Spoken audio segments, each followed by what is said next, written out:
You are my dad. You're my dad. Wookie, wookie, wookie.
Felicitations, my family of fledglings and ghosts. It's so good to unsee you as well. Welcome to another time zone with yours truly, Damien Halme, in the house. Literally in my house. I've had a long day of passing out at random while trying to do humaning things. Hello, everybody. Troa, welcome. Hi. I still haven't solved for the YouTube welcome, but I know you know how to make your welcome trigger on stream. Yes, it's good to be here. Good to see all you guys. Welcome again to our second Sunday ever. I'm probably not going to keep saying this like the person who calls their kid 37 months old. It gets weird after a while the more you keep saying something like that. But yes, we're here tonight with a sleep deprived Damien who is just coming to terms with reality. Have you ever had an epic dream? Not just a dream of large scope or idea, but it felt like you were in an entire other world and it lasted for days, and you were somebody else and so was everybody else in it. It's almost like you were living out an entire other person's life, and not just in one location, but over the course of it feels like you've almost locked yourself in to another reality for a few days. Probably in your brain all of this is experienced in a matter of seconds, but waking up and connecting to this reality is rough. Yep, the jury's out. I still love that intro. Get coffee or tea or something.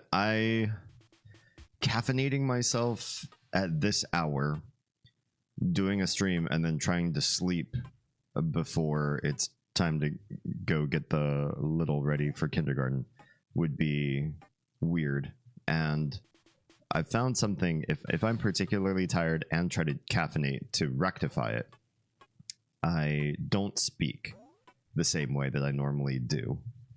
I find it really hard to find words. I talk too fast for my brain, and when I get stuck on a word, I just freeze and I can't replace it with another word often. That part's hard, confusing, and a little bit scary. While I'm sitting there, paused, staring, searching for a word, unable to tell you I'm searching for a word because I'm busy searching for the word. It's led to some interesting conversations in the past, but not something I wish to remedy or relive. Yeah. So, also, we're not really a big coffee family. We do have some tea in the house, but not the caffeinated sort. Most of it's chill out tea and stuff that we can give the kiddos so that they can feel like they're having something of an adult beverage or more adulty.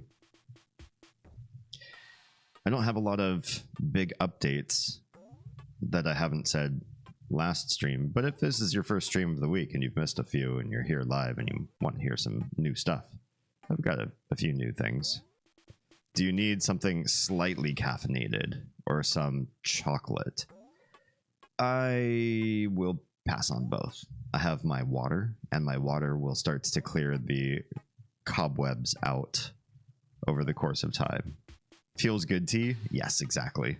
We keep that around so that we can feel good. It's not that kind of tea. It doesn't make you feel really good. Just makes you feel as good as most hot tea does. Your YouTube chat isn't showing in the chat displayed on the screen anymore. Oh my. I wonder what happened to Botrix. Why are you not doing your job the way I want you to? Let's take a look and see. Let me try to get this doing what it's supposed to do. You'd be here. This would be right. Everything looks like it ought to be. But just for shiggles, let's update the chat source to a different widget URL and see if we can't fix it.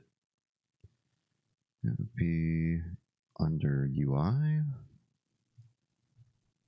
I'll just change the URL here to something different. Give it a test again. I just updated our lovely bot's capabilities. Even though it looked like I didn't have to do anything, it's just... sometimes you just have to do things twice. Pre-Mother Mystery Hour. Every show is a that show mystery hour. Why isn't StreamerBot doing what this is doing? Why isn't this firing off that way? See, it's rude. Okie dokie. Usually there's a little bit more delay with YouTube popping in, but I don't see it. Yeah, I don't see it actually connecting it at all. in any way. I think Botrix might be lying about what it's able to do today. Let me make sure that everything is logged in as it ought to be. It is. They have no support from tomorrow to the 23rd, according to their documentation. Cool. Well, thanks for that.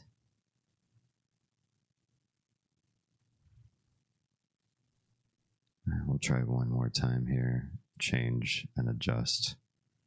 I disconnected and reconnected that particular part of the chat. Give it one more chance. If it doesn't relay, it doesn't relay. We'll also check to see how Kick is doing, if Kick gets a relay still or not. Kick relays right on in. No problems, no delays. I thought I noticed it with that fella last night. Oh, this has been a couple nights. I was mid-project, so I wasn't sure. Yeah, Kick's right there. Well, YouTube might be out of luck until Botrix figures its stuff out. Maybe it knows it's broken and it's like, everybody go on vacation right now for a few days. So they have a 4-day break just so they don't have to deal with this problem until they do. Well, lovely. Could also be YouTube caught up to Botrix and is like, you know what? We don't like you doing what you're doing.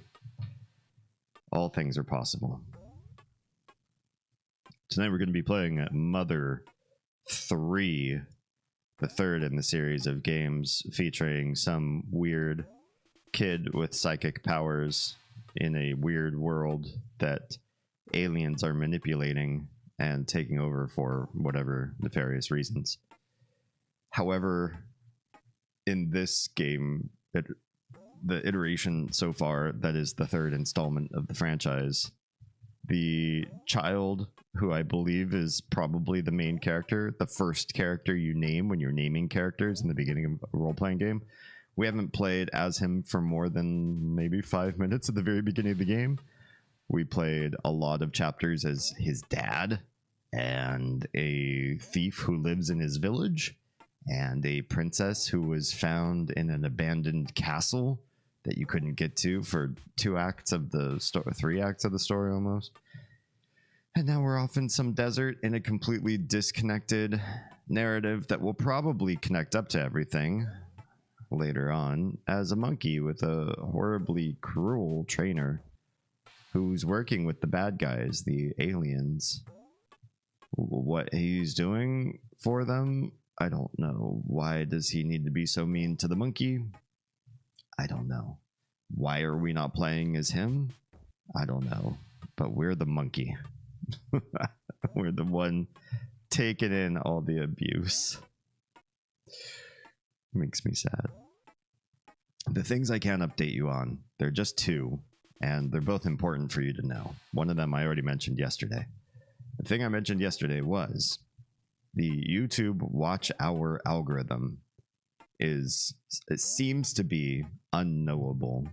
I did a lot of research to see what content creators out there have figured out why YouTube watch hours get deleted from a person's profile. And there's no one out there that really has a clear answer. My best guess is if they ever assume that you're botting or being nefarious with the way you're watching a channel, they'll probably just go ahead and scrape that off of the total. So I'm probably going to refrain from continuing to ask people to watch as much of my channels as possible, because I think they'll just come back through and delete all of the work that you've put in. I think the next big thing is to have people click through my videos that are recommended through algorithms and searches and start watching a video and maybe click a thumbs up or something. It gets more and more confusing about all the things you'd have to do to make it look valid. And the more work I foist upon strangers to help out a channel's growth, the less I like it. So I'm tempted to just say, enjoy my YouTube channel. Out of anything, try to enjoy it the most. Do all the things that you would do for your favorite YouTube content creator, and if all those things fall in line, then hopefully it will naturally grow on its own to the point where we're hitting milestones. But it's it was frustrating to watch it backslide and then look up, okay, what happened here? Can anybody explain this? Can YouTube explain this? Not so much. Not so much. Yeah. The other big thing before we begin on the show is merch has been put into production, and test examples were delivered my way, and I'm quite pleased. There's a shirt that's meant really to be specifically for the ghosts.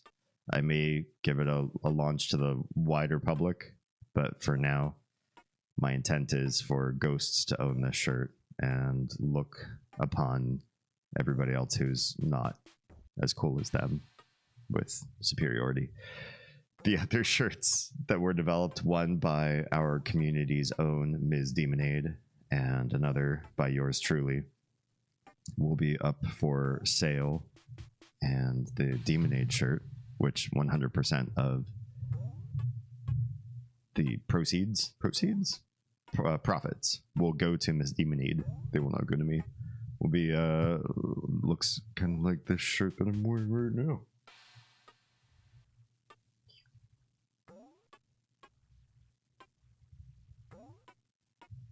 That's the bun, the cute little bunny astronaut person who's, whoa, it takes me so much effort to get back to where I want to be. That's Astro Bun.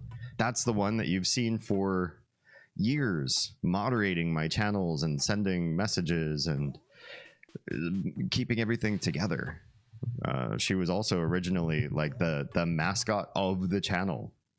So very important, iconic character, one that I designed myself, one who I have a lot of love into. And before we started to turn macabre and moving towards Slayer and going down a very backwards in history path, the original intent with all of the graphics, some of which still persist here and there. I don't know if I've done a full overhaul to get rid of everything that was moving futurism. The original branding idea was to do something of a futurist, cyberpunkish angle, something much more, yeah, sci-fi, I guess, than the fantasy, the dark fantasy that we're moving toward after all.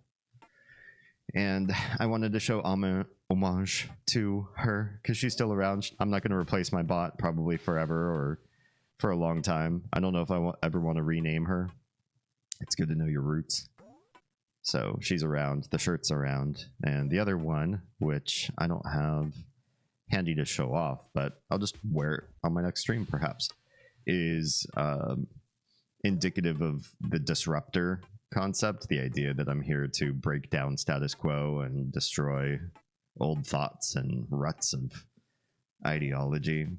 And I decided to create a shirt design with Durga, a Hindu goddess of destruction. And I like the way it looks. I'm pleased with how these have turned out, the quality of the shirts, the softness of the fabric, especially in the stitching. That's something that I'm particularly nervous about, is getting partnered with a company where when you're done, you've got a product where if you feel, especially where the collars connect up to the material and you feel the thickness of the material and you feel the softness of the material, that they all line up with something that's a quality product, and it's not just burlap sewn together with fishing twine and it feels awful against your skin, and 3 washes and the decals coming off and everything's just falling apart. It's just an awful product that people dropped money on to try to support you, and it becomes an unwearable mess in a very short period of time. I was nervous that these would turn out really high quality, and feels like I made a pretty good decision with the company I partnered with to create this stuff. Well, without further ado, shall we pop into Mother 3, already in progress as the monkey. That hesitated in a funny way, but I think we're there. Right, and our monkey's name is Simbatha. Simbatha, I apologize. But I also apologize to everyone, especially Nico and TG, for who I named after them. I didn't think this game would have so many bad things happening to the characters that I named after my besties. I see that now, and I do have some regrets. Okay. So, we were going to travel down this corridor. I think I might even have a map. That's not my map button. A map? There's my map button. We're going to go down this tube. And out the other end. And we have to remember there's a little room down there in the bottom left corner before we go up that elevator. That's going to be important for some reason. We're going to find out. Damien out here accidentally murdering his inner circle. Very Hunger Games. This is true. I am modestly apologetic that I do this, but it is just pixels, so you can also just feel bad about it, I guess. Okay. We're basically ready. Can we pop right in? No problem here. What do you mean no problem here? Do I have to get in from the bottom? Let's find out. Oh! Hey, don't get in yet, you stupid monkey. Alright, listen up. When you want to stop the pork bean while it's moving, press the B button. What's my B button? Oh, like inside the ship, you mean. Got it. Thought this guy was talking about a video game or something for a moment. Like, what? While it's stopped, press the B button again to get out. You get all that? Yes, or you'll beat me. Then get in. Oh, okay. Get in the pork bean. Yes. Now what? Oh! It moves fast. I just want to see what's up this way. Okay, it's dead end. I want this. I just want to be in this forever. Oh, there's little bugs and stuff in this corridor. I don't like that. They're trying to fight me. Can't have that. Oh, this is pretty. Why are we in forests all of a sudden? We were just in the desert. What is that noise? Why was that noise happening right at the... Oh, I like the fans in there. What a nice touch. So that it's nice and aired nicely here, right? Oh, oh, oh! I know where we are. We've seen this room. We've seen this room. This is the village. This is right by the village. Our stories are connecting much sooner than I expected. Stop. Get out. And let's get these treasures. Please don't beat me up. Facade. Nut bread. A chick banana. Oh, he's not going to take that one? Okay. Yeah, get back in. And there's a safe frog. Wait, is there more? What's all this? Oh, oh. Well, let's go to the safe frog and say hello. Is there anything by your room?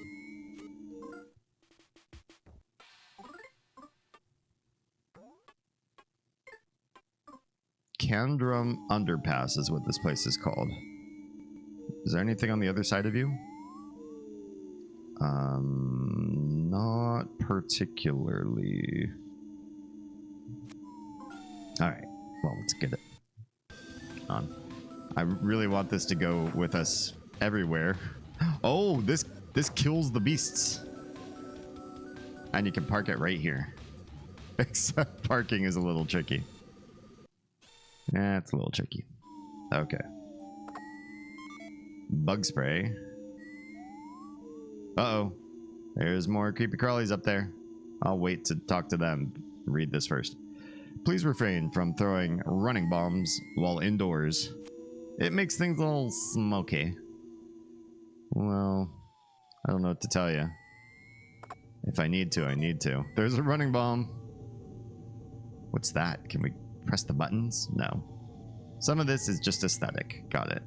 Hi. Are you happy, Kloops? Nope. Nope. Why should you be? Why should you be? Let's make somebody laugh. You're cheering for me. Good. Ow, these guys hurt.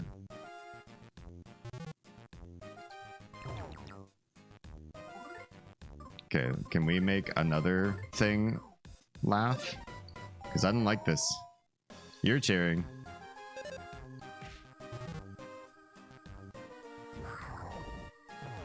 Yikes, these guys do crazy damage. Do not appreciate at all. Should we eat something? Maybe the nut bread.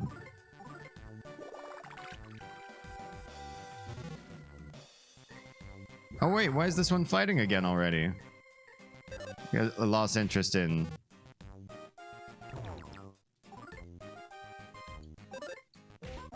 Oh man, I do not do good damage. I probably need to do... Oh man. I might die. I might die just from this one fight. I don't like this one bit. Oh no. I think I'm dead.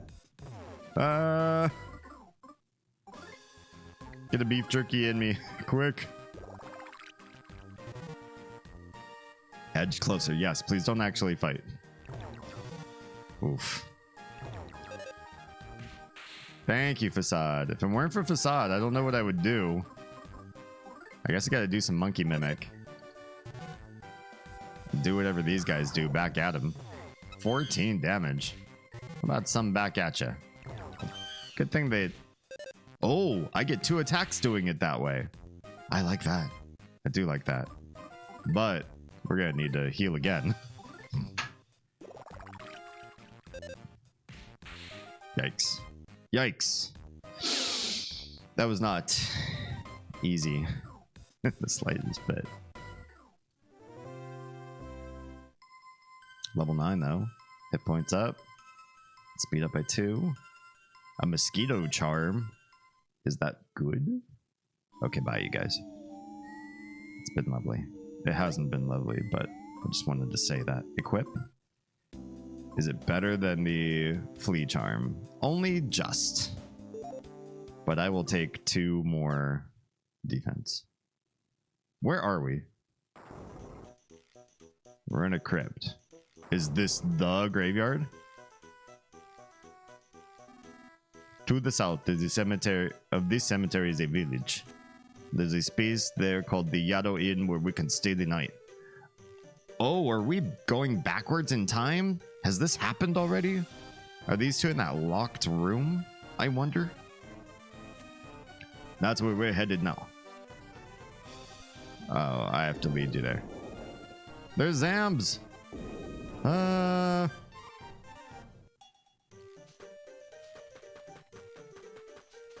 Can we talk to the tall guy over here?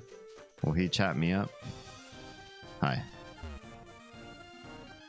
This tall man never leaves this spot. And I've never seen him talk with anyone either. Okay, well, thanks for that. You seem to know your stuff. Let's save, because that was a little bit of a dicey fight there.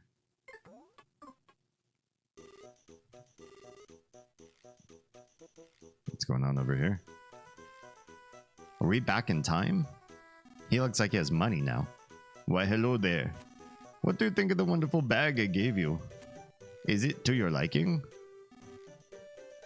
Oh, it's you, Mr. Facade. Don't scare me like that.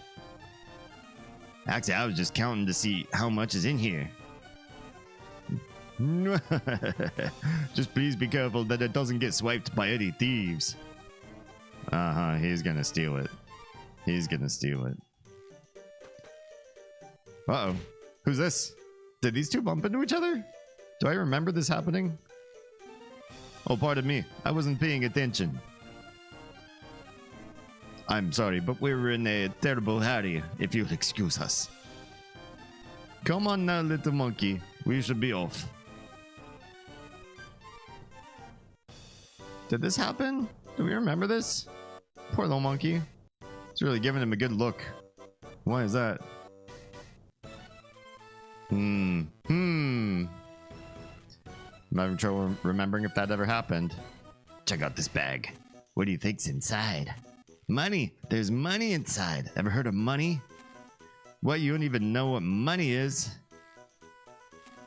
Actually, I'm not really all that sure either. After all, we've never had it in Tazmily before.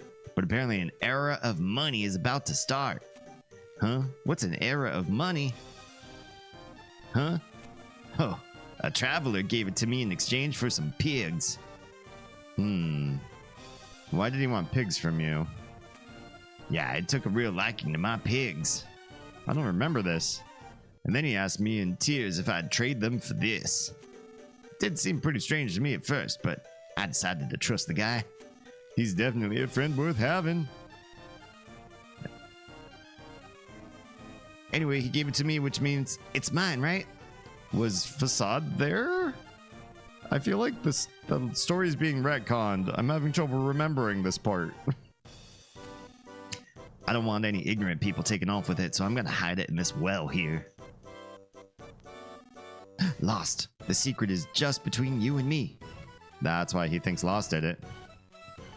Facade's literally, yeah, stooped right there, ready to pull it right back out.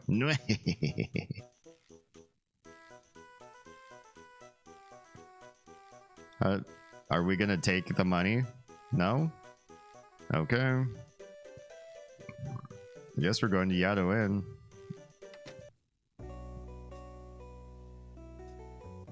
Can we talk to people? Oh, hi. This is Tazmily Village. Everyone is nice. Except for Facade. This village was much more carefree until just recently. Hey, innkeeper. Perpetually sad innkeeper. How much is the lodging fee, my good man? Oh, a fee? There is no how much here. Please feel free to stay the night. Oh, I see. Still, it's hardly a cumbersome thing to have. Oh, I guess it's okay then. I'll kindly accept your offer. I suppose it could make a good doorstop. They have no concept of money. Your room is the one in the middle. Please make yourself at home and have pleasant dreams. Thank you very much. Come, little Simbata. Where's your thank you? Oh, here. Eee, how cute. Well then, if you'll excuse us, come, little Simbata. Let's go to our room, shall we? Oh, poor monkey. He pauses, just like, what? How do I tell you I need help?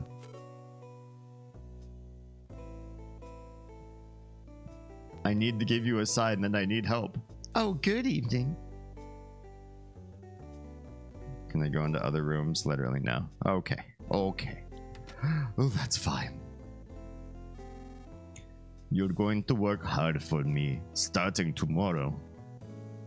Okay. Well, there's a frog here. Now go to sleep. Where am I supposed to sleep? Oh, on the floor?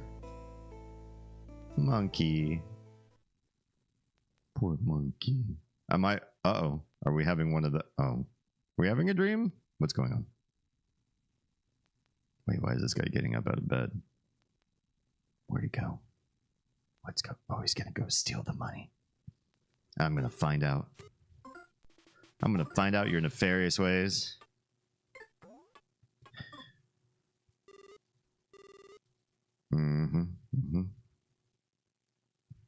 Nefarious Ways Facade. That's what they call them.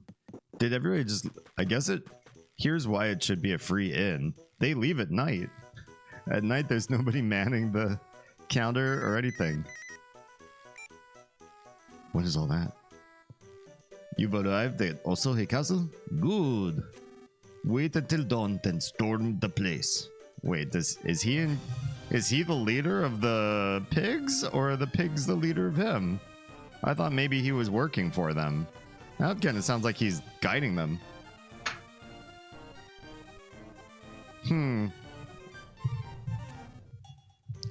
Everything's progressing smoothly here.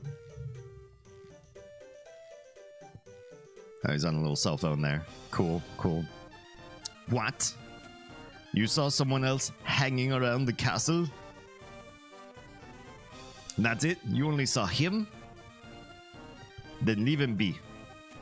He's probably just some villager who got drunk and got himself lost. Ha ha ha! His name's Lost, and he got himself lost. Grand Soren! Hello and welcome. What's the good word? How's your weekend?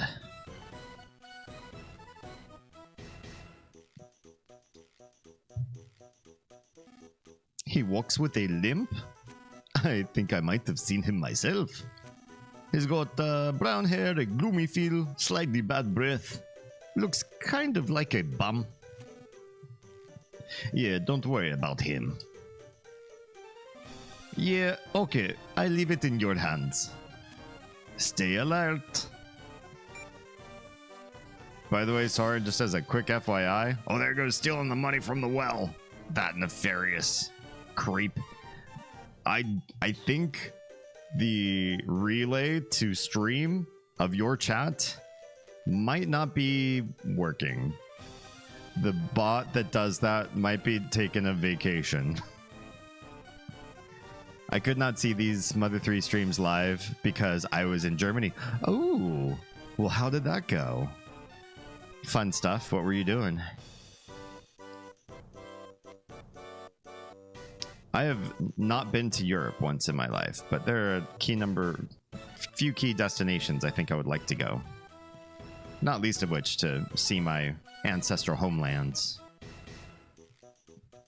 Should we go confront him? Let's be a good monkey and confront him. Oh! He's zapping me already. He saw. He saw. Oh, 2 zaps. What a mean guy. I haven't done anything. Well, you watching them on VOD too is still a huge help. I watch the watch hours a lot because they're indicators of the progress of the channel more than anything else that I can... I suppose there's other ways to check for channel success, but to reach partner, I've met all of those other ones. So I'm not looking at those move and grow. They are growing and it's good. And I love it. YouTube is doing exactly what I want it to do, which is good, steady 2024 growth after a long time sitting sedentary in that platform. But watch hours is the one that YouTube is like, you get this and we'll get you partnership. I'm like, okay, well, we'll make it happen then. Castles, nice. Visits to smaller non-tourist traps. You are a traveler after my own heart. That's how I love to see a place. Fritz Cola and Mezzo Mix. I don't know what those are. So needy of YouTube. I know. YouTube's like the worst partner. And here I am seeking partnership with them. And they're like, if you want this, then you got to do this, this, this, and this for me. Because if you don't, it's high maintenance. Did you think 3 zaps? Man, Facade, you could run away from me? 4 zaps. That's why. 5 zaps. You're such a stupid monkey. Can they make this guy any more evil? Don't make me say it anymore. Go back to the room and sleep. Jeez. All right. All right. Don't bother me anymore. What's with that look? You electrocuted me 5 times. Laugh. All right. I'll do your fake laugh so you don't electrocute me more. But you know, if you were going to run away, I'm sure there were some more intelligent ways you could have done it. Like trying to disguise yourself, or trying to walk without making any sound. Tell me more, Facade. Are you trying to figure out a way to get me to run away from you? Fritz Cola is cola, but much less sugar. Oh, that's right up my alley. And a noticeable add in caffeine. Ooh. Kind of a win-win there. Nice. Turkish kebabs and currywurst were everywhere. Nice, nice. I love seeing what different places have as far as what foods are endemic to them and what other international foods they bring into a certain region, right? That's always interesting to me. Where we are, we moved to a place that was largely not about different foods. Unless by different foods you wanted like the stuff that comes in the white to go clamshells and it's greasy and oily versions of somebody else's food, and it's like, okay, this isn't really sustainable food. This is just like poverty food that gets you sicker as you keep eating it. So we weren't really trying to have Chinese food that you just rent because, you know, an hour later you're sitting on the toilet giving it all back. But it's changing. Some of that stuff's changing. Oh, and the Mexican food places are awful here. Coming from a family where a lot of my relatives know how to make good Mexican food, because I come from a mixed Brady Bunch kind of family. It's really sad to be in an area where what passes as Mexican is really kind of gross, overcooked, and everything has a cheese snot incorporated in it. If you've ever had Cheese Whiz or Velveeta, like those fake plasticky cheeses that are just kind of a goo, even when they harden, they never really truly harden. They're just some sort of slimy cheese sauce substrate that probably has a significant amount of oil in it. That's in a lot of Mexican dishes here. It's really gross. Texas style queso cheese on everything. That's what they call it here too, is queso, which is weird too, because it's also confusing as somebody who speaks Spanish as another language. I don't know how to say I don't want whatever that is. I don't know what you call that in Spanish, but it's not queso, because queso means cheese. It's definitely not cheese. It's something not real. Also, Rico, hi, hello, welcome. Yeah. But we're starting to get some diversity. We're starting to get some other stuff here. We have a few boba places now, a couple Pan-Asian, which is, it's not like a good mom and pop Chinese place or a good mom and pop Japanese place, but it's something. We don't go out for a lot of higher end foods like sushi. It gets kind of expensive quick. And the one Middle Eastern place that's good and is like mom and pop is high end of price, so that can't be like a regular thing for us. But we do have good Thai food here now. A family that is, it's absolutely a mom and pop, not just the category of restaurant, but there are 2 mothers and 2 fathers, and their 2 kids, the 2 pairs of mom and dads, their 2 kids are married and run the store, and the 4 parents are in the kitchen making the Thai food, and it's so good, but also a bit pricey to have like all the time. Right. So Facade's trying to teach us how to escape from him, which is sus. But I guess monkeys just aren't intelligent enough for things like that. Okay, I guess we're going back to the bedroom. Or not? What is this? Is this a dream about when we lost our love? Yeah, I remember this scene. This was just last week. I don't want to relive it. Also, who's that blue pig? It's kind of like an abduction, but imagine if this guy, this mustachioed meanie, is working with, or maybe boss to, these aliens. He's kind of telling them what to do in this chapter. And zapping the monkey, so he owns this monkey. He gave the girlfriend monkey to the aliens. I'm real confused with exactly what's going on. It's nuance, and they're keeping all the nuance away. How's your weekend, Kit? How long are you going to sleep, you stupid monkey? Listen, just keep doing your tricks all happy like. Prance around all nice and funny to help charm the villagers. Do a good job, and I'll set you free. I don't believe that for one second. He's trying to put like a small bit of two glimmers of hope. Last night trying to teach me how to run away, and today talking about trying to set me free. I don't believe it for 1 second. This guy seriously needs to be drawn and quartered. Yikes. Bringing it back medieval style. Weekend was good. Hang out with some friends. Watched Jaws 2 with my youngest. I don't know if I ever sat down and watched a Jaws movie from beginning to end. Are they good? Are they passable? The only thing I know about Jaws is it was one of the first movies to make famous the effect with the camera where the background looks like it's pulling away while the person is pulling closer to the camera, and it's all involved with like pushing the camera along a dolly while pulling the zoom closer and closer at the same time, like a really weird sort of confluence of effects. Look it up sometime. Jaws zoom effect, and you'll see exactly what I'm talking about.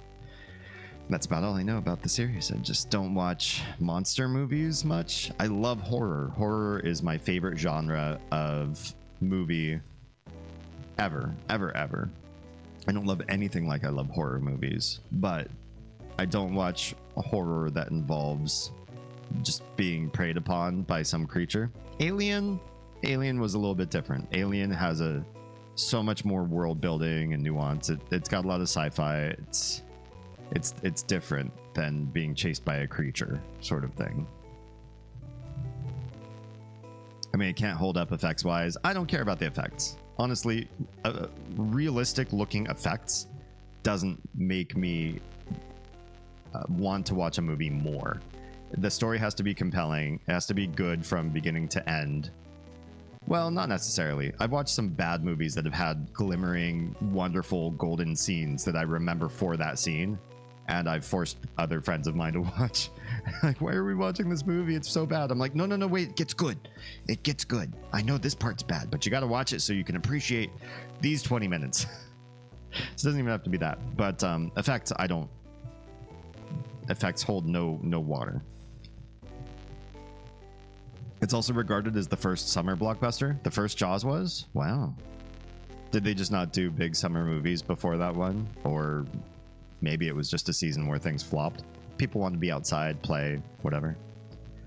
It's popular to mix Coca-Cola and orange soda in Germany.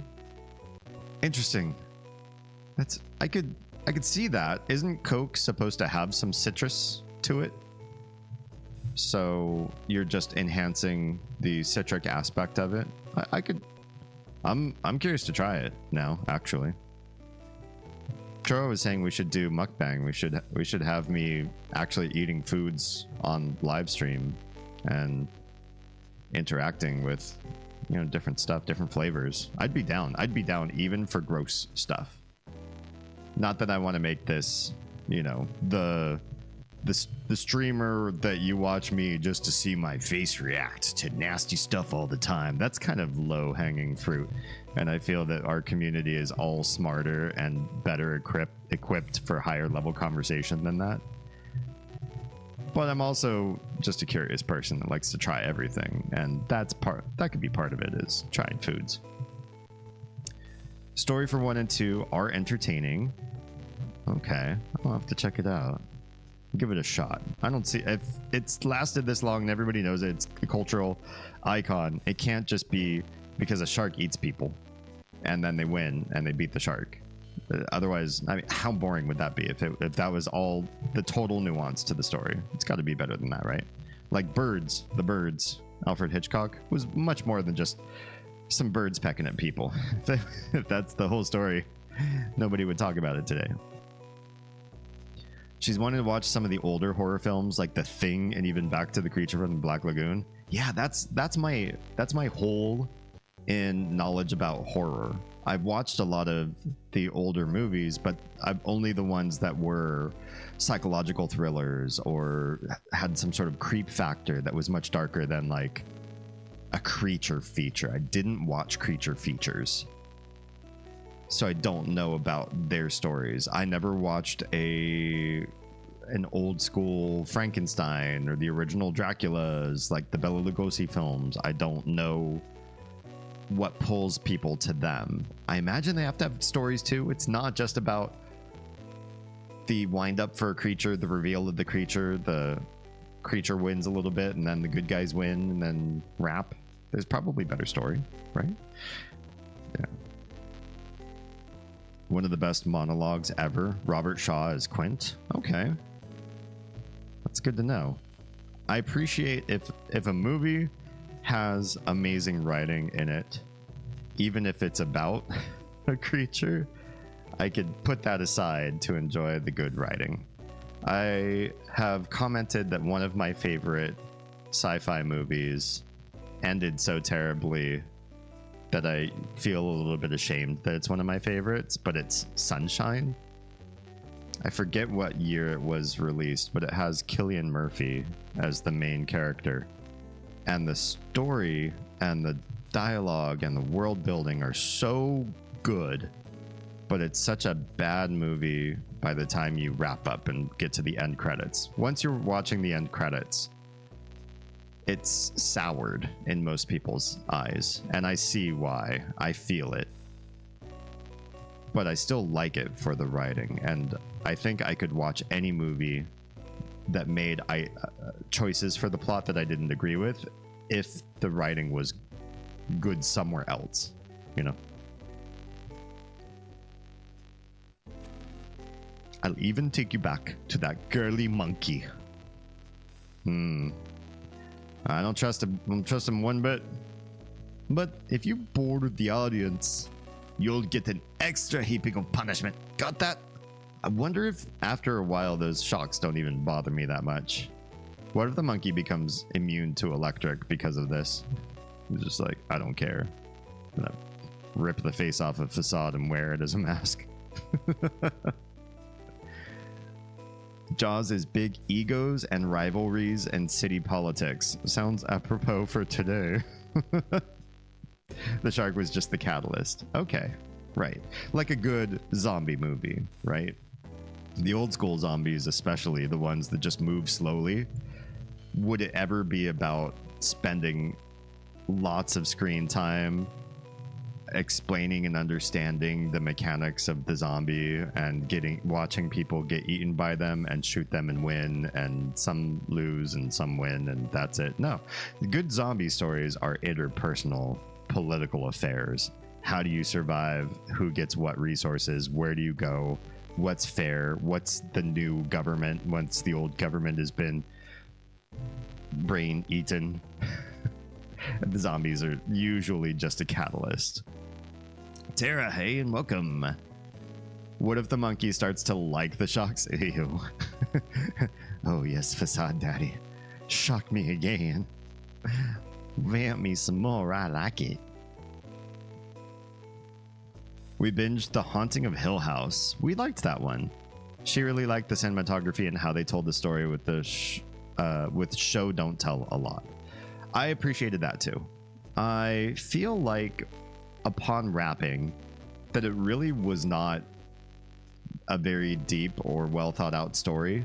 I don't think the twist was particularly as impactful as I would have hoped. for being as popular as it looked like it was, I don't think it deserved it. It was not the well-crafted story I would have given other better shows credit for. I think they just had a really good marketing team. That guy, I can't remember his name purposefully because of what I think he did to the Poe project that we're working on.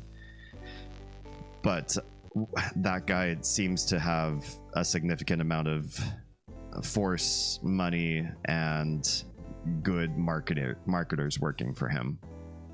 That said, the actors did a fantastic job, and the ambiance, the feel of everything, the development of the plot, they were all really well done. I felt very immersed. The second, the Bly Manor, was fairly good too. I feel like it landed a little bit softer, but still had good drama, good exposition, slowly peeling away the layers of mystery to the story. Yeah. Again, not top in my books for that sort of content. I'd much like in that sort of vein or category. If you ever watched Midnight Mass, that one is nearly a flawless story comparatively, whereas the Haunting of fill in the blank were popcorn munchers, entry level for their genre. I forgot the last few episodes were also kind of sad. Both of us were alternating between jumping and sobbing. Oh, Mike Flanagan, that's that asshole's name, likes to lean into the evil doesn't have to be explained, which I love. I think the era of especially remaking old movies and putting a backstory on characters, the bad guys, was such a deteriorating, an eroding act to horror that it was incredibly frustrating. I watched a few of them and then I decided to write off that subgenre as a whole. Don't give me understandable, relatable characters where the backstory is a significant component to the plot, so that as they go on their killing rampage, you go, yeah, well, but you saw how his childhood was. The exception to that sort of subgenre would be the Joker. That was such an alternate universe for a Batman story, a story that did have one cinematic sin, which I think it was leaning on the Batman mythos. If you went to that movie not really understanding much about Batman, I feel like there would be confusing components that they thrust in and didn't well explain what they were doing to a neophyte audience. Probably in poor taste. They could have found ways to navigate that better so that you didn't need that context of the Batman universe to watch the Joker. But insofar as characters who have an understandable reason why they do what they do, that one worked well because he wasn't relatable at the end. He still made decisions that you say, I get what you went through, but you are still awful and this is terrible. As opposed to, I know everything and I feel a little bit of empathy toward this character for what some people had empathy for the Joker, but I doubt they were neurotypical. He never explained why the Lasser Glass was evil. Right. Didn't go into how Hill House begun. And I prefer that. I prefer an ending that leaves some interpretation. In almost every movie, could be non-horror, just dramatic love stories. Don't give me the whole picture. I want to be able to grab coffee with my friends afterwards and sit down and hash out, well, what do you think that meant? Or what do you think happened before the movie started with these characters? You know, leave something that has some analysis, maybe put some clues in as to what you think it should be, some subtle symbolism that you use throughout the movie, but don't don't spell everything out. That's another entry level thing to do. But the Lasser glass is in Hill House as an Easter egg. Maybe it was the mirror that did it. Oh, yeah, maybe. The reason why I say Mike Flanagan with some darkness in my voice and pejorative explanation of who he is stems to the Poe project. If you all have been following me for a while, some of you already know this, but I'll bring it up one more time and say, so that no legal team comes after me and no proper allegations are being made on this channel across 4 different terms of service, since we're streaming to 4 separate platforms, I have no proof that Mike Flanagan committed any harm to me and my estate. I'll pause there because we've just lost part of the Twitch audience behind ads. My nose is doing the thing that it does whenever I'm in this room. I've had nothing sugary. I've had nothing with caffeine. The things that usually affects people's noses. Haven't had a baked good that would warrant maybe some sort of I'm ruling out other allergies. We didn't spend time outside in pollen or trees. I've never had an allergy to pollen, ragweed, the crazy pine pollen that comes around once a year has long since passed. That's usually around April for where we are. But something in this room, which I can't describe everything in this room, but something in this room really bugs my nose. I don't want to pay for a big device to clean the air here, like I'm working in some sort of hazmat situation, but if I want to keep doing this for years and years to come, and this is the room of the house to do it in, I might have to consider investment in some sort of big ass device to clean up whatever the hell gets in my nose and bothers me here. So, no proper allegations. I have no proof that Mike Flanagan did anything to harm my estate of creative works. However, I work on a team. I am part of a team, actively today even, part of a team that researched, world built, and wrote a series based in an alternate universe of the US that was entirely founded on the pantheon of works that were created by Edgar Allan Poe. I have proof. This isn't like a Mr. Beast employee accusation where I show you fuzzy pixels of things and you have to believe me or take it with a grain of salt that the things that I am accusing somebody of, or I'm not making any direct accusations. I'm just saying as a fact, and with original files and stamps and shared cloud collaborations, we've been working on this project for a long time alone. Our little team, we don't do research against other people who might also be doing similar work as us, so we have no knowledge when Mike Flanagan's Poe project began, but we know that ours was public because we entered a number of contests where the entire first season plus pilot synopsis of world building and everything was published out there for the chance to be signed with an agency, which we then were signed with an agency. And to then see, I don't even remember what his Poe project is named, but to see Flanagan's Poe project come out while ours was still shopping networks was gutting. It's so similar, but it's definitely different enough that we don't have legal recourse. We've never spoken to them. They've never spoken to us.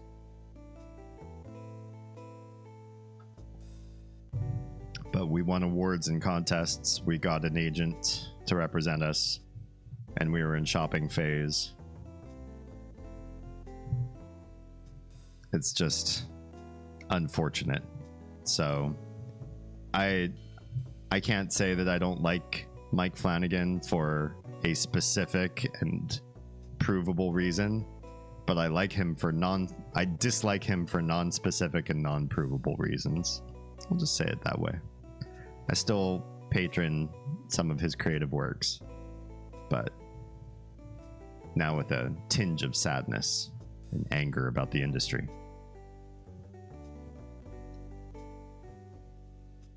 Okay, are we moving? Facade.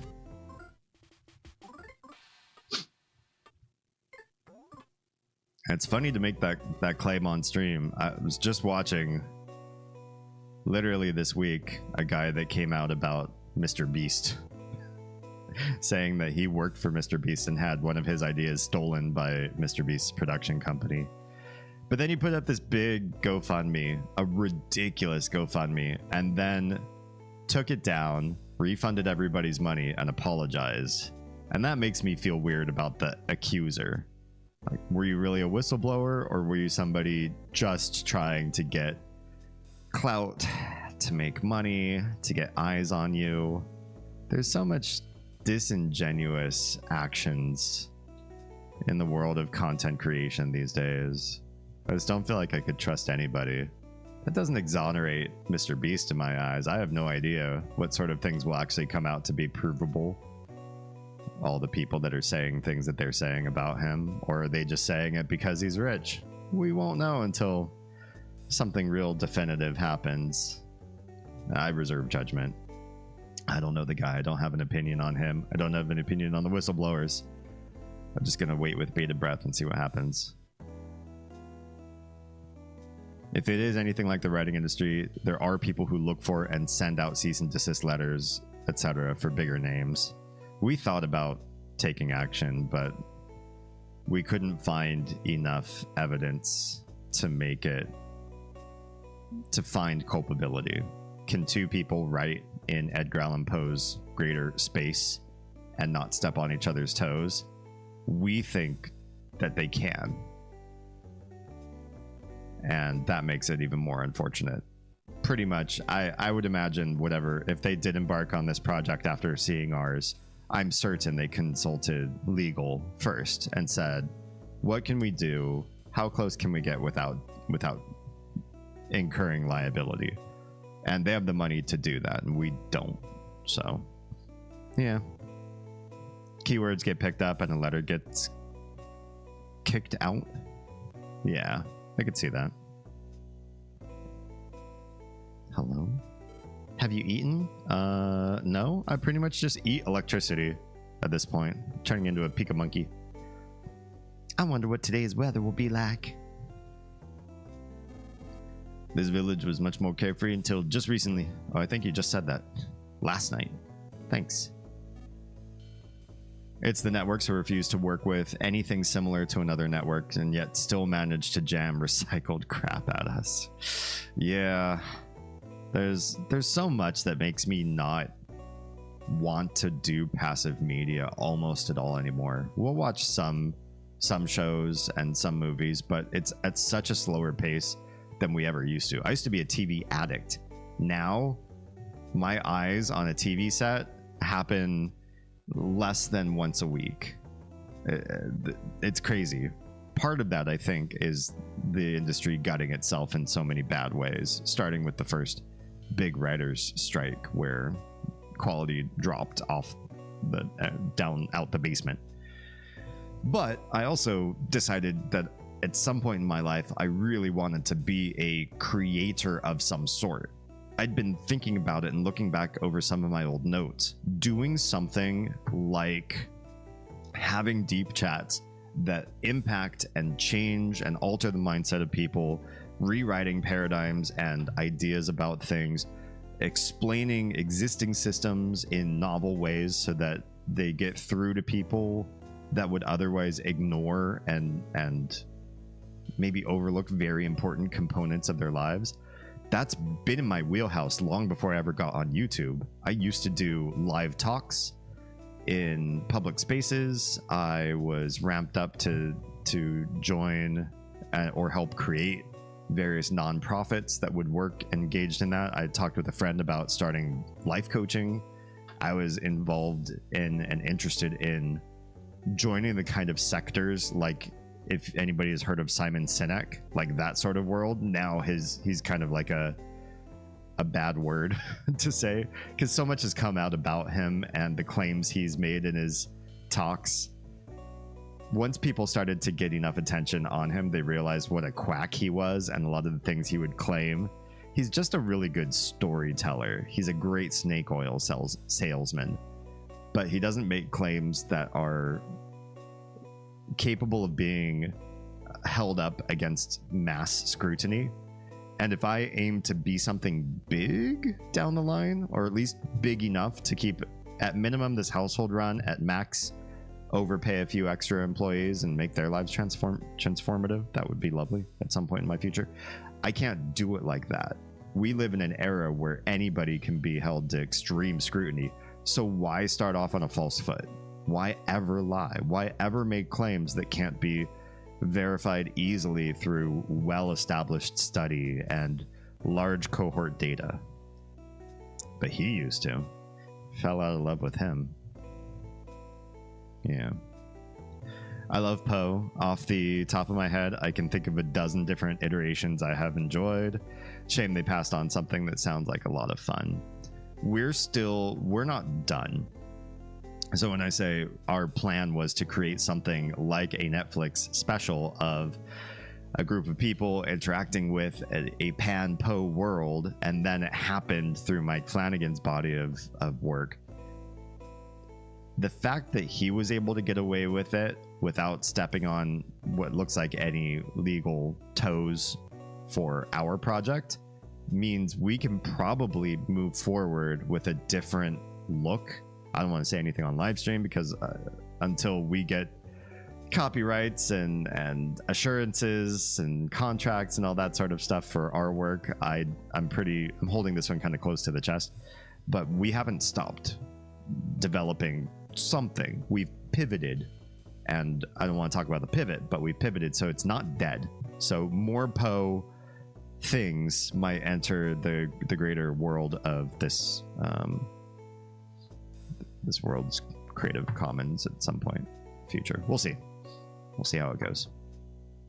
My biggest limitation right now is time, because I still am tethered to jobs that involve a lot of time sink, and so I can't just go out and produce lots of creative content until somebody stumbles upon one of these streams and says, I like the 50 projects you have on your back burners, and I'm going to pay you to get all of those realized, in which case, game on. Have you thought of publishing it as a book, anthology or something, if the visual media thing doesn't work out? If you'd like to pursue deeper, I would not mind talking about it in DMs, but I won't talk about it on live stream, what our plans are. Yeah. Hi there. Oh, that's it? Okay. Hi to you too, Jackie. Cutscene. What's going on over there? They're doing that sweat emoji thing. That's lighter and fuel? Is that right? Oh, we're creating a spectacle here. Fair enough. I'll probably take you up on that when I'm not on mobile. Yeah. To be fair, since I'm doing a live show until 4 a.m. here, I probably won't respond until that's done. Come, gather round. Come, one and all, fair denizens of Tasmili. Congratulations are in order for the hard work you put in every single day. Okay, here's my congrats.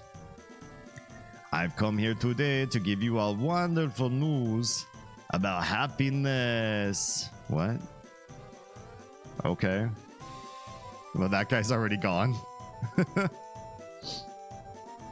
Blue skies. That'll be a combo for a different day? Entirely. Yes. White clouds. Bountiful crops. Stout livestock.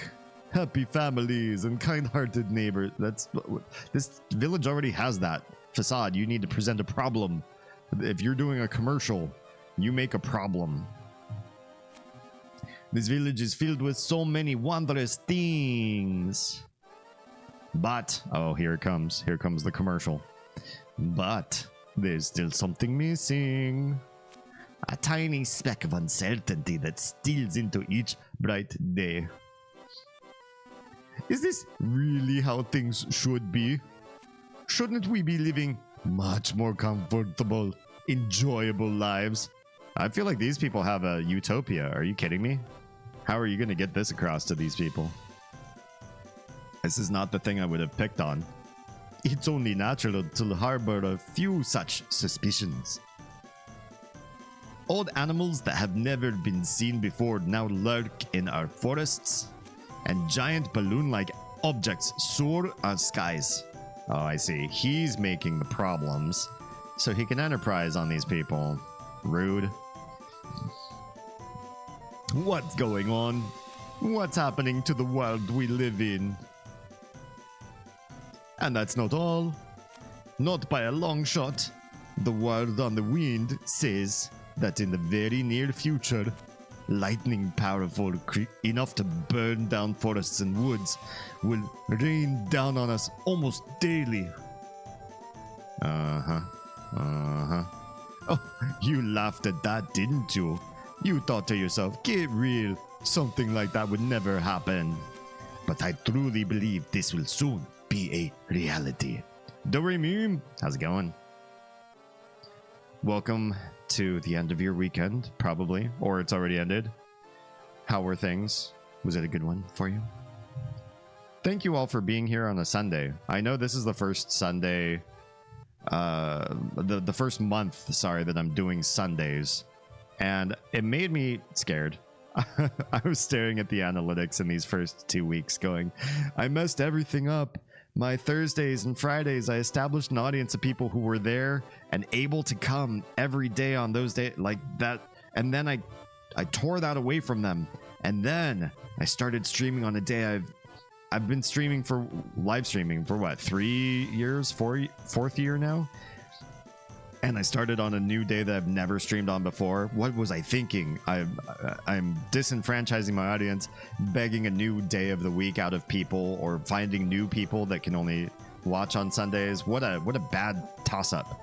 But then I thought about how could I have done this any other way and still get my little to kindergarten? It would have been impossible. Or I would have had to make Oz do parenting alone on school days to keep my old schedule. I can't do that. I can't do that. We're not that type of household.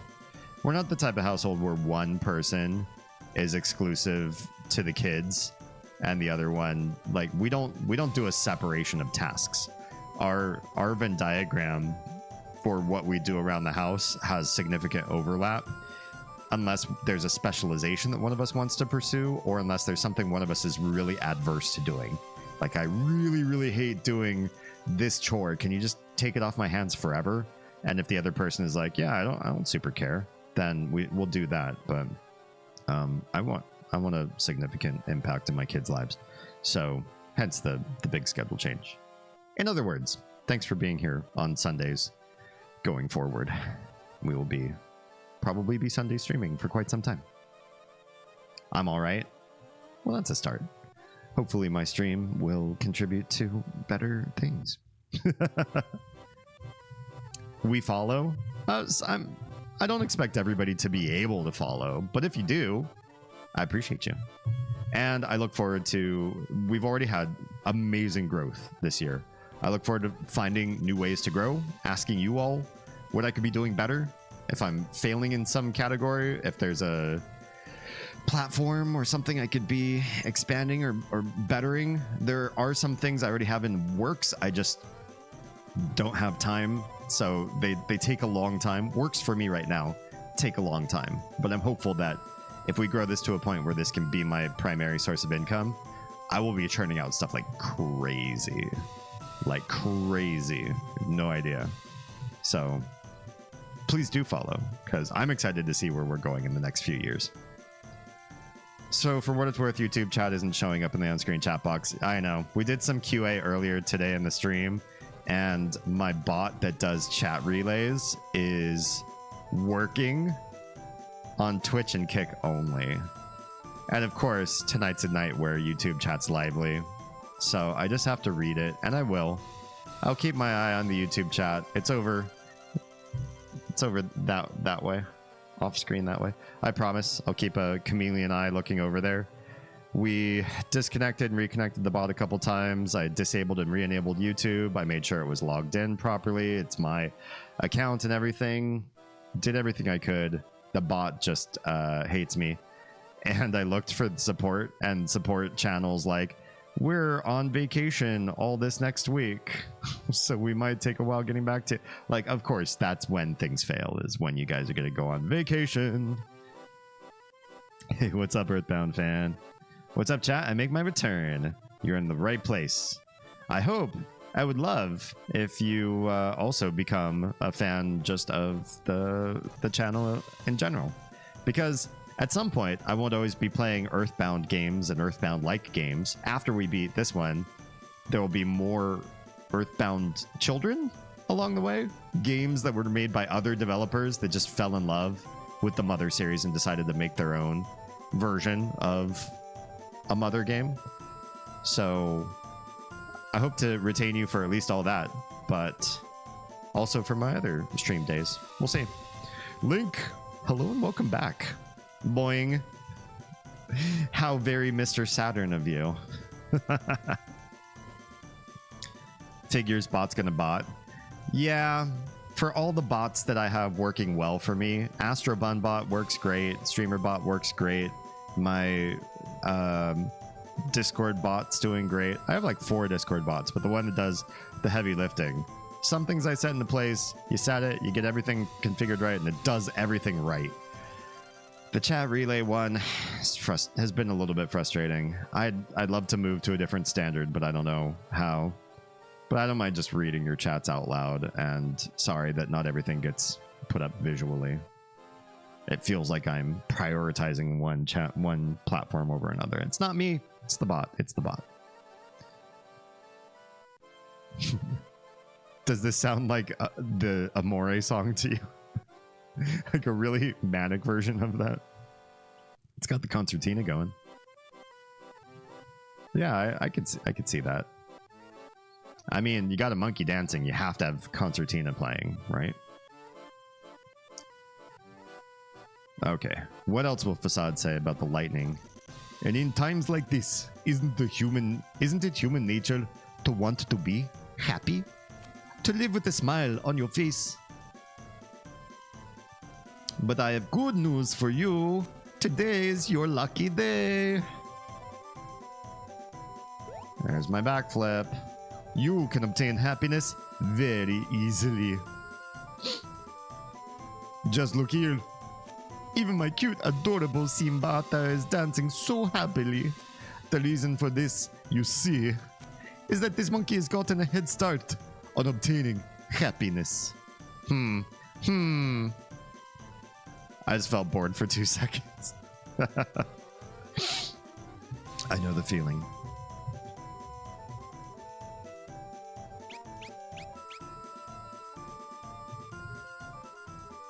Do you ever just randomly type something in chat just to see how people are going to react? Sometimes I do really bizarre stuff in other people's streams just to see how the streamer is going to handle what I've said. The worst part, though, I feel there are a lot of low literacy streamers. I don't know if you've seen this before yourselves, how many live streamers you watch besides me. Hopefully not too many. Don't cheat on me. No, I'm just kidding. You can cheat. But isn't it... Oh, speaking of people I want to not cheat. Do we have a mod in chat? I don't have my mod tools up, so it's like super annoying to do the thing on the person. But... what was I saying? Oh, yeah. Have you ever been in another person's stream? Somebody says something particularly interesting or funny, and the streamer stops and they're like squinting at the text and they're reading it like they're in middle school. Like, how exactly did Simbatha here manage to find happiness? And then they just move on, and they don't interact with your comment at all. If you're a big streamer and you read a comment and you decide not to interact with it, that's fine. But I find if you're smaller time and the stream chat's not going that fast, first learn how to read with emotion. If you're gonna read comments at all, learn how to read with emotion.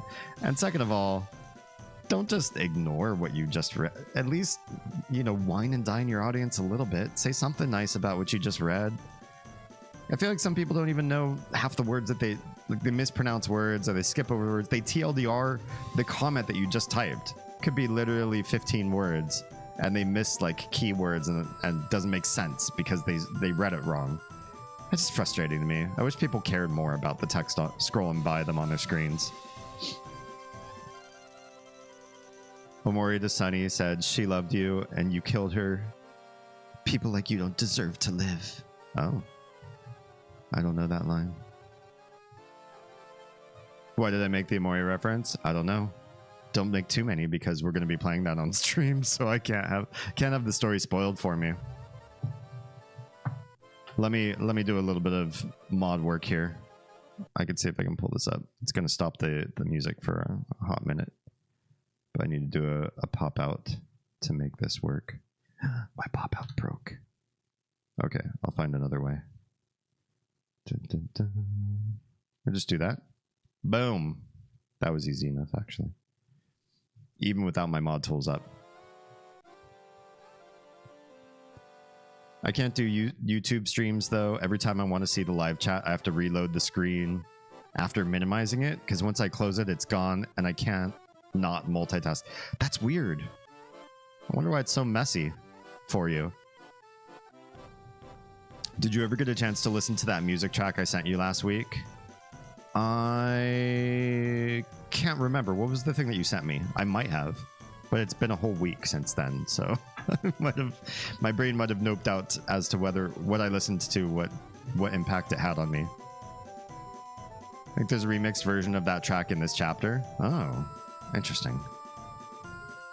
You're likening streamers to your subtitles. My subtitles are those streamers. Basically, I wouldn't be surprised if Botrix was really just your average streamer trying to read comments and doing it poorly. Like a middle schooler getting picked to read the next paragraph. All right, you in the back, can you read the next paragraph after he's done? Oh, where are we? Oh, the last paragraph on the page. Oh, and so that's page 22. We're on page 23. Oh, sorry. Okay. Erased, welcome back.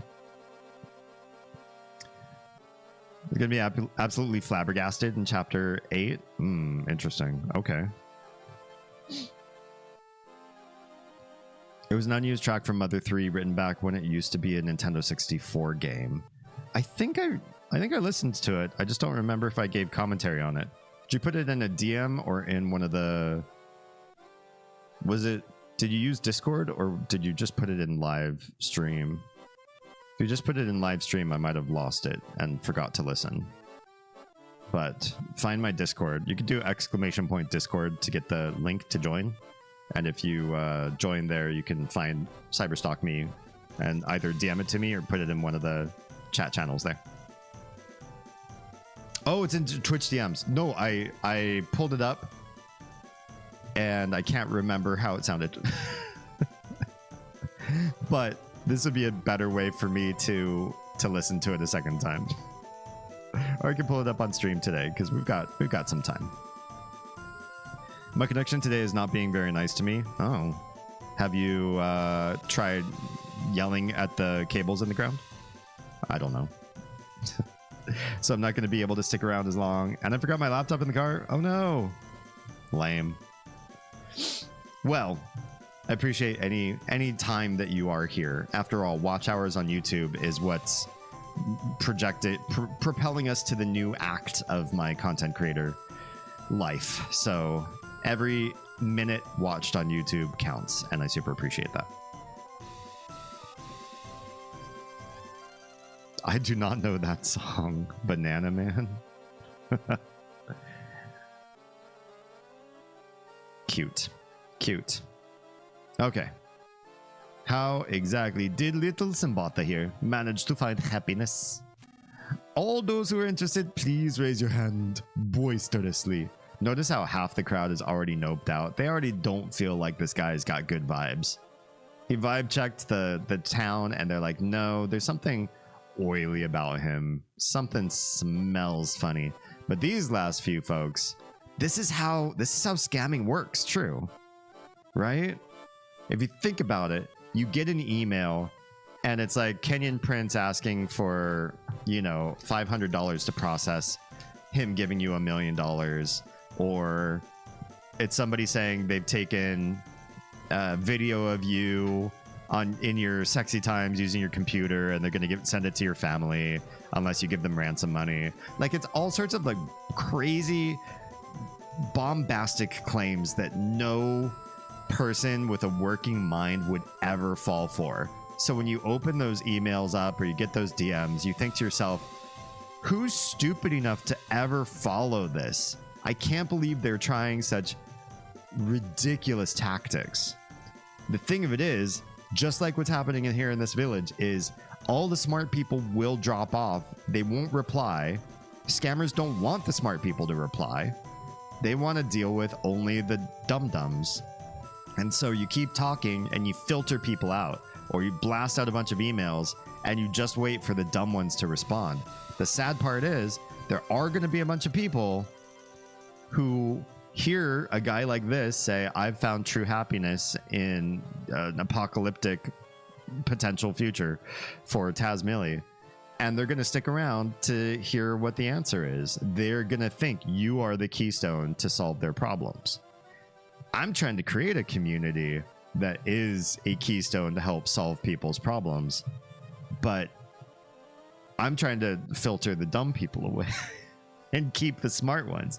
I'm doing a reverse scam tactic. I want to be under heavy scrutiny. I want things to be claimed in the stream to be fact checked and made better. That's partly why I don't dumb down my speech. When I was younger, I used to refrain from a number of high diction choices and SAT words that would come spilling out of my mouth if I didn't filter it. I wanted to be just one of the bros. I wanted everybody to want to play sports with me, go to bars with me, have a friend group to play games with. I didn't want to disenfranchise people. I wanted to be liked and dated by people. And I often dumbed down my speech as a result. Now I feel like I speak as intellectually, do long form chain of thought, commentary, and dive into uncomfortable topics so often to help create that filter. So the people looking for the comfy streams know they're in the wrong space. The people that are looking for some stoner who's just gonna sit and buddy with you and romance the camera and not make you feel anything too difficult, they'll go somewhere else to find that person. So far it's working pretty well. But this type of scammer stuff, this is exactly how scams work, right? You keep talking, you keep blasting out your stuff, and you wait for the dumb people to show up or to be left there, right?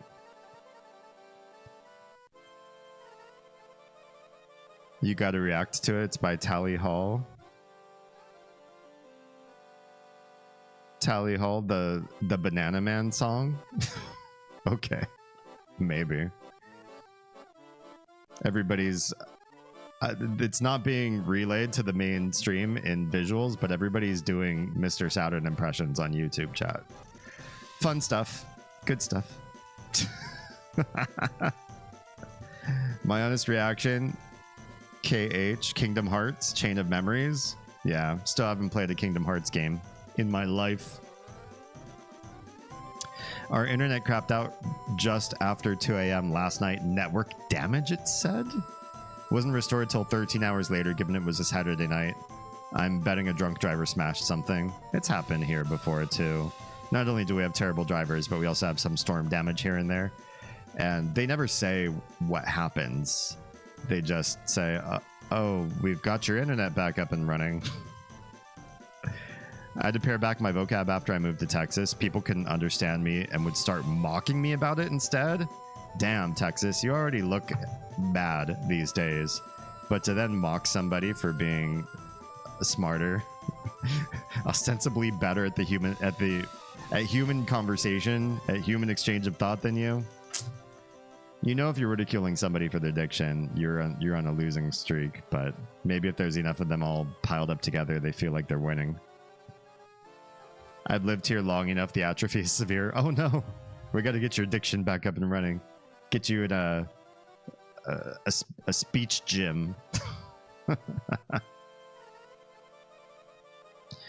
All right, everybody raise your hands. I bet all these people are going to be suckers for this guy.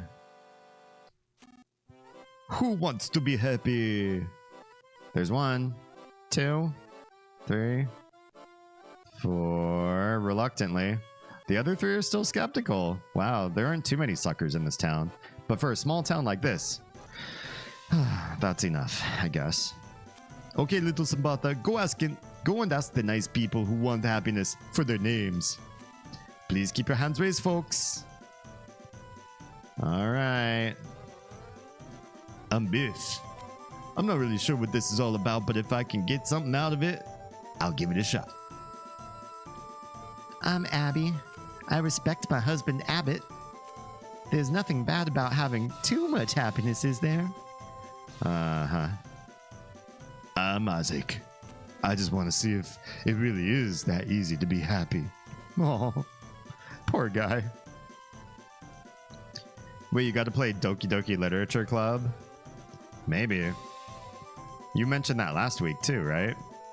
I think I looked into it. It looks like something that one of my streamer family has played before in the past. And it looked up my alley. It was dark, right? I do like dark. Anything that does creepy well, I'm game. My name is Abbott. I've been an avid collector of things ever since I was a boy. Look at my collection of things. I'm a thing collector. What does that mean? It's hard to explain, but just collecting stuff. It somehow makes me happy. Plus, I'd like to see what happiness looks like too. I was watching this thing on RFK Jr. You know, that person that's like possibly trying to rig the election so Trump wins by being a candidate that pulls votes from the left so that the right ultimately ends up winning. This guy was saying something like, you know, when I was growing up, we didn't have nearly as many people being identified as autistic. You just didn't see that behavior or the developmental problems with autism. And then we develop up all these vaccines. We get people on a vaccine schedule, and suddenly you see autism. Now I know that the recent studies showed that autism and vaccines aren't related, but the confluence of events is just so, you know, it was just like he's saying, I know there's no proof that autism and vaccines were related, but I still believe it, and I think you should too, is kind of what he was getting at. But what's crazy to me is how somebody at the age of RFK Jr. or anybody older than that can say, back in my day, we didn't know autism. You just have to think about like all the neurospicy things that people did that we just accepted as a culture were normal, especially for dudes, because autism tends to have slightly more higher prevalence in males.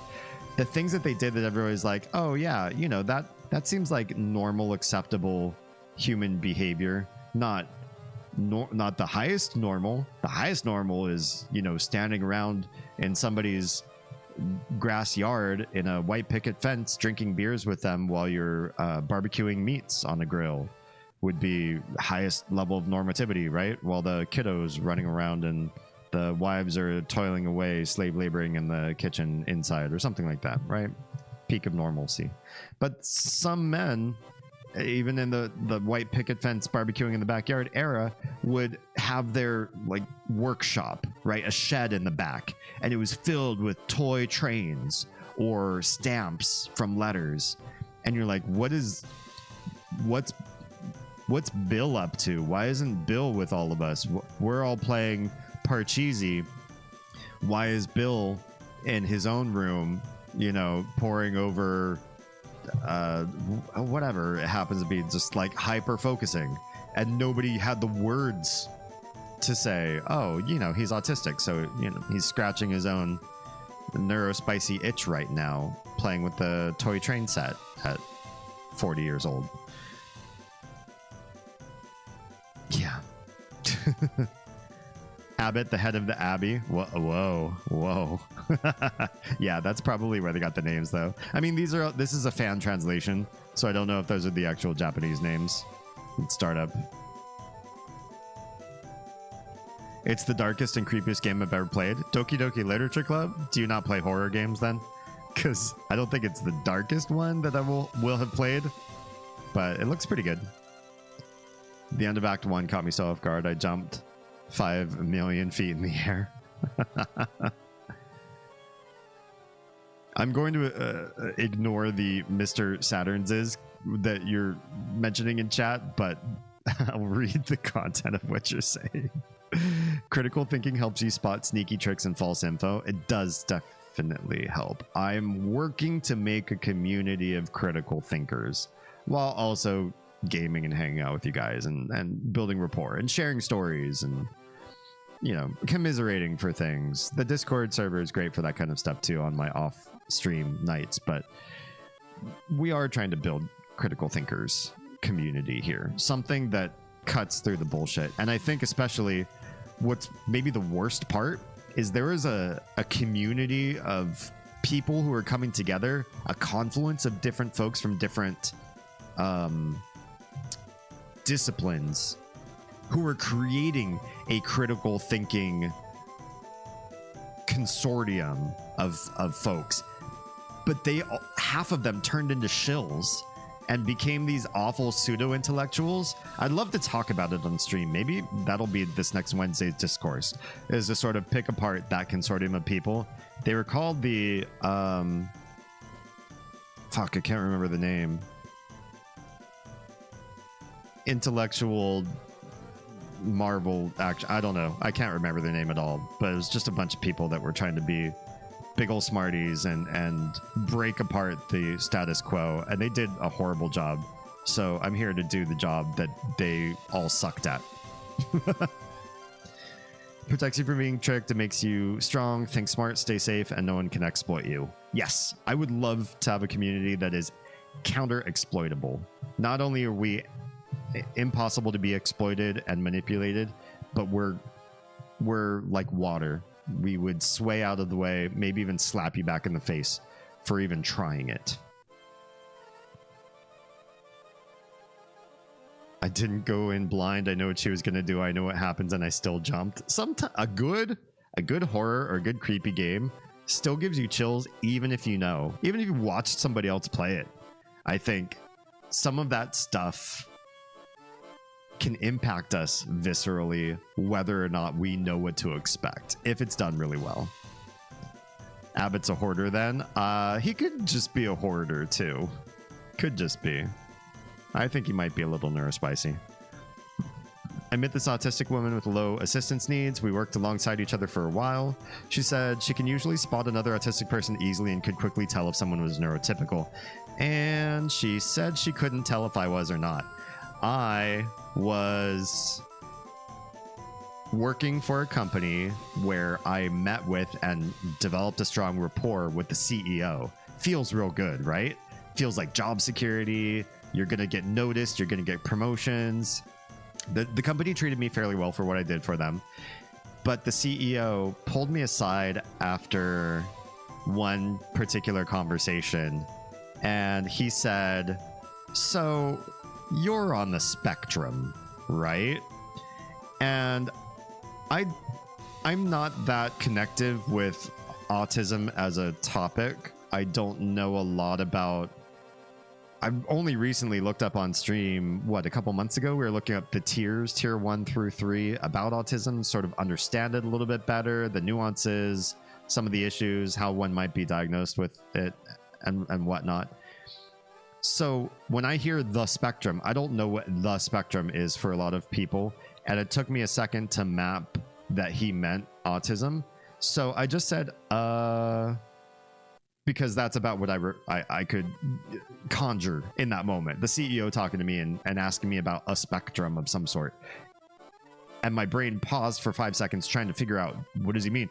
Oh, he means autism. So I just said, and was enough of a response from for him to assert, yeah, I thought so. Because that's like a yes to him, I guess. And then he said, me too. So he came out as autistic, probably type 1, probably, low assistance needs. He's a CEO, of course. So he was like, me too. Said something else commiserating or, conforming with me on it. And then let me go about the rest of my day. But I was like, did I do something to get mislabeled? And then you start thinking about, how are you interacting with people? What are you saying? What sort of ways are you engaged? If you've watched my streams, you probably realize I'm a high-level communicator, and I care about communication deeply. It's one of the things that I think makes me a good parent. It's one of the things that I think makes Oz's and my relationship so stellar. And so to be clocked as somebody who might have a different way of communicating, sure, I guess different, but I think positive. Compared to most people that I meet on the street, I believe we excel at communication, not find a neurotypical hindrance toward it. So it felt weird. And I started doing like online tests to see if I had some mild ping on the spectrum, or I don't know. It gets you thinking when somebody says something like that. It would be exactly like if somebody came up and guessed your sexual orientation out of nowhere. It'd be like, hey, are you into fill in the blank? And you're like, what? Why? Why are you asking me that? Why now? Why here? Who are you? What is this about? Yeah. As soon as the protag walked into the house, I knew what was going to happen to his best friend, and I jumped because the music turning on so fast and loud caught me off guard. They do that. Games do that, right? They deliberately manipulate your emotions with sound stings and that sort of thing to make it happen. The Stoic Club? No. But I watched some of the Stoic Club's content and they brought some of these people on. So I'm gonna... This might make it easier for you all to do the armchair research. I'm not going to do it while I'm playing the game, but maybe you can. It's not the Stoic Club, but one of the guys who is part of this troupe appeared on the Stoic Club. Maybe a couple of them, but what was their last name? Weinstein. Wait, is Weinstein Harvey Weinstein? Not that guy. Am I confusing his last name with these two? Okay, so let's leave them off because I can't remember exactly the last name. They were like brothers. One was a mathematician. The other one was a biologist who got kicked out of his college for inciting issues involving race. And he got super red pilly after that. Sam Harris was part of this troupe. Joe Rogan was part of this troupe. Why anybody imagined Joe Rogan had some sort of like deep think component to his brain, I don't know. But he was engaged in this group as part of it as well. I want to say Dave Rubin, incredibly red-pilled now. But when he first started, I felt like he was trying to navigate a centrist angle and then realized he could chase more money by presenting as hardcore Republican. Does this sound familiar to anybody else? This group of like deep thinkers, reprogrammers, analyzing brains that never took anything for face value. They'd always want to bust things down philosophically and do big research. One of the group coined the title and created the grouping of them all. So of course he felt that way about himself. Eric was one of the two brothers. Eric and man, I don't know. This is going back a ways. But one of the dudes talked on the Stoic Club. I remember that. I don't like what I watched out of the Stoic Club content. It seemed like long form circle jerk with a very little being said. a lot of people coming together in a Zoom call, maybe only 2 people talking the whole time, and hemming and hawing around topics, not getting to a point after spending significant time listening and wasting hours of my life hoping that they'd come to some big revelation. It all just felt like people who came from such big affluence that they could spend a majority of their life just sitting and pontificating and then telling you what came from their pontifications. And I thought, okay, if wealth is going to do anything, it might as well produce some people who don't have to actually labor, who might use their brains to come up with great revelations, and they just weren't. It just felt very pseudo-intellectual, very empty claims at the end of the day. Yeah. If autism pings loud for her, she detects it easily and said she wasn't getting a loud ping from you. It means you're not. Maybe. Maybe she was just getting a soft ping and couldn't tell. She says she could also tell really quickly if someone wasn't. Yeah. Maybe her ping was broken. Maybe there's just something about Link that's different than normal people.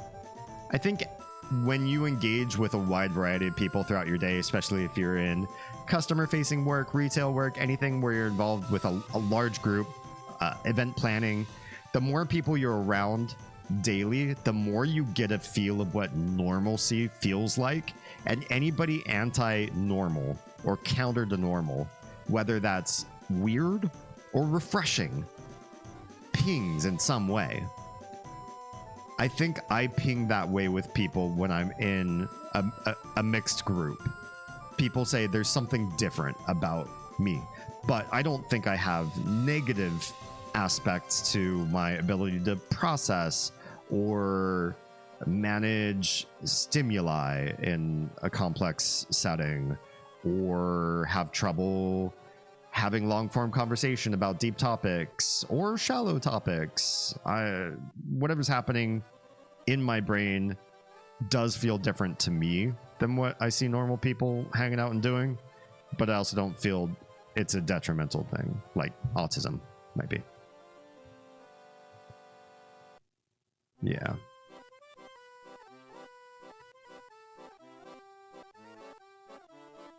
It was so quiet, then I cried, not because I was scared, because I was sad for the protag. Oh, I like that. I'm not adverse to a game making me cry. Honestly. I don't cry at a lot of things, but some movies, some shows, and at least one game in my past have made me cry. And I'm for it. I'm for the deep emotion. It means they've done a really good job establishing a connection to the character. Somebody that's meaningful that you care about. The Stoic Club is a real thing. I think they were called that. I was just making a joke because that's the name of the club Ness and friends went to. Right. So maybe they're not called that, but it pinged in my memory. I'll do some research right now, all right? I'll actually look this up and figure out. It's going to pause the music while I pull this up. I won't make a whole new window to show my searching, but there's somebody...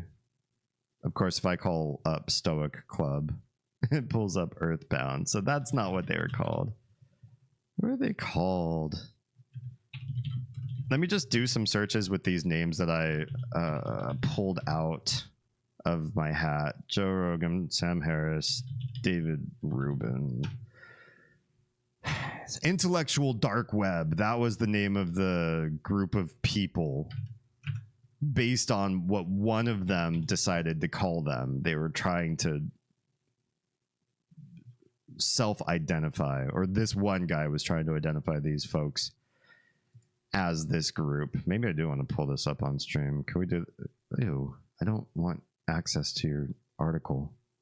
Okay, their article is still pulled up without access. Can we pull this up? Let's pull this up. Do I have the browser pull upable? Yes, I do. There's the guy that made it all up. Boom. This dude. Eric Weinstein, something like that. Does anybody just remind anybody of anything? Or is this just me that I follow weird stuff like this? Yeah. Oh man, I gotta go to bed because if my parents find out I stayed up this late, I'm dead. Don't let me be the reason you get in trouble. You watch the VOD later. Thanks for popping in. Disappears like class. Thanks. Have a good night, Earthbound. Earthbound fan. Could turn the music back on. Such great music to talk about this topic too, because this is kind of like a circus. These folks ended up being kind of a circus. I'm a big old softie. That's okay. Softie is good. Mother 3 was the first game to make me cry. Oh, I can't wait. Maybe now might be a good time to listen to that music and put it into Discord. Yes, actually. Let's do that, and then I'll show you this IDW stuff here. You would have put it in the comments, probably right here. Let's take a listen. Can I... Yes. Yes. Whoa. Whoa. Whoa. Can everybody hear this?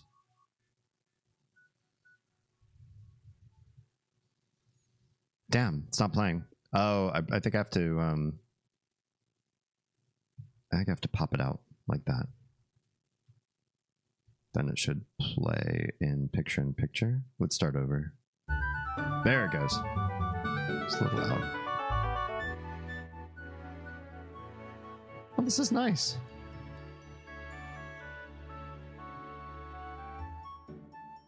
I feel like this really matches the vibe.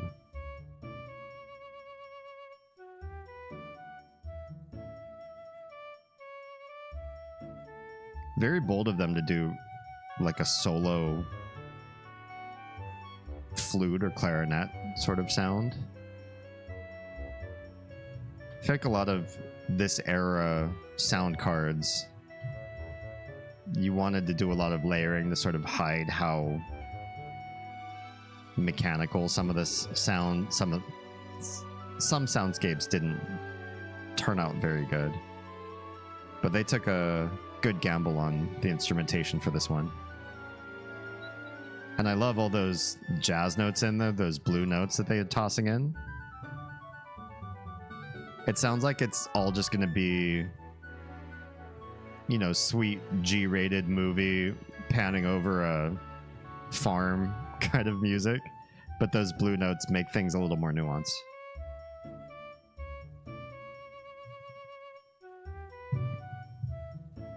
How they get the vibrato in this era of sound card, I wonder. It's good. It sounds really good.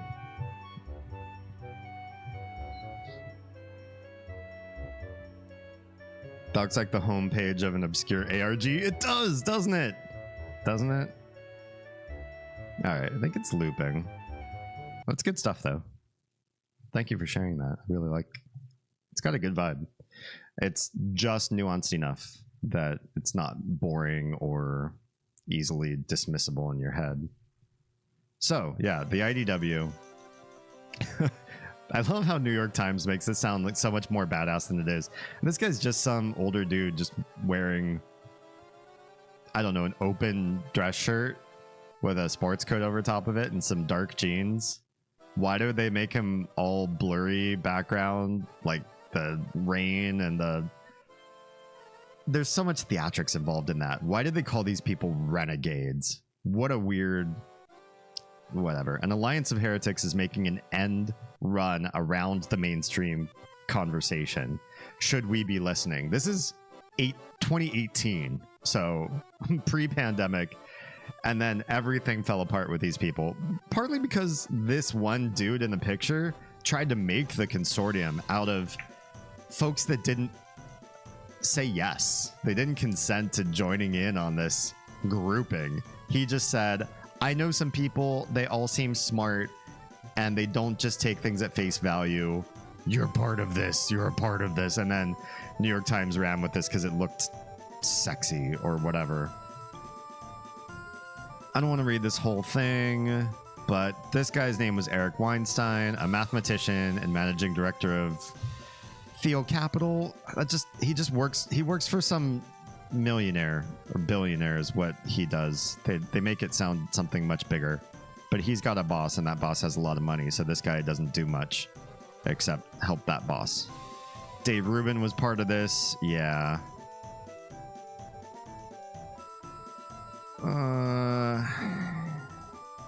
Here's one of them. Christina Hoff Sommers. I don't really know anything about her. She didn't pop up in my algorithms. Joe Rogan did. There's that guy trying to look like he's dark and imposing too, but he's not. He's just a big goofball. Candace Owens was part of this back then in these days, because she also started off being very middle of the road too. Now she's a right shill, trying to get some of that conservative money as well. And she's definitely the type of person that if you followed her entire career on camera, you would know as incendiary and anti-left as she sounds today, she was never married to that ideology. She converted to try to get a revenue stream, try to get popularity. I feel like this is where Sneeko is today. If any of you know who that is. There's a whole group of people that live in this vein of, what's the word I'm looking for? Chasing a certain type of clout, trying to develop a certain audience that don't even feel the way about that audience that people think they do.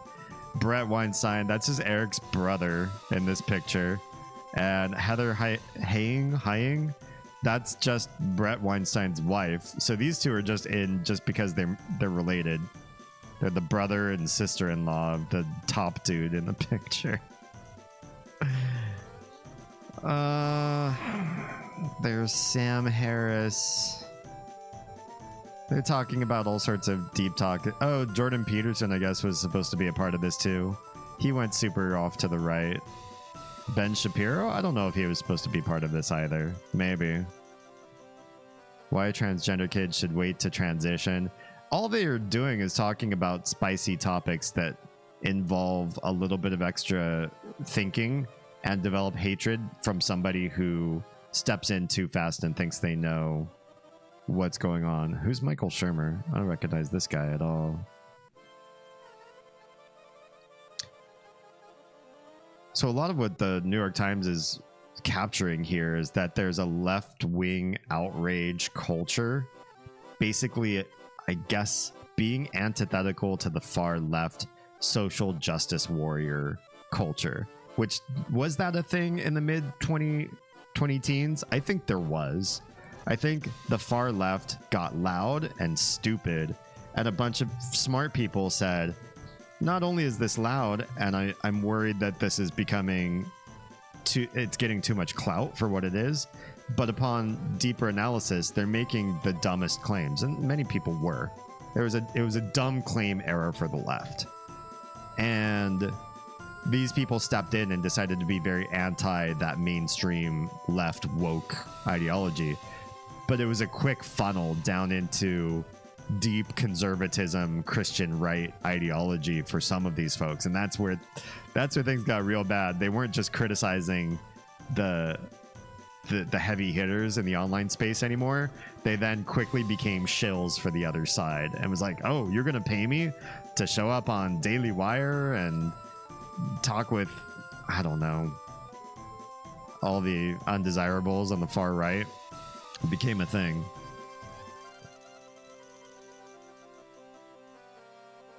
Is Joe Rogan right wing or centrist or left? I know very little about him.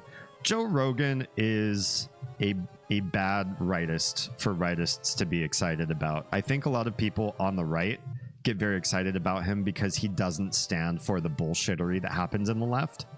And so they're like, yeah, there is bullshittery on the left. I agree. But he's not very far right. He has some right ideas, but he's not particularly religious. He likes drug culture and is both agreeing of and membership to having different substances throughout your life.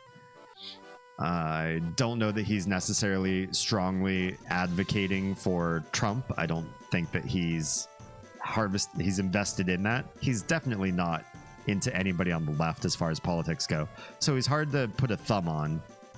And he'll talk very blue collar, middle America, he used to do construction work, carpentry, and that sort of thing before he got into comedy. So he sounds kind of like a heartland American that's more aligned with conservative ideas. But then he got in a topic with, I forget who, somebody mentioned we really need to repeal regulations on US businesses because it hinders our growth, which is a big conservative talking point, right? US growth is hindered. We're doing poorly versus other companies in the world, other countries in the world, because we have so many regulations on our government, on our businesses by our government. And Joe Rogan stepped back in. He's like, no, when I was like helping build houses, we needed those regulations. Otherwise, everybody would just do everything at the absolute bare minimum and build shitty houses and create public safety problems for everybody. Everyone knows that those regulations kept the construction companies doing that new bare minimum so that certain safety protocols were met. If you remove the regulations, then it's Wild West. They'll put lipstick on a pig and make, you know, the shittiest buildings ever, but make them look really good on the outside just to cut every corner possible, make the most money possible, and fuck you as the end consumer, because hopefully they're long gone by the time you have problems. And so that's a very left talking point, right? We need regulations. So he's kind of a hard person to put a thumb on, but I feel like Eric Weinstein, Brett Weinstein went super like anti-vax and crazy far right. Candace Owens went crazy far right. Ben Shapiro, crazy far right. Ben Shapiro like sells gold while he's talking online. He'll be telling you his ideas of what he thinks Kamala Harris should be doing right now and how cool the right is versus the left, and then he'll pause and try to sell old people gold, so you know he's a shill. Yeah, a whole number of these people who became part of this just went after that red money like crazy. I'm trying to remember the one guy. There's Dave Rubin. He shilled out hard. He was very centrist at his show. He had his own show in his basement. And now he's like the gay conservative to allow conservatives to feel like we're appealing to gays because look at Dave Rubin. Which it's like Candace Owens. Like, look, we have a black woman among conservatives because we have Candace Owens. That means we're appealing to black women. Look at Candace Owens. Whoops, turn the music off. Yeah. People who pride themselves on pursuing the truth and telling it plainly should be capable of applying these labels when they're deserved. It seems to me that if you're willing to sit across from an Alex Jones or Mike Cernovich and take him seriously, there's a high probability that you're either cynical or stupid. That's interesting. Alex Jones is nut job, but he's a nut job for money. When the cameras turned off, he says, that was a good show. We really shocked him. So if you don't know that Alex Jones is doing a performance bit, then you don't know Alex Jones well enough. If there's a reason for shorting the IDW, it's the inability of certain members to see this as a fatal error. Interesting. I don't know who's... Is this all one long quote from somebody? No, this is the reporter typing or talking here. Free thinkers, no more barring people because they have different ideas. So these are ideas like adjacent to what I stand for. But these people all did it really badly, and they went down really conspiratory ideas. Or if they're not heavy conspiracy theorists, they just chased a bunch of right-wing money and now look like shitheads as a result. He loves him a good conspiracy theory. Joe Rogan? Yeah. I mean, you tell him anything about aliens and you give him half-truths and bad proof and he's all over it. He's a huge conspiracy theory guy. Yeah. Generally, debating things like transgender rights isn't necessarily going to dive into deep philosophical exploration. Well, it can, depending on the type of rights you're talking about. Like, talking about transgenderism in sports became a topic that was debated about in social circles. And I understand the sides that people were trying to argue. That is a debate that I refuse to talk about on this channel, by the way. But that is something that I saw played out on an online channels and I kind of understood where both sides were getting at, or transgender rights in somebody who is the ward of another human, right? If you're young enough so that you have a parental guardian or a parent and they have certain rights to your medical determination, and you should have certain rights to your medical determination depending on your age, where that blends, where the lines are drawn there, what can be done as far as somebody who is identified as transgender. These are things that did at that time need to be talked about. So I think there's some. Now, rights like governmental rights, the rights to some of that stuff is inalienable, right? And shouldn't have ever been a philosophical conversation. If you and I were to discuss it, we'd probably both be like, yeah, we support that. That is, yeah. I'm trying to grow an audience that isn't all in agreement with each other, but there are certain things that if you disagree with me, I don't know where we can go. Like if you say somebody who is transgender shouldn't have the right for self-identification, self-exploration toward removing the dysphoria from their life, I'd be like, I don't know where we could go forward with this. If you don't think that people have a right to be happy and engaged in life at a core structure of who they are internally to themselves, how they relate within, with no regards to society, no impact to other people, just you alone in your own room, looking at yourself, thinking about yourself. If you don't feel like everybody deserves a certain modicum of happiness at that stage, then I don't know what we have to discuss. So some things I feel like everybody in this channel, we're all going to agree with, but I do invite discord and dissenting opinions. And I at least want to understand if somebody did feel like certain inalienable rights are alienable, I'd want to hear why. Then call you weird for thinking that, but I'd want to understand why. Just bounce off of each other with all the stuff we agree about, but then if someone were to come in talking against it, they'd be talking from a place of emotion, or worse, they'd just be parroting dogma. Yeah. And so, like, do I want to hear somebody's dogma that's anti-trans? Probably not. But do I want somebody like that to maybe come into chat one day and try to explain dogma? Like, I kind of want to take it a meta level up. Like, I don't want to even talk to somebody who's pre-programmed with dogma about their ideas, but I want to understand where dogma got them. How did they get stuck in dogma? Why do they think that that's a defensible position today? If you can resort all the way back to because the Bible said so as your ultimate argument for something, I want to understand who you are and what happened to you in your life that you became that way. We were talking, was it last week, about people who need external morality to make decisions, and that they believe that everybody is like them and is also lacking an internal moral compass. And that's fascinating to me, because that is a sociopathy, right? That is some sort of anti-social personality disorder of some sort. I think we're just going to close this. It's so much op-ed, and there's so many boring comments being made on it. I don't know. It just sounds like a real big fluff piece that's trying to give these guys big ass egos too. Like, look at how amazing these people are. They didn't end up being amazing. So looking at this in hindsight, it looks pretty pathetic. Like, they're so rebels, and they're dangerous because they question the mainstream agenda. Like, whatever. They all ended up becoming something pathetic in the end. Maybe some less than others. I feel like Sam Harris came off of the anti-Islam tirades and started to become a little bit better spoken about his ideologies later, but he went through a bad arc too.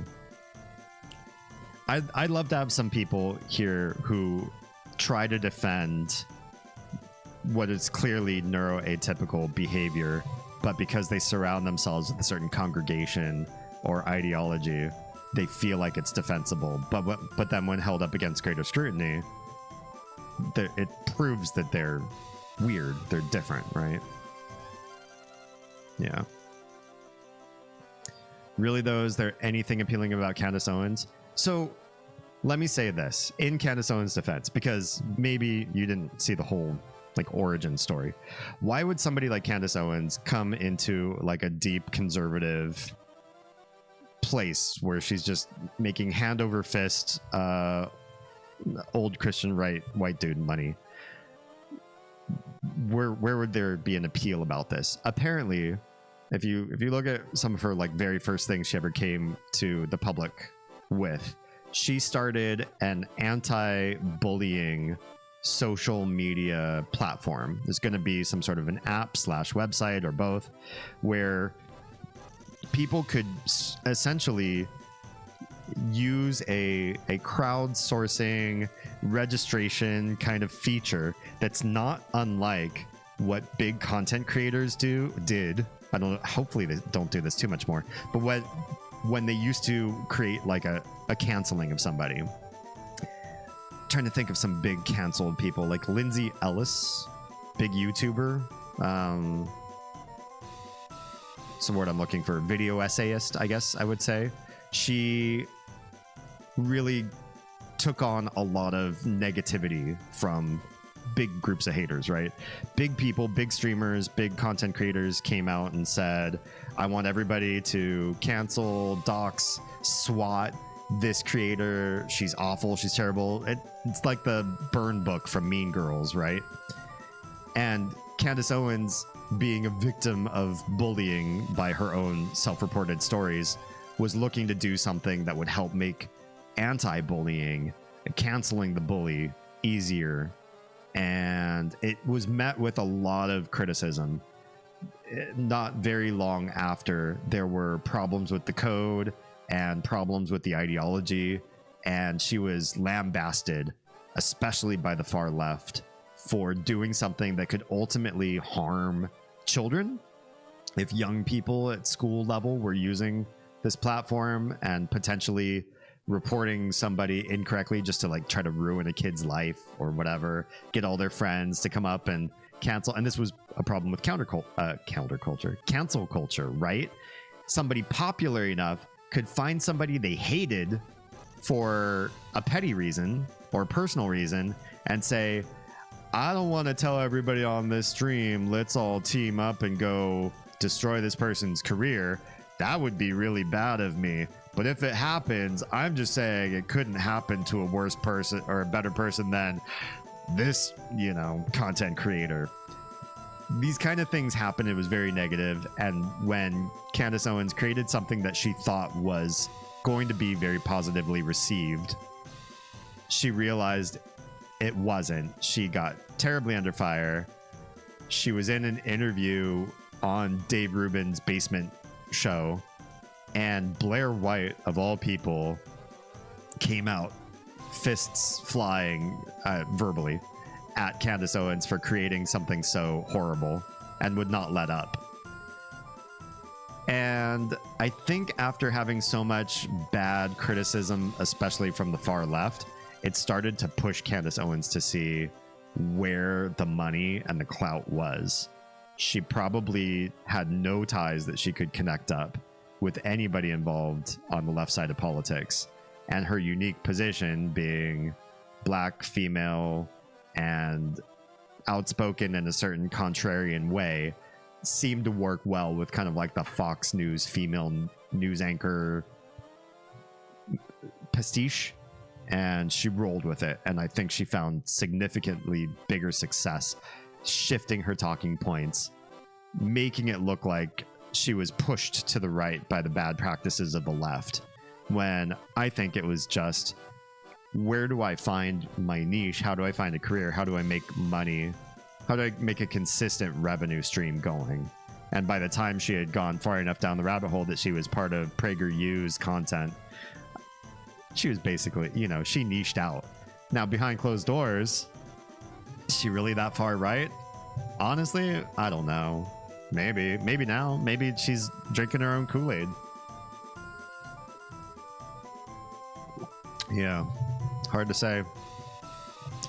Why do we believe what we believe? Because it's scratches a niche. It doesn't have to be very real.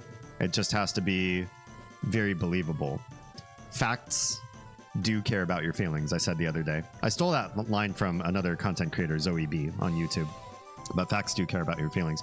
You will not believe a fact if you feel very strongly against it, and you will seek out facts that you do believe to be true.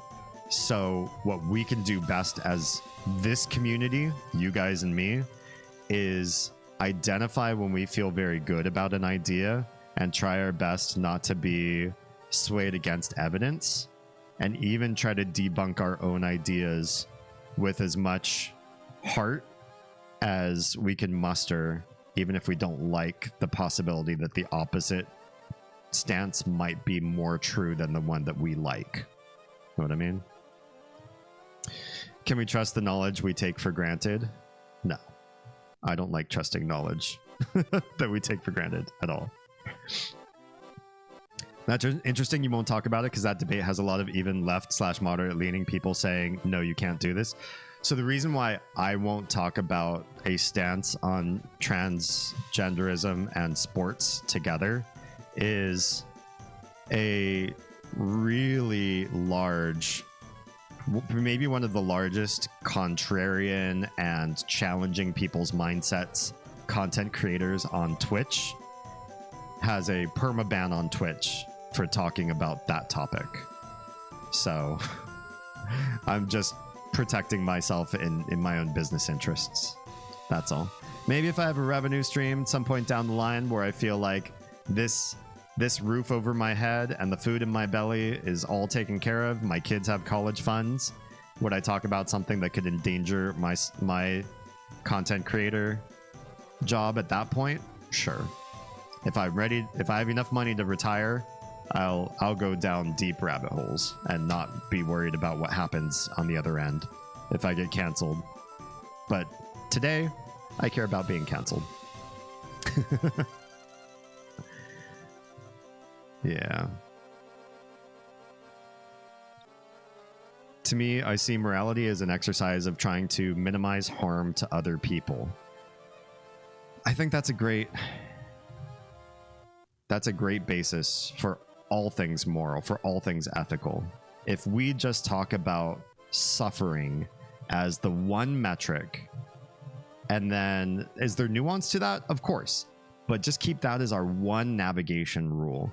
Can we minimize suffering across all board, every single human possible affected by a given topic? Can we just reduce the suffering? Can we lower harm to the absolute minimum possible? Will some people forever be harmed? Perhaps. Perhaps we can't get to a utopia where zero harm can be reached. Should we strive for zero harm? I think yeah.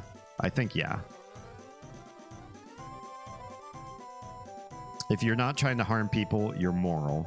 If you're trying to do things with the intention of helping lift other people up, that's even better. True. And I think that you stumbled upon something that is not represented nearly enough in online circles about proper things to do, whether that's a political stream talking about where should the policy go, should we be putting more pressure on this government to do the right thing here, or should they pull out of this conflict, or what's going on in the world, all the way down to personal philosophy, ethics, just greater what to do in any given circumstance, right? It's so weird having this kind of conversation over what's essentially circus music, but it's fine. But I don't think enough focus is made on the fact that there are gray choices to make, gray actions. And that's something Link I think you just said without saying it so overtly. When you choose a direction that causes harm, especially if you knew it, it's an even deeper nuance, right? If you knew you were going to cause harm to somebody and you just felt okay about that, that's a very dark action, right? If you committed harm by accident, probably do better next time. Do some research. Grab the data better first before you take a step, right? Really analyze what you're doing before you go out. Because if you incur harm by accident, it's still harmful. That still sucks. Try to do a little bit better. And then there's the good stuff. trying to lift up communities, helping your neighbors, helping the downtrodden in your city, trying to get reform in local politics to happen, going to committee meetings, getting your voice heard, signing petitions, and then up to and including national votes. I say it in that order because so many people, especially in the United States, focus on the national vote level. They don't know shit about local politics. They don't go to those meetings. They don't know what the silver hairs in their community are deciding on, because those people are retired. They can get involved in local politics all they want. They can sway major decisions for the future of your city or town or village that you live in if you're not careful, if you're not scrupulous, and get involved to the best of your ability. We all got to survive, right? We all have bills to pay, and the elderly maybe not so much. So they're always going to have a bit of an advantage. But if you say, because they have the advantage, I'm just going to leave it to them, don't leave old people to make decisions for the future of young people. Old people are not in tune, right? That was the big problem everybody had with Joe Biden. That's the big problem people have with Trump, and why he picked such a young VP is old people don't keep up fast enough with the ways that culture changes. I feel like even people my own age don't. Some of us are great at it. I feel like I stay more culturally bleeding edge as best as I can. And some of my peers, folks that took a diploma the same day I did when we graduated, are ossified already. They're frozen in bone and stone, right? They don't make changes, and they already feel like, well, I just think the world should be more like this, or things were better back when. It's like you're already fucked at that point. And I don't want people like that ever making policy. Anybody who's ossified, even if you're young, you could be 20 years old and decide that you know everything about the universe today, and that society will never teach you anything 5 years down the road, let alone 20, 30 years. I don't want you making any policy decisions, because you're already fucked in the head about that. But there are a lot of great... Wow, I went really down the rabbit hole with making good choices and bad choices. But there are a lot of great choices, is what I was getting to. And Link, I think, made the point, is there are plenty of decisions you can make that are just moral, because you're not causing harm to anybody, but you're not necessarily uplifting and helping the community around you. Sometimes the best ethics or morality we can do is to just make sure that we're least impact on other people's lives as possible. Because generally impacting other people in their lives is loosely negative. A lot of people just don't like being impacted by other strangers unless you know you can do something that's positive with no negative repercussions. Maybe just the best thing to do is get up, see to your needs, make your money, get yourself fed and taken care of at the end of the day, do some self-care. Is playing Mother 3 changing the world? I don't know. Hopefully this diatribe that we're all on tonight will help change the world in some positive way. But playing the game itself, it's whatever. I don't think I'm contributing to uplifting anybody's life playing this game. It's gray, but there are plenty of white and black choices you can make morally. And the right thing to do, and especially if you have the moral compass that the majority of us do, is avoid the dark choices, avoid the choices that cause harm, and maximize to the best of your ability the choices that would help out other people. Keeping in mind that life is a marathon. If you gave up all your possessions and went to be some sort of martyr to the cause of good for other people today, and you only could live 7 days of your life doing so because you gave too much and you killed yourself pushing goodness into the world, if you had just paced yourself, you could have done it for years and years and decades. I think people do need to pace themselves better, especially when it comes to helping out others. I swear every time you say Candace Owens, I picture Candace Cameron, even though they're obviously different people. Candace Cameron, don't worry, we're not putting you on blast tonight. I only know her from Family... Wait, what was it? What was the show? Family Matters? No, that's not it. What was the show she was on? Oh my god. Bob Saget? Whatever, that show. I remember her from that show. With the 3 dad figures. And I don't know if she ever did anything else after that. Full House. Oh my god. My brain was just not working today. Yeah, I remember her from Full House. Candace Cameron was on Growing Pains. I know her brother was. What was his name? What's Candace Cameron's older brother's name? Mike Cameron? No, maybe his character was named Mike. That guy went whack job. Oh, yeah, I think she guest starred in that. I think you're right. I use harm as a metric rather than just suffering alone. If suffering were the barometer, I could shoot someone dead in their sleep because they die without fear of being shot or feeling the pain of being shot. Here's where I think that still causes suffering. Nobody lives in a complete bubble, right? That person contributed at a job that causes suffering to the productivity and the rapport that that person made there. They have a family, most likely. They're engaged in the community. They buy things and might have a rapport with the neighborhood as a result. Everyone is more than just the person they are. Yeah. I'll pause. Maybe during the ad break, we'll actually get out of this dialogue. So, no, because I don't want to skip dialogue for people that don't subscribe on Twitch. That's not fair to them. I'll just pause for a moment so people in the cheap seats can come back. Weehaw! Love your face. Welcome. Hey, how's it going? How you been? What's good in your world? How was your weekend? Hey, Dame, it's a school night, but I wanted to check in anyway. I appreciate you. It's late. It's late for a school night, but thanks for being in here. Yeah, I'm just taking a bit of a break, but we're doing a deep dive. We're doing some deep philosophical critical thinking right now, tonight. Over the top of this joyful, circusy music with a monkey walking around the town of Tasmillion, Mother 3. Because what better backdrop for a deep conversation than a 16-bit concertina song? Is there a bot read for everyone now? Bot read? I'm shocked to see it say my name. What do you mean? I don't see your name.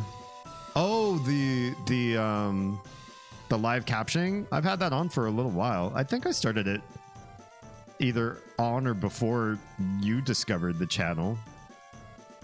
If I say Weehot, does it spell it right? No, it calls you Weehot. Oh, the bun bot on YouTube? Yeah. She's been hanging out on YouTube for a long time. No, you're not crazy. Oh, but you probably haven't seen this. Let me take a pause now that the people are back from the cheap seats and Twitch to show merch is in. Merch is in. I have t-shirts and a hat. And right now, the only way you can get them is to DM me or email me or find me on whatever social media and ask me if you'd be interested in buying this sort of stuff. I haven't sorted out pricing yet, but the proof of the first one's here, and it is Astro Bun Bot, the bunny who manages the show.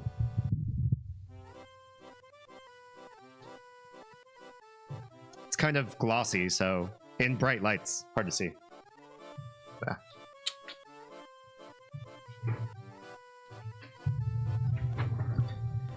T-shirts with Bunny. I have t-shirts with Durga, the goddess of destruction, because we destroy things like the status quo in this community.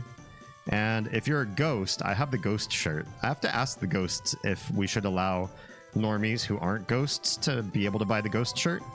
But if you are a ghost, you can buy the ghost shirt at ghost prices. That's in Discord. For people who are ghosts, you have your own special channel. You know where it is, and you can find pricing there. That's already been determined. I haven't determined normie pricing yet. I swear there was no ad alert this time. I saw it come up. I super saw it come up. Hasn't been one all stream. I heard it. I saw it on OBS. I don't know, Tara. I don't know. Oz says I may have done something nuts. In both streams you've said that. When your brain didn't work? Wait, what's going on? Do dish. More often than not, other people Oh, I don't think I think I finished reading the rest of Link's comment because we went to ad break, so I didn't want to stop there and then have everybody else miss out. So somebody being shot and not feeling the pain of the shot, I would argue in some cases can be helpful. What if that person was living, suffering, and they've asked to have somebody help them end their life? How do you feel morally about that? The like dying with dignity thing. I could see an argument both directions, but somebody dying can also create suffering to the people around them for the loss of that person, even if the way that they died didn't create suffering for that person. But they're being harmed, so we avoid doing that to people. I think we evolved that way. I agree. Most people would naturally recoil from ever crossing that line. You would not murder someone even if you were in some magical situation where you knew you could get away with it. By and large, the healthy human being does not have the propensity to murder. And anybody, especially somebody from a religious dogma that tells you you need a Bible or you need a supernatural force to tell you not to murder, there's something wrong with that person. The person that says, if I'm not told to not murder, if I'm not threatened by the consequence of hell, then I'm going to go out and murder. That person's not the normal person. But it is like about minimizing overall harm. If you stick a sharp object into a baby for fun, you're a sick, awful person. But if you stick a baby with a needle to inject it with a life-saving drug or vaccine, you're causing minor harm and suffering to move in the direction of less overall harm and suffering.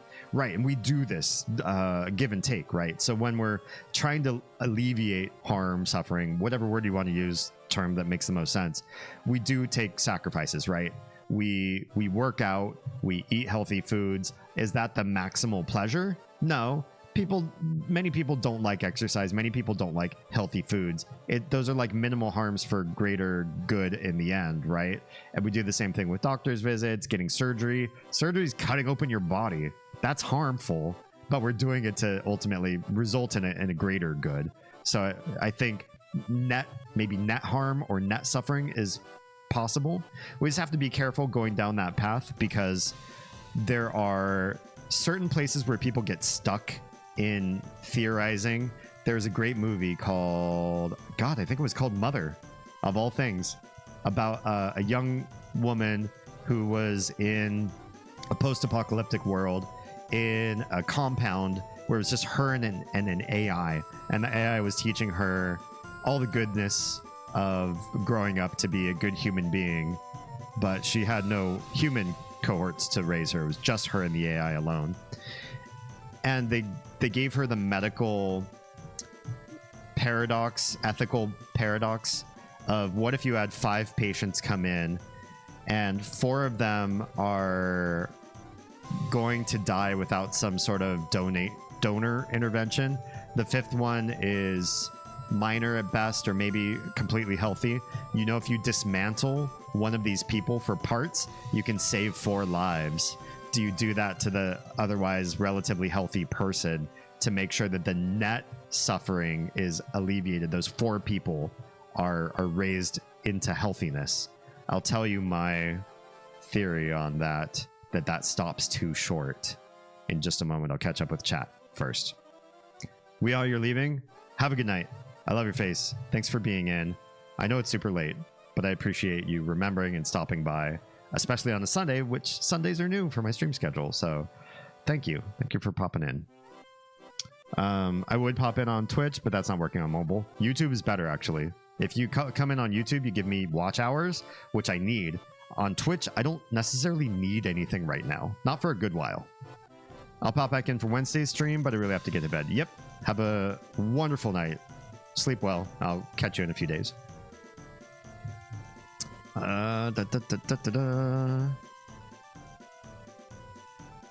More often than not, other people experiencing suffering of some sort when someone they know dies. Grief is one of the most painful emotions. I would agree. Although we do have grief counselors to help with that. But that's especially when somebody dies in a way that we feel is unwarranted or because of the harm and suffering inflicted upon them by another, we find extra grief. somebody dies from an illness, there's a grief. If somebody dies because of a tragic intervention of another human being into that person's life that took them out, I feel there's such a deeper kind of grieving for that, right? I kind of double booked myself on events. Oh, Oz. Well, you can always cancel one, right? Just pick the one that's better, hopefully. It's not limited to grief, but that's the first thing that comes to mind. Yeah, I agree. Next time an ad break happens, say something and I'll check. Okay. If I see it on OBS, it should be coming up on your side of things, though, too. If they are of sound mind, it has been several conversations, talk to a psychologist, determine that the quality of life will simply not exist, and the quantity of life is limited, not by like, if you don't do this, I will, but like fatal chronic illness. Dying with dignity is something I think is important. It was called Mother. Yeah. They're not overlapping, but end to end. Would you do a double day? Would you come to one, leave one early to come to the other, or start one late? One's 9 to 2 and the next is 2 to 11:30. That's a long day, Oz. I know you're feeling better. I guess it's up to you in the end. Okay, I mean, yeah, we'll see. Whatever you decide, I'll get you whatever support you need. Yeah, we'll figure it out. Okay, so what I was going to say about the thought experiment with the dismantling of a person to save other people's lives. You got a bunch of critical patients who are going to die, so you dismantle somebody and you save all those lives. It sounds like the net suffering is lessened, maybe the greatest outcome, right? You've saved the most lives. It's kind of like the trolley problem. Everybody knows the trolley problem, right? If I do this, you've probably even seen the meme picture. If you don't know this meme, I don't know if we can be friends. But wait, oh yeah. Okay, this is the OG trolley problem. Why is it called absurd? Browser pop-up. Level 1, the original. Oh, I guess they're absurd because they're going to do more on this website. We're just going to look at the first one here real quick. This is the same kind of principle, but this one's kind of, I don't know. I feel like the physician idea is better because you, as a physician, imposes the idea that you've taken the Hippocratic Oath and that you have this concept of your ultimate decisions are to help the greatest good possible. That's what you exist as a doctor for. Will you save 4 lives by dismantling a healthy person to use them as parts for those people? The trolley problem is a little bit more abstract, but the idea is a trolley's on track heading toward 5 people that have all been tied to the rails like a villain in an old movie with a curly mustache, right? You can pull the lever to divert it to the other track, but there's another one person tied to that track. What do you do? And this is a concept that people toil with in their own minds of the sin of commission versus the sin of omission. The sin of omission is you do nothing. You didn't cause those 5 people to be tied to the rails, so you're not at fault for killing them because of your inaction, but it's still perceived by many people as a sin. You omitted your option to act, and by your omission of action, you're allowing the greater harm to occur. However, the sin of commission is the idea that you grab that lever and you push it. Now that one person who was not destined to die, by your own hand, you have forced the lever, you're forcing the trolley onto a new track. That one person was going to survive, but you are killing them. You pushed the lever, you are killing them. Sin of commission. Do they feel heavier? And that's why they use 5 people on the one track for omission and 1 person on the track for commission. A lot of people feel like the sin of committing to an act is heavier. Only killing 1 person by committing actually feels heavier or maybe equal in a lot of people's minds to letting 5 people die by your inaction. Same idea with the physician theory. They're kind of both the same story in 2 different ways. I like the physician story better than this one, but this one was at least, you know, drawn up as a meme and has a million different variants online that are funny and goofy and whatever. I'll catch up with chat, and then I promise I will render my personal answer to the physician problem, what I feel.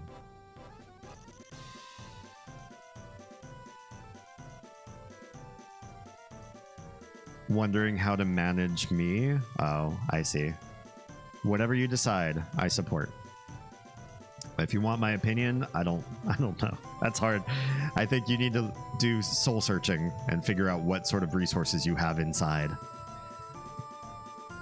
Something I love asking when discussing morality and religiosity with a religiously dogmatic person is, if your God asked you to kill me or to a child, would you do it? Some will say that will never happen. I feel like most people would probably nope out of that, right? They would say, my religion doesn't have a God like that at all. So the answer is so absurd, right? They'd probably nope out often. Some will jump right in and say yes. Yikes, that's scary.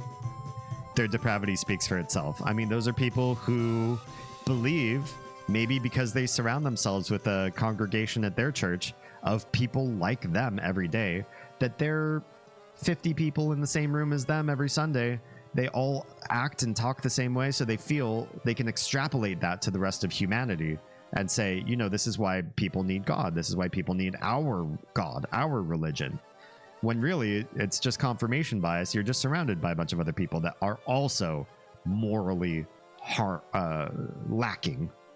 You don't have the moral compass that the rest of us often do. A reasonable thing to say is no, or at least I hope I'd have the courage to say no. Yeah. If a deific being came down through the clouds and mandated me to do an action, I don't know how courageous I would be. That's a hard thought experiment to wrap my head around. I don't feel particularly religious about the idea of somebody coming down and mandating me to do an action. So it's hard for me to put myself in that position as somebody who's like a churchgoer. But it would be kind of weird to say no to a big supernatural being. You could Kobayashi Maru the thing and just derail the train. That's, I mean, you're breaking the theory, the moral quandary, and then you're not playing the game, right? Then you're not talking about sins of commission and omission. You're talking about, I don't like sins at all, and I don't want to play this game. So my theory on the physician answer is, if you had one person you could dismantle for parts and save n number of people's lives, it could be 2 people's lives, it could be 50 people's lives. I would say the physician's job is to never dismantle the healthy person and let the other people die if there's no other way. You know, you do your best treatments. If the thought experiment is, no matter what you do, they'll only live if you dismantle this healthy person and rip them apart for parts, then I'd say the physician's answer should always be, let the healthy person live and let the terminal people die. Now, why do I feel so confident about the sin of omission and commission in that particular story with the physician? The answer is the ultimate net harm on everybody, not just the person who's in your clinic that could possibly be used for parts, and not the people who are suffering some sort of terminal or chronic illness who are destined to die if you don't rip somebody apart to help them. I'm talking about the entire population outside of that.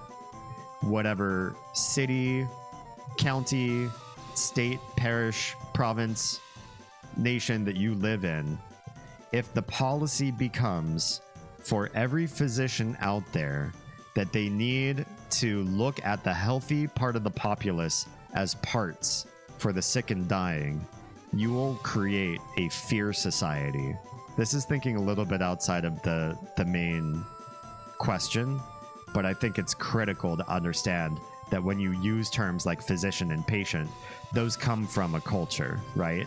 We're not talking about a thought experiment where there's only the physician and these 5 people on a desert island together. We're talking generally about living in a society.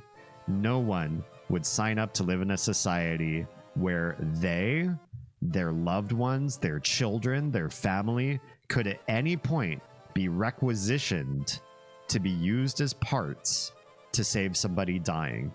Not least of which, you don't know why that person's dying.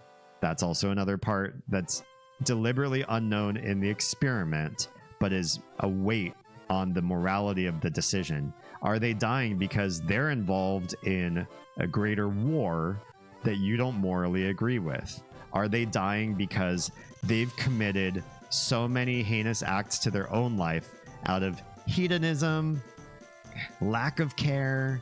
They're just not maintainers. They just sought pleasure. They're greedy and awful people to themselves their whole lives.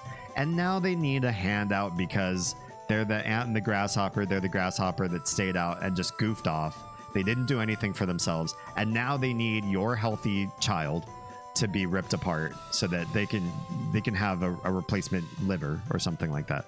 You don't have enough facts. And if the entire society is built around the principle that this could happen, it could happen to you, or it could happen to somebody that you love more than you.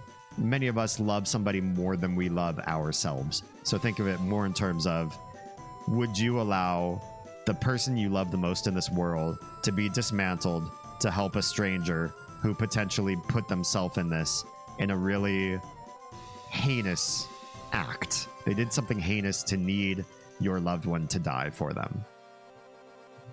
That's why I say never dismantle a healthy person to help somebody who's dying.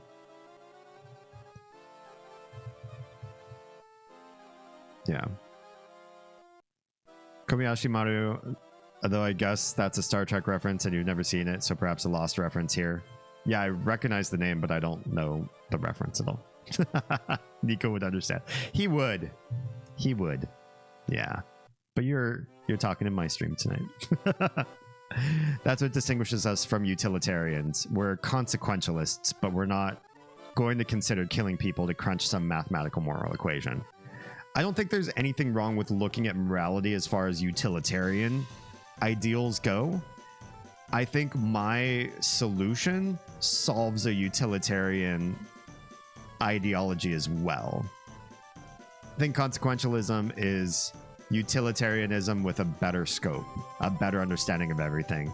The utilitarian would look at the problem, and if they stopped there and didn't think of greater societal consequences, they're not utilitarian enough. They just take whatever you've fed them. And in that regard, I think lateral thinking matters much more to the world than base utilitarianism. If somebody says, give me the variables for just this problem, and doesn't think intersectionally, cross-disciplinary to other areas that this might affect, they're not actually utilitarian, they're just lazy. They apply ration and reason at the minimal level to get the fast answer when there's potentially a lot more complex calculus involved, right? All right, I will advance some of this dialogue at this time, but you can keep talking. I will read your comments. All right, do we go back to the boss? I guess we go back to the boss. Everyone, if even just one more of us can achieve happiness, all will be right in the world. Just one, huh? For those of you who didn't raise your hand, please think it over later. And if you decide that you do want happiness after all, feel free to let me know anytime. Oh, he's keeping the pressure light. I'm impressed. Well, that's all for today's show. May happiness come to this village. What does it mean? He didn't say anything. He didn't explain himself at all. Man, he's a good politician. And take care. Now then, Come along, little Simbata. Let us return to the Yado Inn. Alright. Oh, your cell phone. The piggy's calling on my cell phone. Yeah, it's me. What is it? Did you find it? What? There are other people inside the castle? Why can't you just kick them out? What? You can't? Because they're too tough? Alright. I'll be over once I'm through here. Until then, make sure you find it. Oh, they're looking for the thing too. The hummingbird egg? Was that what we just grabbed in the last stream? Alright, monkey. Listen up. The happy boxes are hidden in the cemetery. Where are the happy boxes? What's going on? Go deliver them to everyone whose names you took earlier. Oh, we're giving boxes of... What the hell is this gonna be? It's like Smilex? Like make people perpetually smile? Or like the drug Joy from We Happy Few? Abbott? Abby? Biff? Isaac? Those 4 people. Where do they live? How should I know? Go find them yourself. And when you finish delivering them, don't even think about trying to run away. You'll come straight back to this room. I don't know. If you can't do this in under 23 minutes or so, your punishment will be even more severe. You'll be much more than charred if that happens. If you try to run from me or disobey me, I'll make sure to punish that girly monkey too. Got it? Yes, master. Why do you tap me? I said yes. Then get to it already. If you can finish delivering them in under 22 minutes, I'll give you a banana or something. I'm making this offer from the kindness of my heart, because I feel just terrible that you're not allowed to eat or drink anything. Wait, I'm not? Why? What's going on? What's he doing to the monkey? So be grateful. Alright, shit, I guess I'm gonna go. Well, let's save real quick. And actually, give me 2 seconds on them sale. I'm gonna take a small break. I'll be right back. I've been chatting and playing for a lot. Got a couple more hours. Want to make sure I'm comfy. BRB.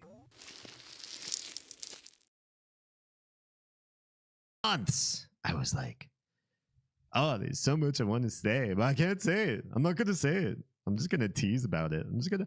Oh, you know what I should say? Oh no, I can't say that.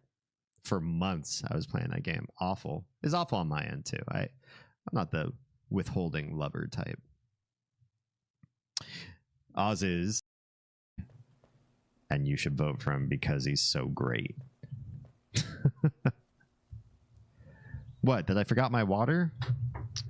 Hang on, I'm gonna get my proper water because it's been a long time and I haven't had it on stream. So let's go to a BRB screen and let me properly hydrate.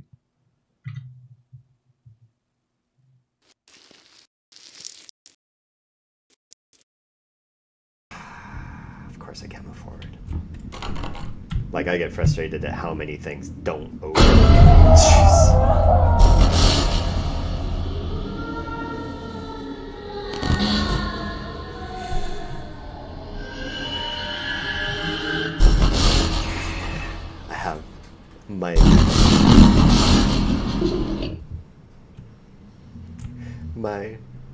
The soles of my feet have goosebumps right now.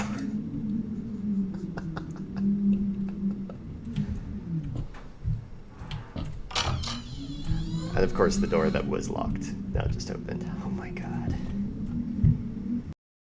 Oh. Need a mosquito? Pesquito? What's a pesquito? I just made it up. It's like a mosquito, only it's shaped like a penis. All right, let's go.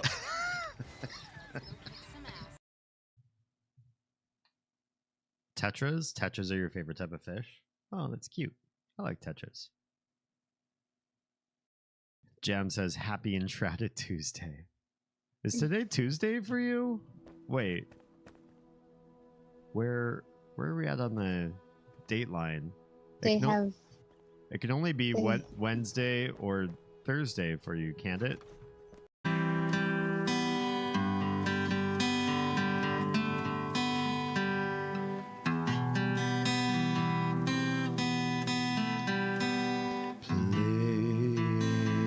Playground school bell rings again. Ring clap. PP? But then if you say you're probably wondering what the fuck is my PP, that's something very different.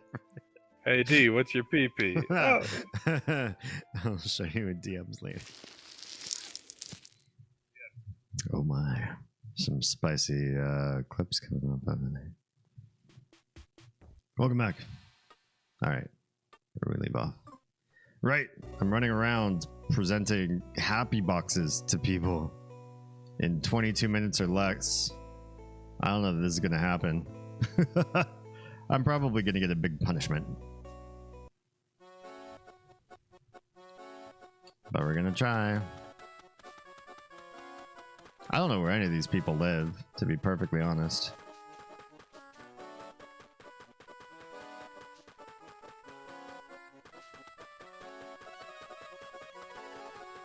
Hello? Oh, the map person. Thanks. There's the happy boxes. Ugh. Okay. Got a happy box. Recognize the music? Oh. It's like a creepy variation. Can I run? Damn, no running. So the ad GIF came up with the audio didn't play. Oh, StreamerBot's probably broken. Hang on. I'll make sure that it plays. This happens every once in a while, where StreamerBot just like does not stay connected with OBS. And the crazy thing is, it's set up so that if OBS doesn't recognize StreamerBot existing, I tell it look for the next closest named window. It's never not named StreamerBot on the window. So how could it get it? It never guesses that it's something close to that. It's never right. I know, such a bot breakdown today. Okay, who are the people I'm looking for? It's not them. I'm not gonna get this in 22 minutes. Not a chance. You're not the people. Oh, there's two of them. Yeah, two are right here. Oh, Mr. Monkey, you here to deliver my thing? Thanks. Abby's got a happy box. Huh? You ordered one too, Abby? Then I'll cancel my order. Sorry about that. Oh, two more to go. Well, that makes it easier. Run, little monkey, run!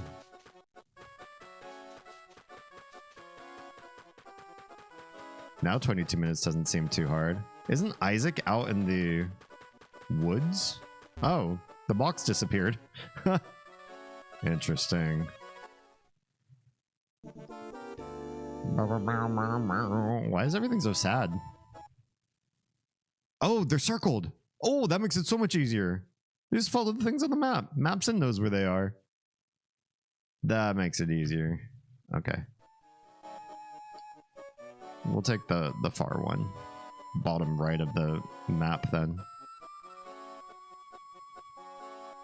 We have to go through the village first.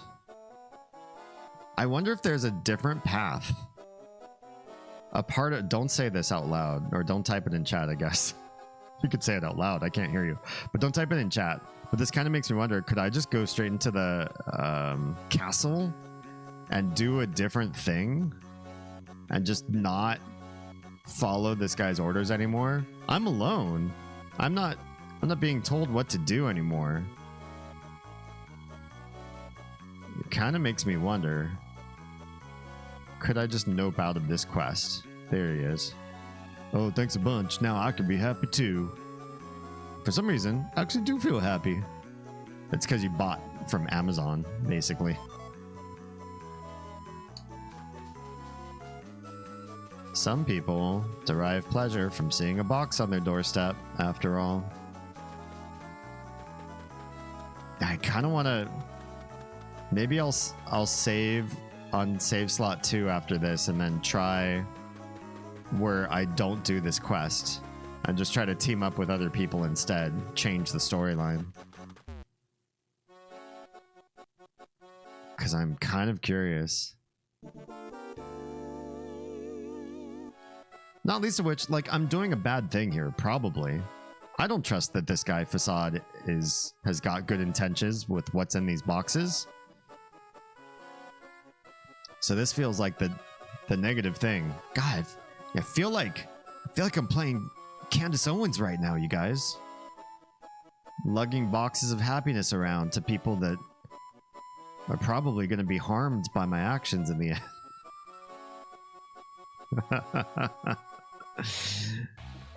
Oh, why is it scary here? Are these bugs gonna leave me alone? Please leave me alone, bugs. This guy's Isaac, right? I think it's this guy. Yeah, we're in the right place. Oh, is this it? What is it? Will this thing really bring me happiness? We'll see.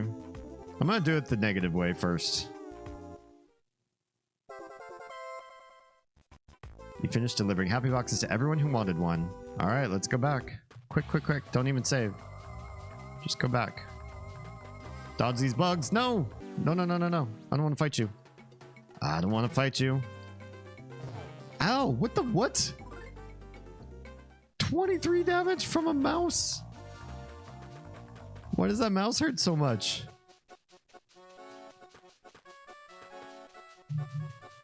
23 damage. Where was this guy? The inn room? We left him in the inn. There's no way that took us 20. I think that took us... I think we'll get the banana. We did that fast. Super fast. What up, jerk? He's eating my banana! 25 minutes. No way! There is no fucking way that took me 25 minutes. When did we come back from break? You said 2:07. The ad gif came up. And then we took 6 minutes. This guy's a cheater. I was planning to give you a special banana if you had delivered them all in under 3 minutes. But I guess you don't really want one. You insolent little monkey. Oh, he zaps me too. I did it well in the time frame. Oh, I hate this guy now. I already hated him, but now it's personal. Hey, you.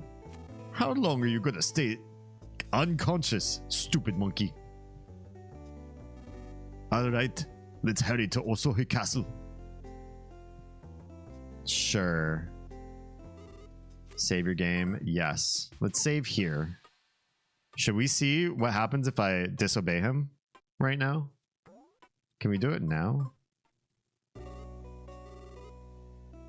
How do we... Wouldn't be sleep, would it?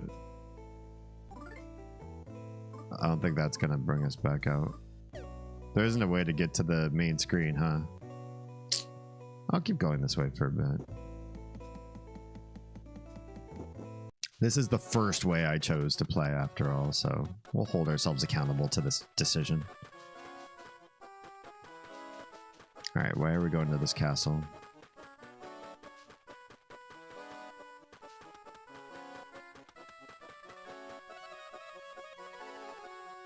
Oh, that guy's gone now. There's just some great tracks in this game. Great music.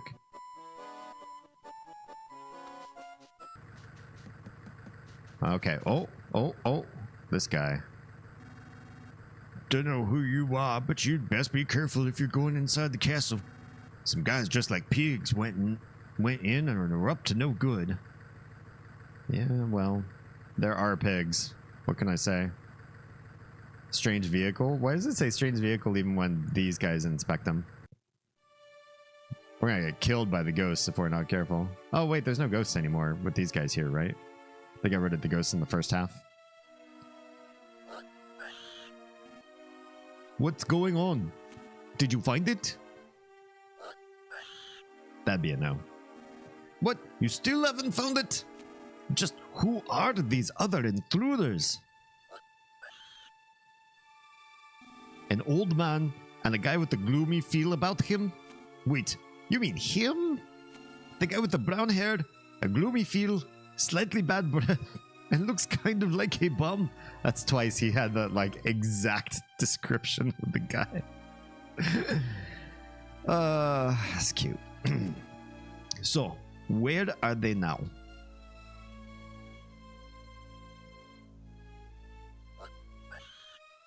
What? They're headed for the top floor. You fools! Oh, he's violent to them too. Whatever you do, do not let them get there first.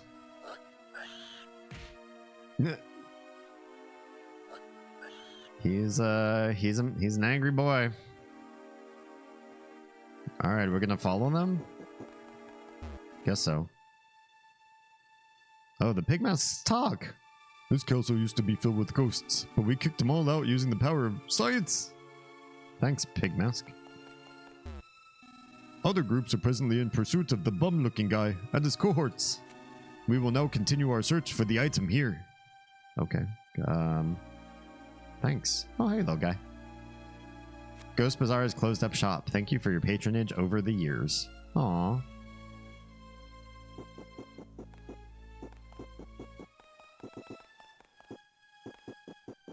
Those are all destroyed, so we don't have to worry about fighting. Thank goodness. 3 suits of armor suddenly attacked me out of nowhere. Even though I'm super skilled, they clearly had the upper hand. But I managed to destroy them when I unleashed my special spicy knuckle attack. Spicy pig knuckle. That bum-looking guy and his cohort beat me senseless though. Poor guy.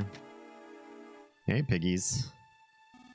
We're currently using every resource available to us to locate it, but it still hasn't turned up. Hold on, Pipsqueak Monkey. I'm not talking to you. Okay. They're also denigrating even to the monkey. There were some sassy ghosts here earlier holding a lively party.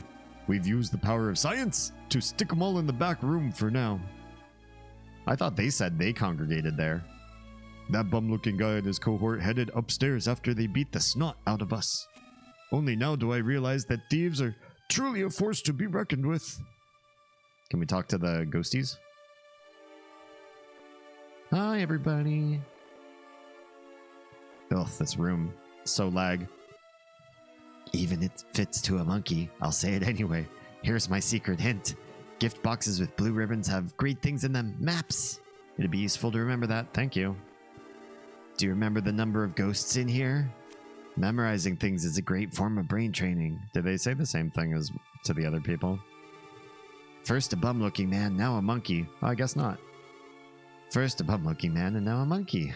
Said it twice. Found a new interest in the power of science. Never mind that I'm a ghost. Oh, the lag. Oh, me so thirsty. He said the same thing before, I think. Oh, a real live monkey. Is the person behind you one of those spirits that follow you wherever you go? Yes, kind of. Just enough to be burnt is good. Rare is good too. Just before rotten is the best. Where'd you rent your monkey suit? Did you know I'm not wearing a suit though? Are you a monkey too? I'm a piano-playing ghost. I'm absolutely tone-deaf without a piano, so I've decided to stop singing. Cute. Why do so many sprites make this game lag so bad? Oh, okay. Anyway. Oh, how do we do this? Bah, it did end. Alright, monkey, let's look elsewhere. Interesting. What a twist. So you can't go that way because we don't have the snake, right? Can we go this way? There's nothing you can do here, nor is there anything that can be done. Okay. At least the game tells you that. Do we not have a recourse with these characters then? Do we just leave? Those are the ways up. Do we have a map of this? Yeah, we do. Second floor. Third floor has a... Third floor doesn't have another option, right? On this side. Just this. Oh, there's this pig. A ghost burped on me just now. For some reason, it smelled like rotten chili dog. I don't care about finding this stupid item anymore. Poor guy. There's nothing you can do here. There's anything that can be done. Okay, so that way is blocked too. And this way I don't think connects up to anything, right? Just the downstairs of the same room? Yeah. It's trapped. You're just kind of trapped no matter what.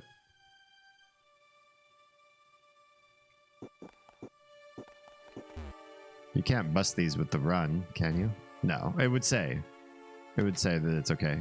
We can't run this, can we? No. Well, maybe that's it for these ones. Maybe these guys can't make it. Oh, cutscene. Yeah. What? They fled into the basement?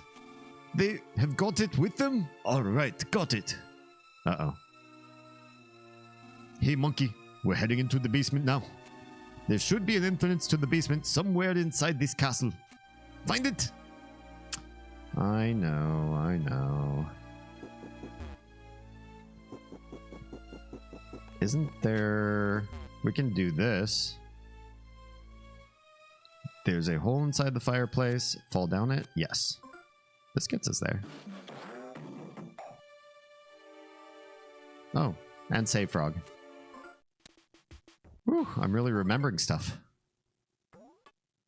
Is there really only the 2 save slots? I guess there is.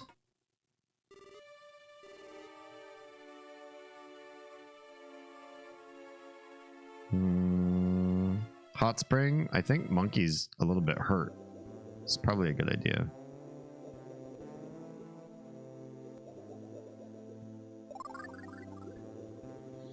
Okay. From here? Maybe there wasn't a way from here. Let's look at the map again. It's first floor. The bazaar room has like a down arrow. Is there something there? But it said it was closed. Maybe we just need to try it again. Now. Now that we've unlocked that they've headed to the basement. It'd be... this room. Oh, yeah. So, is it... do we fall down here? Is it a trap? This was the room, right? We're in the room with the down arrow. So the map says this way. It's not like a special brick or something. I'm so confused.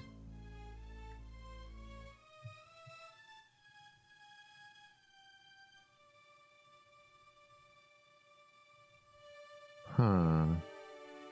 Guess it's not that. Oh, hi, other pigs. Sir, Mr. Facade, sir. The item does not appear to be in this room. Okay, what is this? You're cute. Oh. Oh! Did I forget that this was a way down? Maybe I did. These guys give good experience, don't they? Oh, we're gonna fight the barrel first, it looks like. We're gonna have to do a little bit of fighting, because... 1 damage? Oof. Oof. Let's do Monkey Mimic, because Without Mimic, I don't do good damage. Oh. Take big damage. Level 10 now. And some nut bread. Good. Don't forget to come back here to this castle and replay the conductor ghost in chapter 5. Thank you. Thank you for that reminder. There's no other things I'm missing. Okay. I'm just not very well equipped right now. Exactly 30 hit points missing. Perf. Alright. You guys, though. You guys are good experience. Boop. A bum rush on the bum. And free nut cookies. Hard to argue with that. Show me your tush. So cute.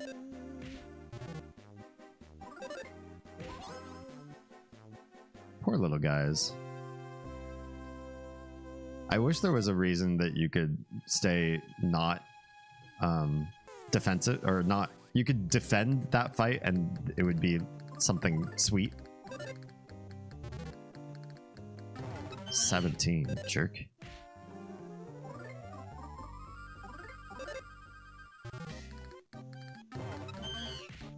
This guy's hurt. Give me food. Not bread, nice. Okay. Let's use those cookies.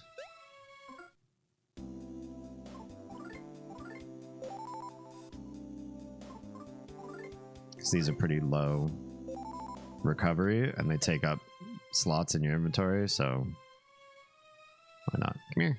Come here. Let me touch your bum.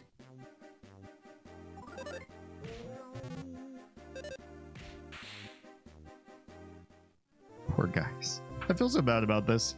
Heading out for the night, Dori meme. Have a good night. Thanks for swinging in. Catch the rest of the VOD later. And help me get my watch hours on.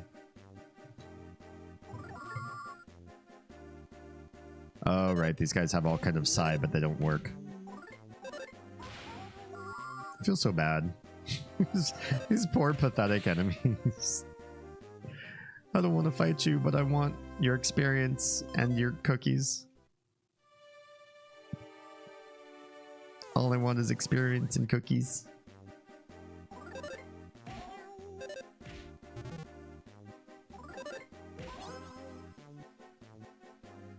Thanks for helping out a little monkey get stronger. Okay, what's he gonna do? All right, we go through here. Hey, stupid monkey, do something to open it. Oh, great. I don't know, man.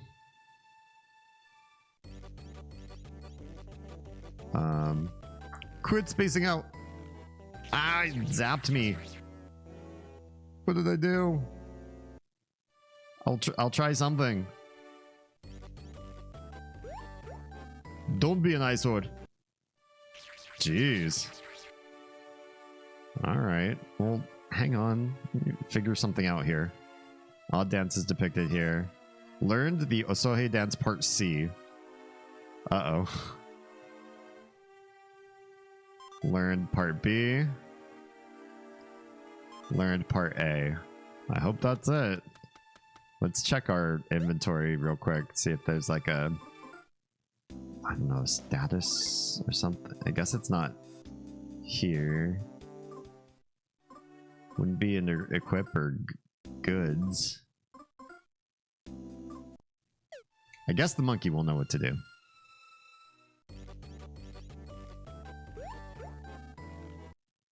Oh. I don't know where they are. I don't know what to do. A button for skill info. There's nothing there. It's not in equipment. That wouldn't make any sense. Not in goods. That just says odd dances depicted here. They're all the same pixels. Or I mean, you know, the pixel art's the same for all three. I guess we just try a different start. He seems okay with that.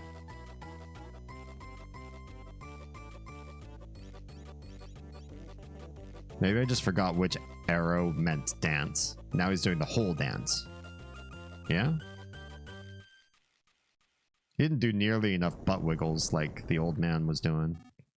Oh, well done. All right, here's your reward. He's gonna zap me. Jerk.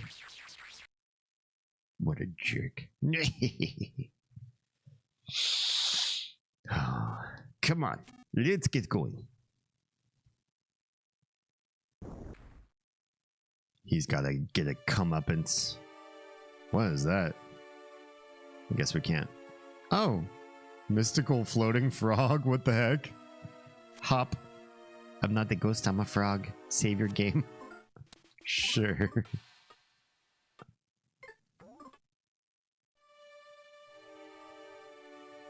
Thanks, not a ghost. Oh, I don't remember coming this way. Maybe I didn't. Pisces bracelet? That sounds promising. Is that a other? Nice. 25 defense. That's an increase of 7. Oh my. We're gonna have to start fighting things. Hi. We're fighting skeletons now? I'm in trouble.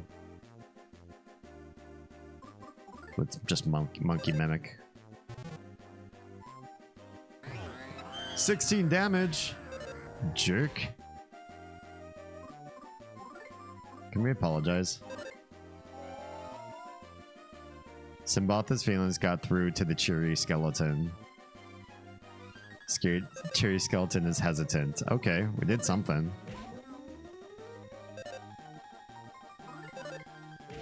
My offense is awful though.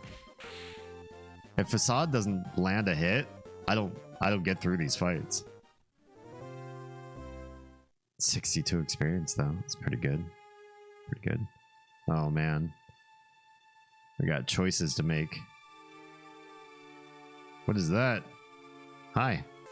Are you friend? You are not friend. What? A little big bro. This thing is so weird. Didn't get through. Oh no. 34 damage. These guys hurt.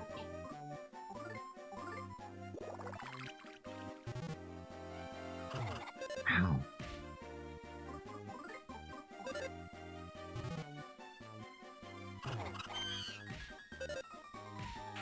Jeez. This is really a war of attrition. Level 11. Good thing I got beef jerky back from killing it. Oh, there's a thing over here. Good. I chose the right path. More beef jerky. Alright. Pop in here. Literally no. It appears to be locked from the other side. Okay. I'm getting tense the further down in here we get. Oh, do I get a weapon? Nope, just more beef jerky. Okay. That's fine. Bum rush, 36. At least I did one back. Now I need to heal. Let's do a nut cookie.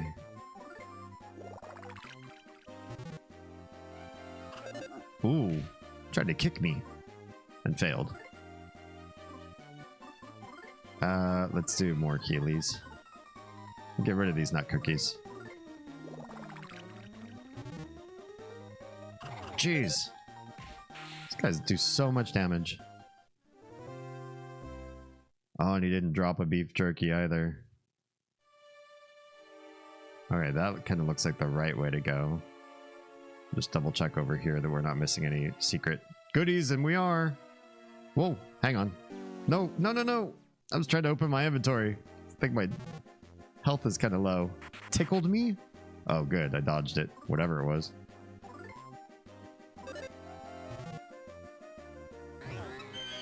Ew. I need to heal. I'm gonna do another beef jerky.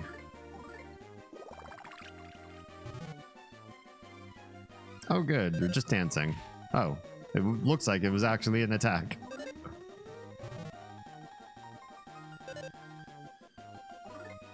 Oh, wait. Can't I use apologize on these guys? Didn't work on the little big bros, but it didn't work on this guy either. Damn. Thank goodness Facade is doing one thing worthwhile for me, which is keeping me alive during this dungeon. An ancient banana? Oh, I think we have one of these already, don't we? Yeah, we've got a couple. Causes an enemy to slip and fall, inflicting damage. You might want to use those during boss fight. No, I don't want to fight you again. Oh, is this the lock mechanism? What's going on? Huh? What's this lever for? Hey, pull this lever. Sure. Did everybody hear the ad break thingy the streamer bought earlier at this time?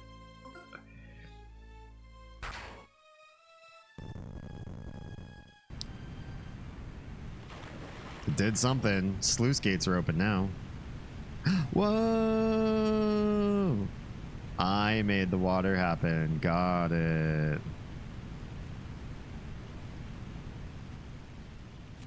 It's them. They fled into the waterway.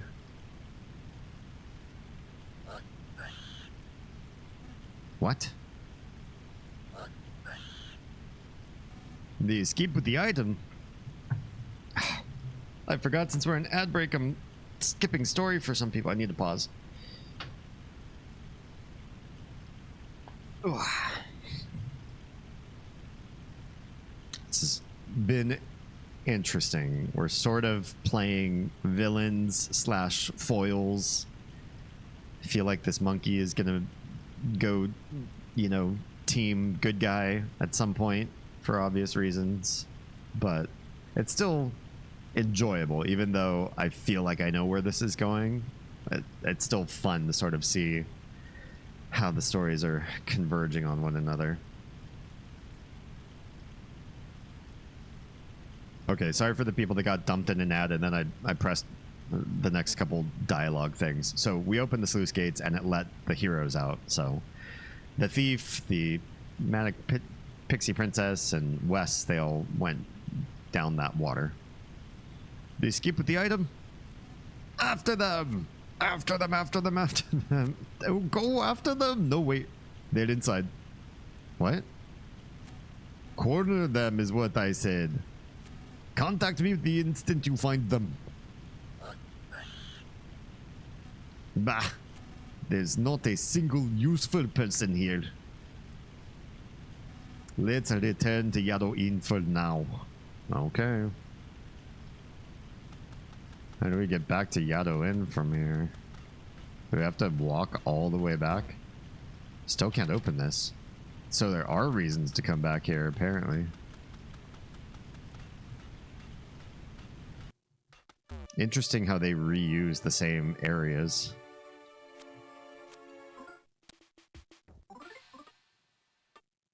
It doesn't feel like you're treading the same old ground over and over in a very tedious way if you're constantly changing characters and changing what you're doing and the story. That makes it interesting, even though it limits the areas that you're in. And actually limiting the areas you're in isn't a bad thing, because it means that there's more resources available for other stuff then, I guess.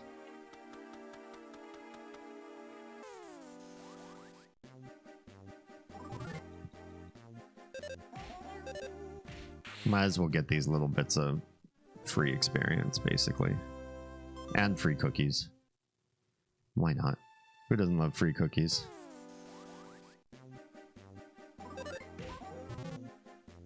I feel so bad for these little guys, though. feel my karma lowering with each one of these I kill.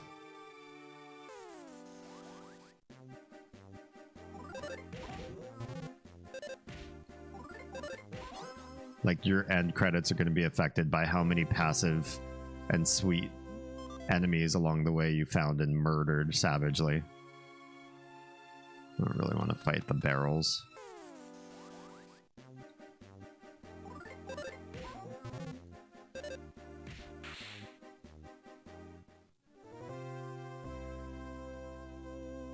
Uh-oh. I don't need to throw anything away. It's just a nut cookie. Maybe I need to sell some stuff, though. I will make sure I lose sight of them, sir. No, wait, I won't take care not to lose sight of them. What I mean to say is I'm kind of naughty, but I'm not proud of it. Help! I don't know what I'm saying anymore. Cute. Oh, whoops. Trying to talk to the little floaty guy. Alright, he doesn't really say anything. Sir, Facade, sir. They don't appear to be inside the castle anymore. I know that. In this castle is an incredibly huge... What was it again? Well, I forget. But I hear there's something here. Scary, huh? Okay. Thanks. Uh-oh. What's going on here? What are you doing? One of you two get out of my way. Hey, you heard Mr. Facade. Fall back. He was looking at you when he said it. You fall back. Corny. Shut up. I don't give a damn about any of that. Both of you get out of my way now.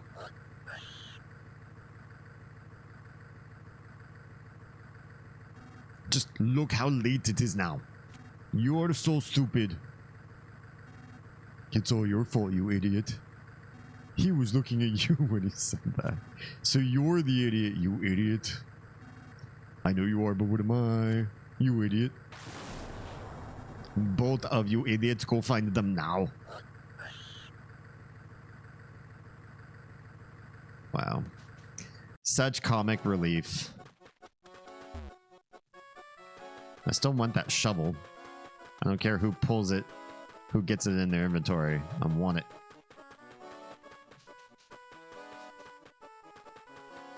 Let's save. Whoops.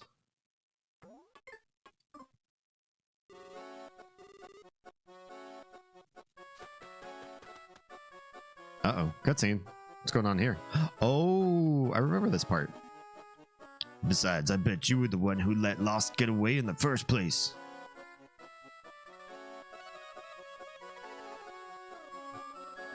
I've done no such thing, nor would I have any need to. These guys. My goodness. I simply can't believe that someone would steal the money I so humbly gave you. Perhaps it's true then. Perhaps this village really is starting to become cursed. We can't allow Tazmily village to become a dismal hive for evil doers to run amok. Amok, amok, amok. We must all seek happiness, or this village will be in grave danger. Mm-hmm.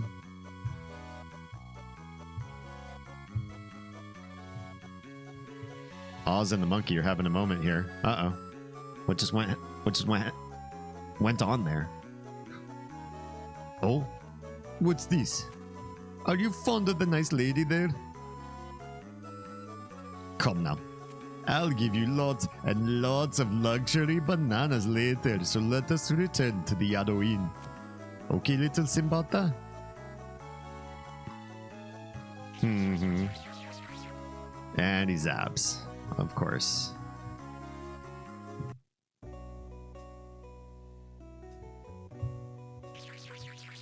Wow. Just because I looked at a lady? Wow. Hey, stupid monkey. It seems you still don't understand the situation you're in. If you ever disobey me or try any funny business in the slightest, I'll make sure your beloved girly monkey winds up in some serious trouble. Remember that. Now go to sleep. At least he's a fast sleeper. Can I just peace out? He's asleep. Come on, monkey. Get up. Get up. I can't move. Get up, monkey. Aw, poor thing. He's just all tuckered out.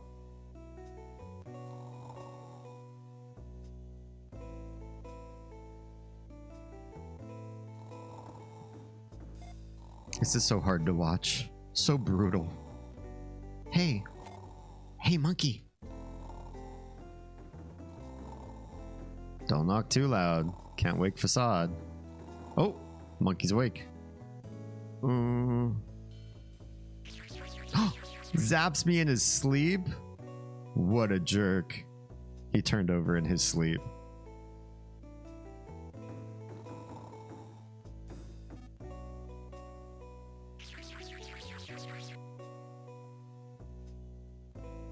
Oh, is that going to happen every time I try the door? How do we stop this from happening? Can I take his thing? Okay, get zapped if you try to take him. Take it. How do we stop him from turning over in his sleep? Frog, help me out. I guess frogs can only save the game. Oh, what do I do to get him to stop turning over? Okay, that turns him over too.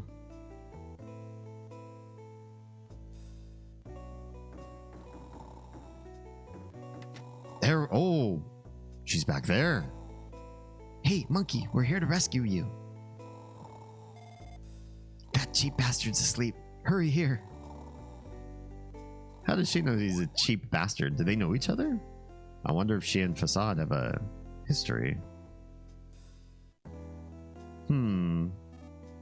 You're safe now. Don't know how you got involved with that lie-spewing fraud. Oh, she must know him. they have some kind of a history together. But you must have had your reasons, I guess. Poor little thing. Princess, this is a great deed you've done. Now let's go find that Lost, and that egg he has with him. I know he's all right. Morons like him never get sick or hurt no matter where they go or what they do. Oh, it's like the Inspector Gadget trope. You get somebody so dumb they can't possibly be harmed because we just see them as like an innocent. Did you know? I looked this up because I was curious about etymology every day of my life. I'm curious about the origin of words in ways that nobody else seems to be curious about. It's a weird itch of mine. Maybe I am somewhere on the spectrum. No, I like languages. I don't spend all my time studying etymology of words, I promise. But I was curious one day to look up the origin of the word Cretan. It's like a word that means dumb that's not used anymore, but I think I learned it from like Looney Tunes cartoons. I was trying to understand where on earth do we get the term Cretan? Where does that from? It almost sounds like it's relating somebody to having lived on the Isle of Crete by Greece. And so I was super curious, just trying to understand. Apparently it's not Grecan at all. It's a weird, maybe Creole or funny pronunciation of the French word for calling somebody a Christian. And the idea was you called people with either special needs or inability to use their brains to full capacity, some sort of disability, handicap, or whatever. You would call them Christian because they might not have other faculties that make them equal to other people. They might need a lot of help or even have a fully assisted life for the rest of their lives. But in medieval, or I don't know how back this far goes, but in old times France, the bare minimum these people were, even if they couldn't do other things like contribute to society, is they were at least a Christian, just like you and me, you know, a fellow Christian brother or sister that needs our help. And so Christian became this thing to just call an anonymous or no-named person that was lacking in mental faculties.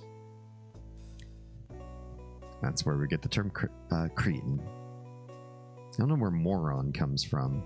It almost sounds like a subatomic particle. Like you've got your hadrons, your baryons, and your morons. But I do think it was used to describe a certain level of IQ at one point, if I'm not mistaken. It makes me wonder what Inspector Gadget's IQ is supposed to be, technically. Yeah, we just gotta find Lost and the egg. But first, let's free this monkey. Get that shock collar off, yo. Geezer, go steal that zapper gizmo while that lion freak's still asleep. Oh, right. I should have swiped it earlier. I'll be right back. Good to have an elder thief on in your retainers. You'll be free in a minute, monkey. You must have had it rough. Uh-oh. Big zaps. Something's gone wrong. Hey, monkey. I stole the doohickey. I accidentally bumped it on the way back. Did it zap you? Sorry about that. Well, hopefully it's the last zap. What you gonna do? Here, monkey. You destroy it. Whoa. Nice. Oh no! Self-zapped. Oh. Is it done though? Is that the end? The last zap? Alright, monkey. You can go wherever you want now. You're free.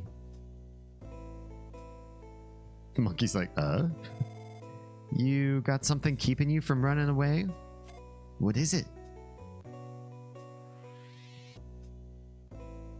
What just happened? Oh, it's Psy. She's using Psy powers.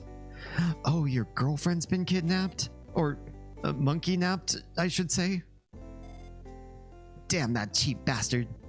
He's screwed up. Oh, did you call for me? I happen to be that screwed up cheap bastard you speak of.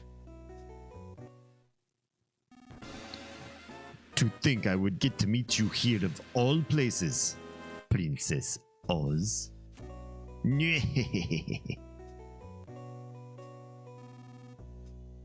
stupid monkey, did you think you could get away from me? He can, and we're gonna let him. Geezer, monkey, you ready? 1, 2, 3. Oh, they pieced out. Is when we run. Got it? Uh-oh. Oh, Oz, they did you dirty. Run! Damn, they're fast. That was funny. Little comedic cartoon wind-up. After them, don't let them escape. They're headed your way. I see. Then remain there on standby. I'll be there shortly. But first, I'm gonna eat a banana. There's no escape from me. Okay. Where is the story going? Let's escape into the forest. Oz joined my party. Wes joined your party. Okay, let's look at the map. So we're there. Do we have a circle of where we're supposed to go? Not really. We're just supposed to go into the forest, they said. So I guess we'll turn left. We'll figure something out. Wild. It's wild that this is the game map for so much of the game so far. Like, is this it? But it's also, I'm not minding. If this was the whole world map, it was just this area, it's still so full of stuff to do. It's got a lot of richness to it. Well, let's get out of here. Hey, we got a free nut.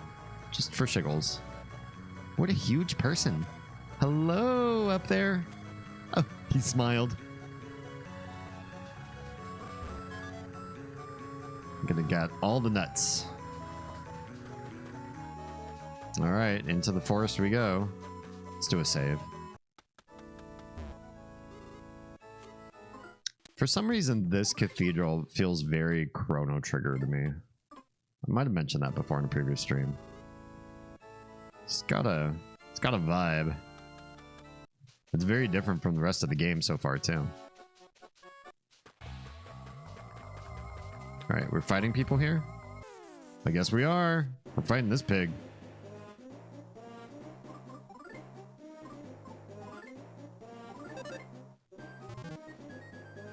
Pigmask said some nasty, horrible things. Ooh, tried to do something mean to me. Can we freeze him? Maybe? That didn't work. Oof. Wes is not doing his job.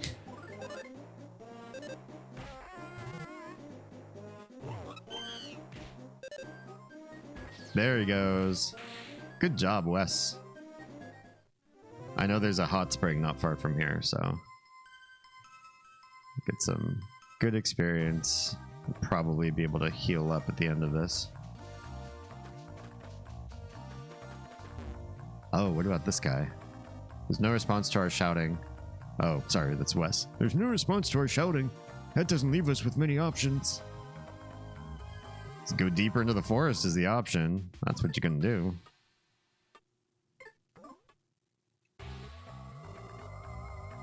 But let's get a hot spring going on first. Oh yeah. Sweet free heals. I like how the hot springs all have their own music to them too. The relaxation theme. Alright, let's fight this flying saucer. Two of them? A recon mech. Okay. I apologize. Let's try dance. Defense decreased. Okay. Recon mech sounding an alarm. Oh, calling for another thing. Ouch. Make laugh.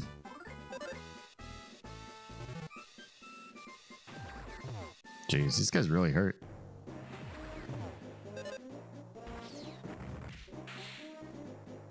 At least that Thunder Bomb does intense work. You can hang on long enough for Wes to do crazy damage. He'll do it. Let's get rid of some of these nut cookies. You say 15. Yeah, we could still do one more. Alright, now what? I don't want to run. A little bit nervous. Uh-oh. There's tanks out here. Do we go and fight them, or do we go up north? Damn, they already got ahead of us.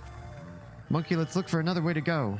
Well, there, like I said, there's north to lighter and fuels place, but it's been destroyed. Are there really no enemies here? Or am I just getting lucky? No, they're here too. Damn, no luck here either. Is our only choice to go back now? I have a feeling this is scripted. We're gonna get trapped that way too. Yep. Here they are. We're being cornered. Oh my. We're surrounded. It's attacking. This is a boss fight? That's a boss fight. A pork tank suddenly attacked. Okay. Let's do a mimic. Let's get some Scion. Thunder, perhaps? Let's try freeze first.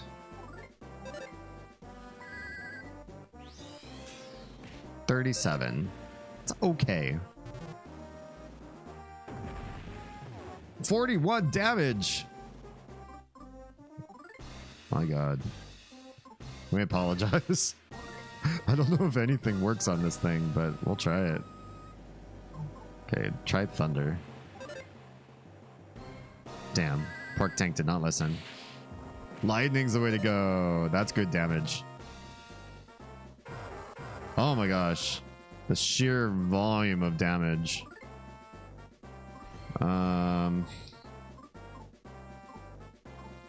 Let's beef jerky Oz, and then Oz, let's life up Sabatha.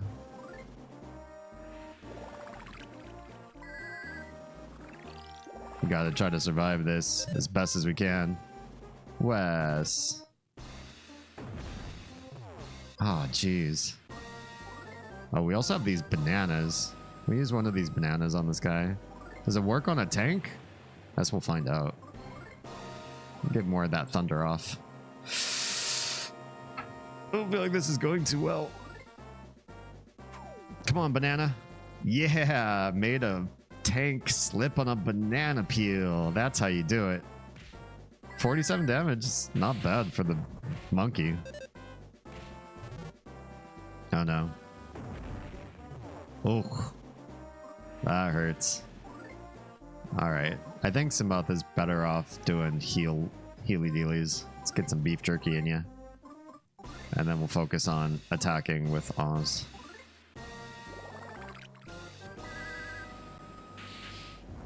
Nice.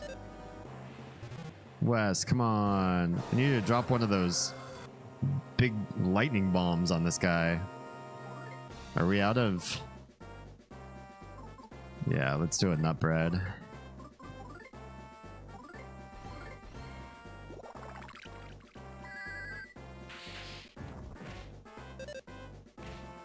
Come on, Wes. Do more damage.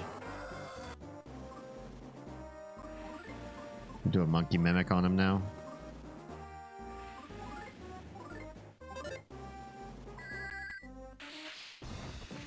Good damage to him.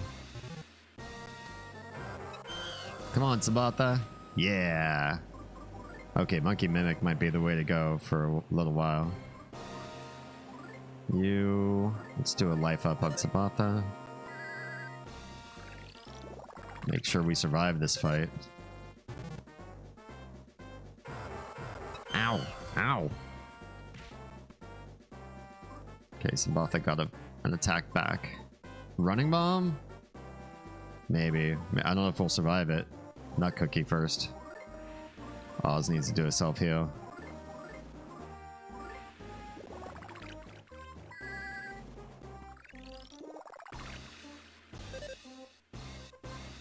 Wes is just useless in this fight. No, the damage. Crazy amounts of damage.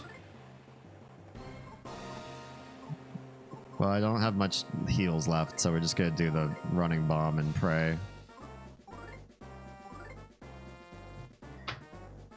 Oh.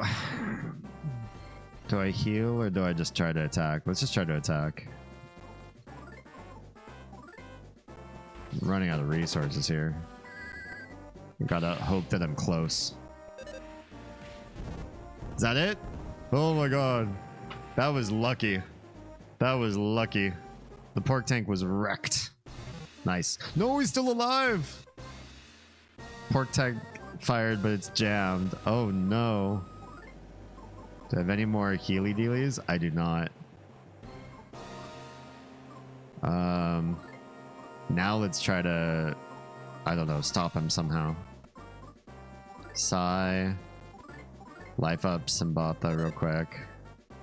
Damn, that didn't work. Come on, Wes. Do good damage. No way. 21 damage. Heal. Just keep healing for a bit. I did not expect a second phase on this boss. Damn. Oh, it did healing instead of life up. I hate the naming convention in this game. Sometimes. Spewing out black smoke? Okay, good. Let's try a dance. You... life up.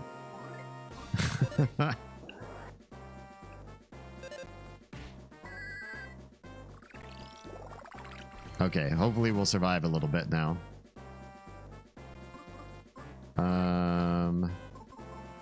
Ancient banana. Let's do one more thunder. No, because then I won't be able to heal. We'll save the last little bit of Psy for healing. Unless I've got something to... Maybe not.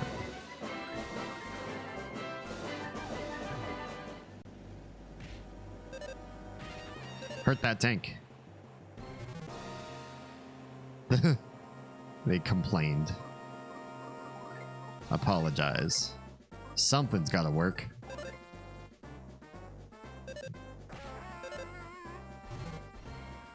Pork time fired the cannon, but it jammed. Oh my gosh, thank goodness.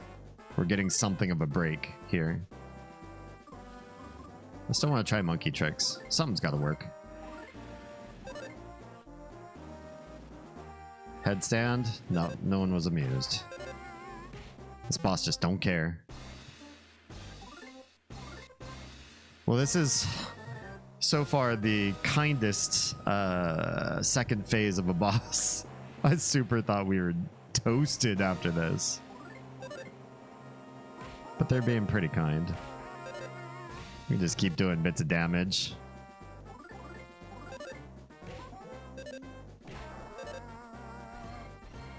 Those socks are not working, dude. The pig mask is coughing.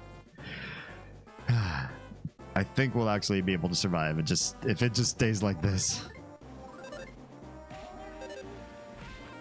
Why does he take so much damage? Holy cow.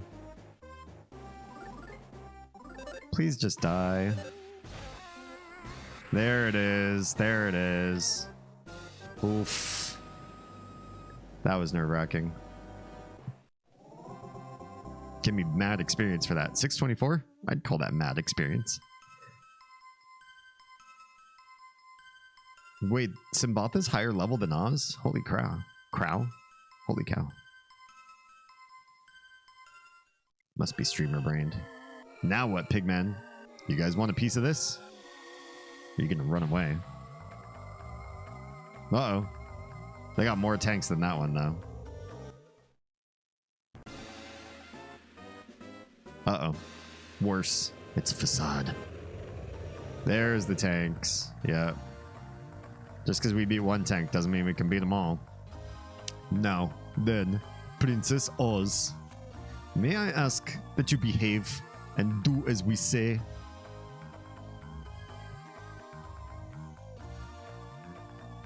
What? What is he doing here? Why? Why, out of all the times in this game, the one kid that they've called Crybaby and a wuss and denigrated, every single character thinks this kid is like a little milksop. Why, of all the times that we've only seen him in passive areas, is now his debut going into an active combat situation? What the hell? Who are you? That's little Damien right there. The character we named right out of the gate that hasn't done anything except cry. Get out of here, you stupid kid. Get out of the stupid kid. Will you stop kissing everything? He goes.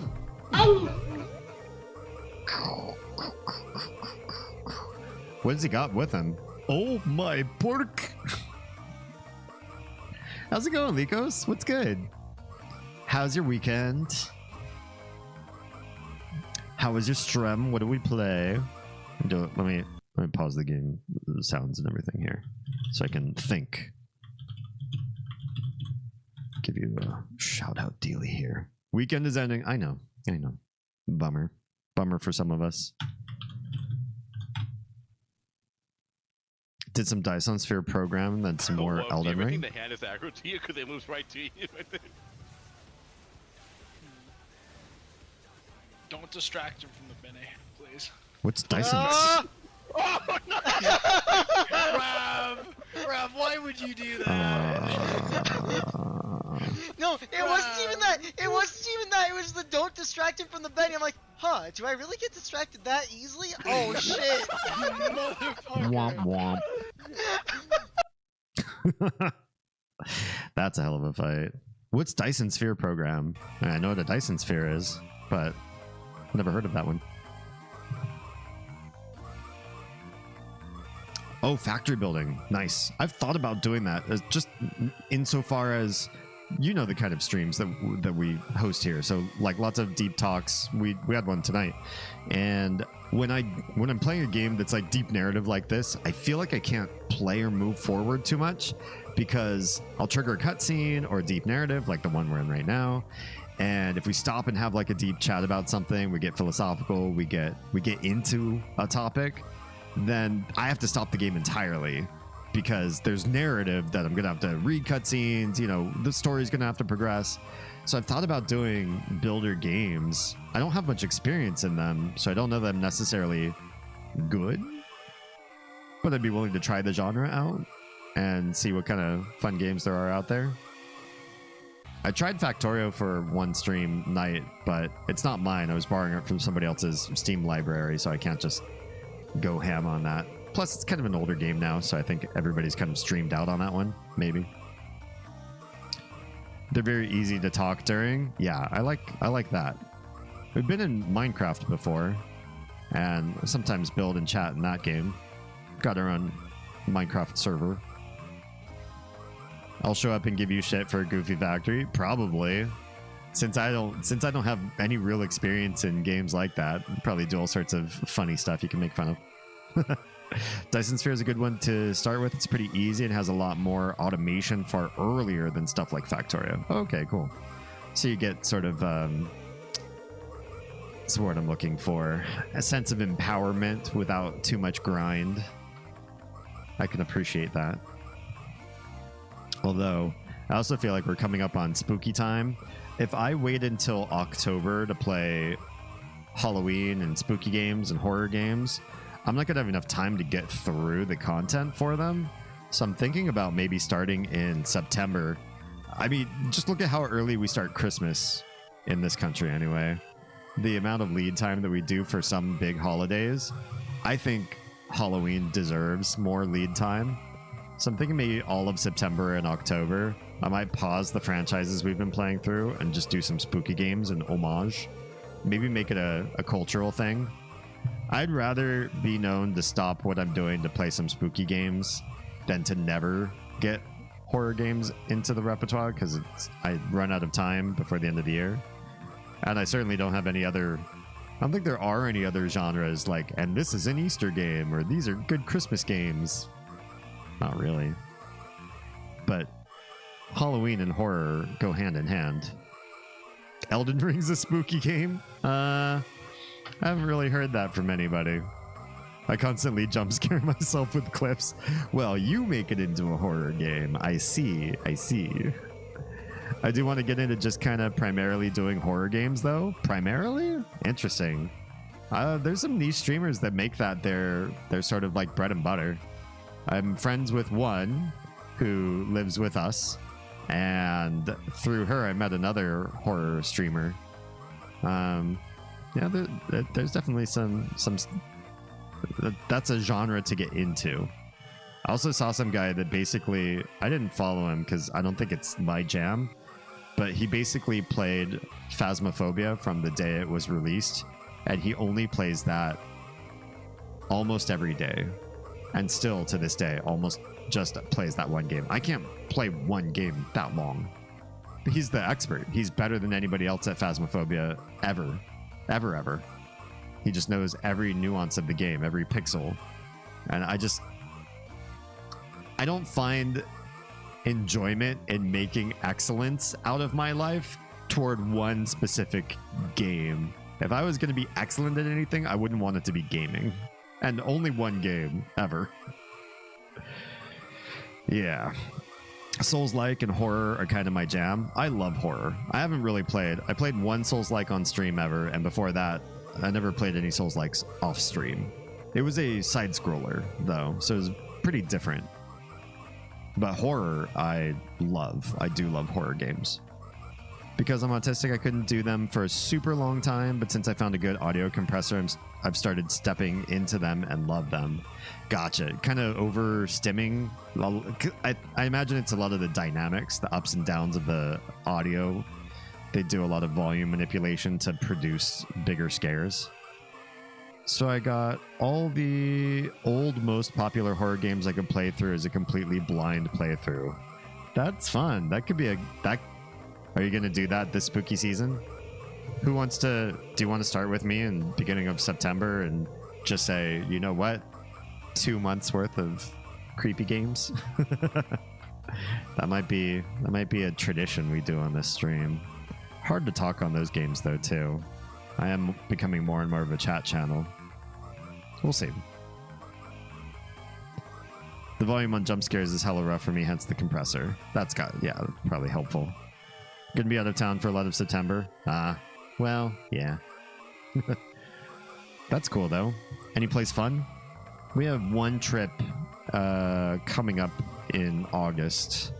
It's just we're just doing a drive out to meet up with some friends. We're not actually spending big money, but it's meaningful to leave the city we're in, especially since I work from home. I get kind of cooped up in here, you know? October and November, I want to do this. Oh, visiting family. Cool. Never been to Chicago. Nice place. What's the best thing to do in Chicago besides visit family? All right, so it looks like little Damien has got, I guess it's a Drago with him. It looks like a big frog, and it's been since almost the very beginning of the game that we've interacted with the Drago creatures.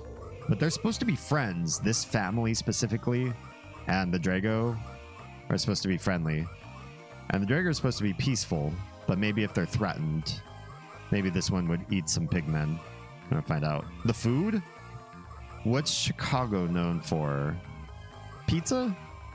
Chicago's known for deep dish pizza, right? I like deep dish.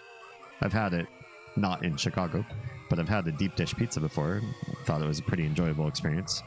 What else is good to eat in Chicago? I'm a big foodie, so this kind of stuff piques my interest. Oh my pork, what is a baby Drago doing here? Oh, that's a baby one? Oh, well, okay. You, baby Drago, get out of here. Outa. Okay, they're all yelling at the kid. Oh, you're making the baby Drago mad. Mama Drago's coming. Mama Drago's coming. Mama Drago will probably step on those tanks. You're in trouble now. Oh, there's a Mama Drago. These look like T-Rexes. Why do they have to be called Dragos?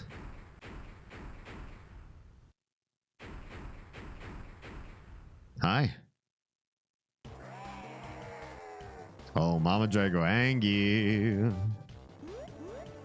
And Lil D's just gonna go hang out. Oh, so is everybody else. Yep. What did you just whistle? Are more coming?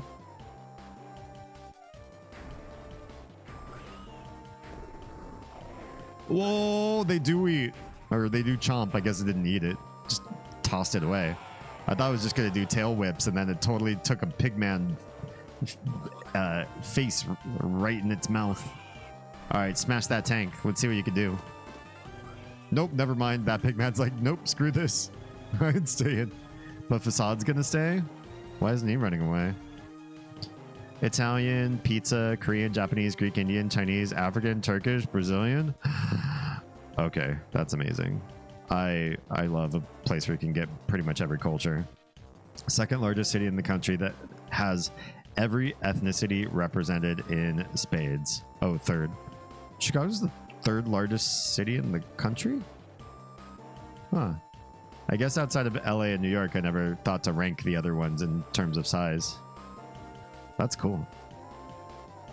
The problem, like, so I've lived in LA County for one act of my life, and I liked the different foods that you could find there, but the problem is LA is not compact. There's no good ways to get around, and there's nowhere to park. So if you want food, you have to make a very specific trip for it. You have to time the traffic. You have to figure out where to park, how much to afford for parking, and just make a lot of logistics happen to get the food. It's not easy, but there's a lot of cuisine.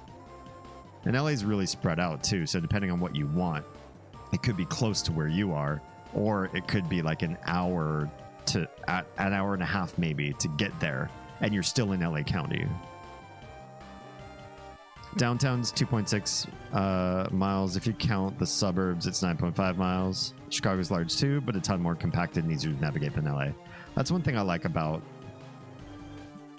more like urban looking cities. LA doesn't feel urban. LA has an urban section, but there's not a lot of food smashed in right there either. Really, if you want the diversity of LA, you have to be comfortable driving a lot. And it's just annoying. It's not like fun driving, right?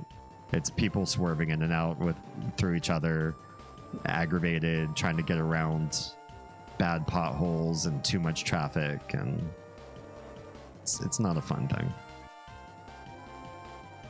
Atlanta's bad too. The driving around Atlanta, the streets are fine. They're way more curvier than LA. I feel like Atlanta has a lot of weird twists and turns, but the problem with Atlanta is the drivers all want to kill themselves. I'm not sure if I'm allowed to say that algorithmically, but I said it anyways. They're really dangerous, and they're not road raging. They're just bad. They're bad drivers. Like, how do you drive in a big city and not get good at manipulating a car? But they're really bad and somewhat greedy. The greed leads to the badness, but they're also bad even when they're not being greedy. I feel like I don't know anything about fatality statistics for automobile accidents, but I feel if Atlanta's not leading that statistic, they're high. They're like in the top 3 or 5. Because I watch the way people drive, and it's like they never learned how to drive. An entire city full of people that barely learned how to drive at all. It's rough. I pride myself in my capacity to drive. Like, I care very much about driving well. So it stands out to me like a sore thumb. Like, I see people making bad choices all over the place.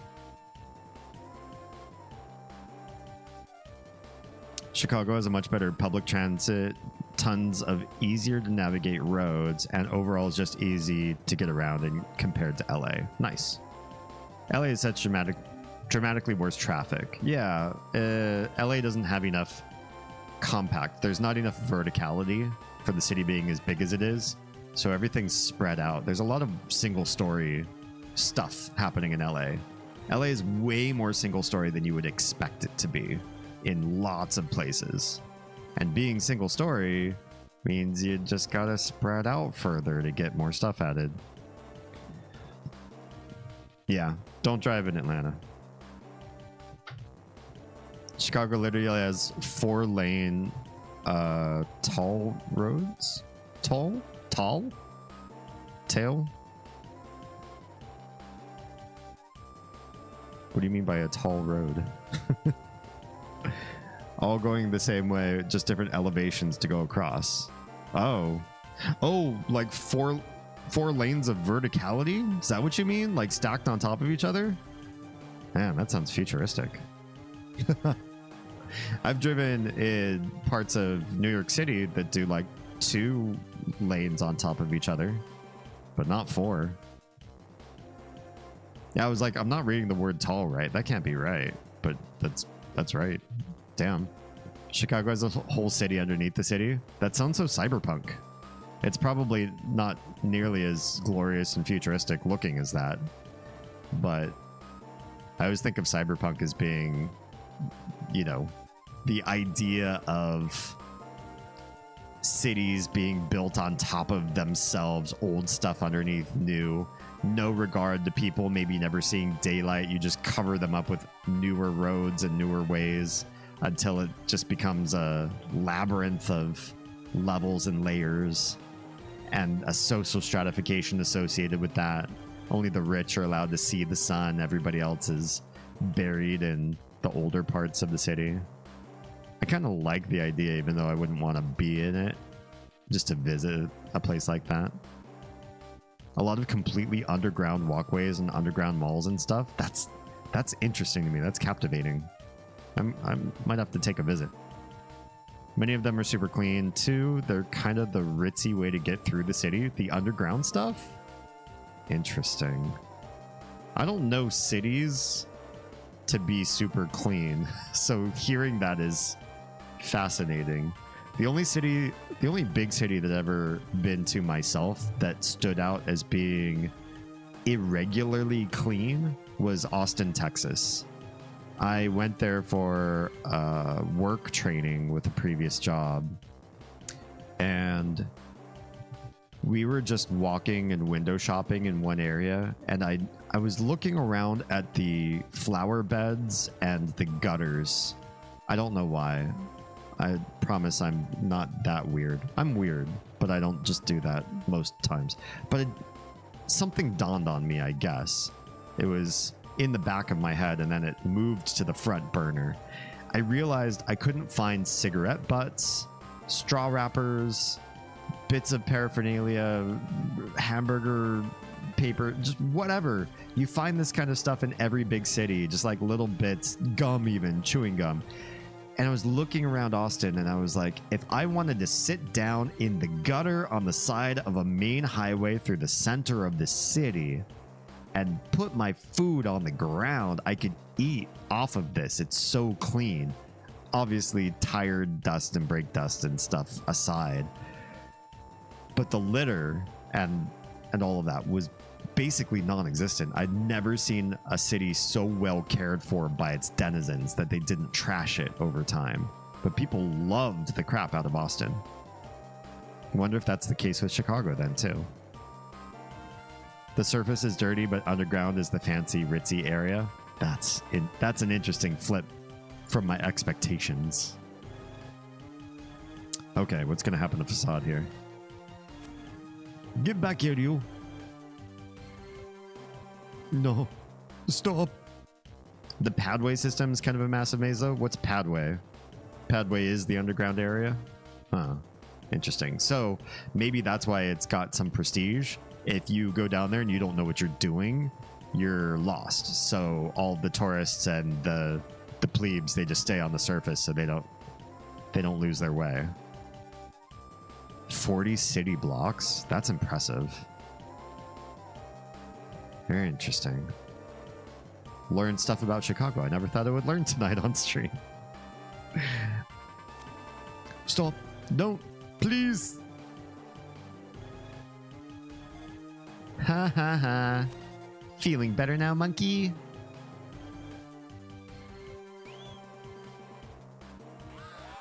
Oh, the monkey called down the wrath of the dinos. Wait, why just hit him? Don't you want to capture him? Make him a prisoner? Make him pay? What? You just smacked him off the screen. He'll come back. The cute little dino. It's basically everything the big Drago is, but without any of the features. That's how you make things cute and chibi, right? You just do less features on the face, especially. Damien. Like the music note at the end of my name. It means you have to sing it every time you say it out loud. I'm not going to do that, but that's why I put it there. Stuff from City Hall to major hotels, high-end restaurants, stock exchange, all connected up to it. That's cool. That's cool. That's got to be a vibe. I imagine people who are from Chicago's got to have a certain amount of pride then about where they're from, because that's so unique. You just don't see that in a lot of other areas. The only other place I remember being that had underground, the boroughs that I went through New York in, I mean, there's the subway system, but that's definitely not the same sort of feel. I've done the LA subway system too. It can't vibe the same way. The only other place I remember being underground was in Nagoya in Japan. Nagoya's underground area was pretty cool. It didn't seem like it was that big. Might have been limited to the district or the rough area just right around the train station, but it was still pretty cool. I actually saw my first and only Yakuza there. If you know, kind of like Japanese mafia people, they make themselves really apparent as to who they are. I imagine in America, if you're part of the mob, you don't really wear it. You don't have like flashing lights above your head like, this guy's a mobster. Police beware, this guy is, you know, part of an organized crime syndicate. But the Yakuza in Japan are overtly crime syndicate. They want everybody to know who they are. They're famous and infamous. And I got to see one pretty close up. Most people in Chicago don't even know about it. What? I got introduced because one of my dad's friends was super wealthy and lived in a lakefront apartment skyscraper. Lakefront skyscraper? Like you can put a skyscraper against a lake? That seems expensive. And when we went to visit, they introduced us to the Pedway and showed us some of the cool stuff about it. So besides being interconnected with anything, is there anything else about the Pedway that makes it stand out? Just curious. I want to know. I want to learn. If it's just the interconnectedness alone, that enough is pretty badass. Look at Chicago lakefront landscape. Tons of stuff right along the lakeside. I just imagine that would be kind of a nightmare to build foundations for. Usually when I think lakeside, I think smaller buildings, smaller, usually homes, just to take advantage of the property value of that, and then you don't have to worry so much whatever happens to the lake and the foundations if it's a smaller property. Interconnectedness, underground malls, nice. And just the whole weirdness of the whole thing, like aesthetically, I could see that. Damien, I heard that you've done nothing but cry since the day your mother passed away. Pretty much. That's why I'm super curious as to what this Deus Ex Machina moment in the story is right now. But what you did just now was wonderful.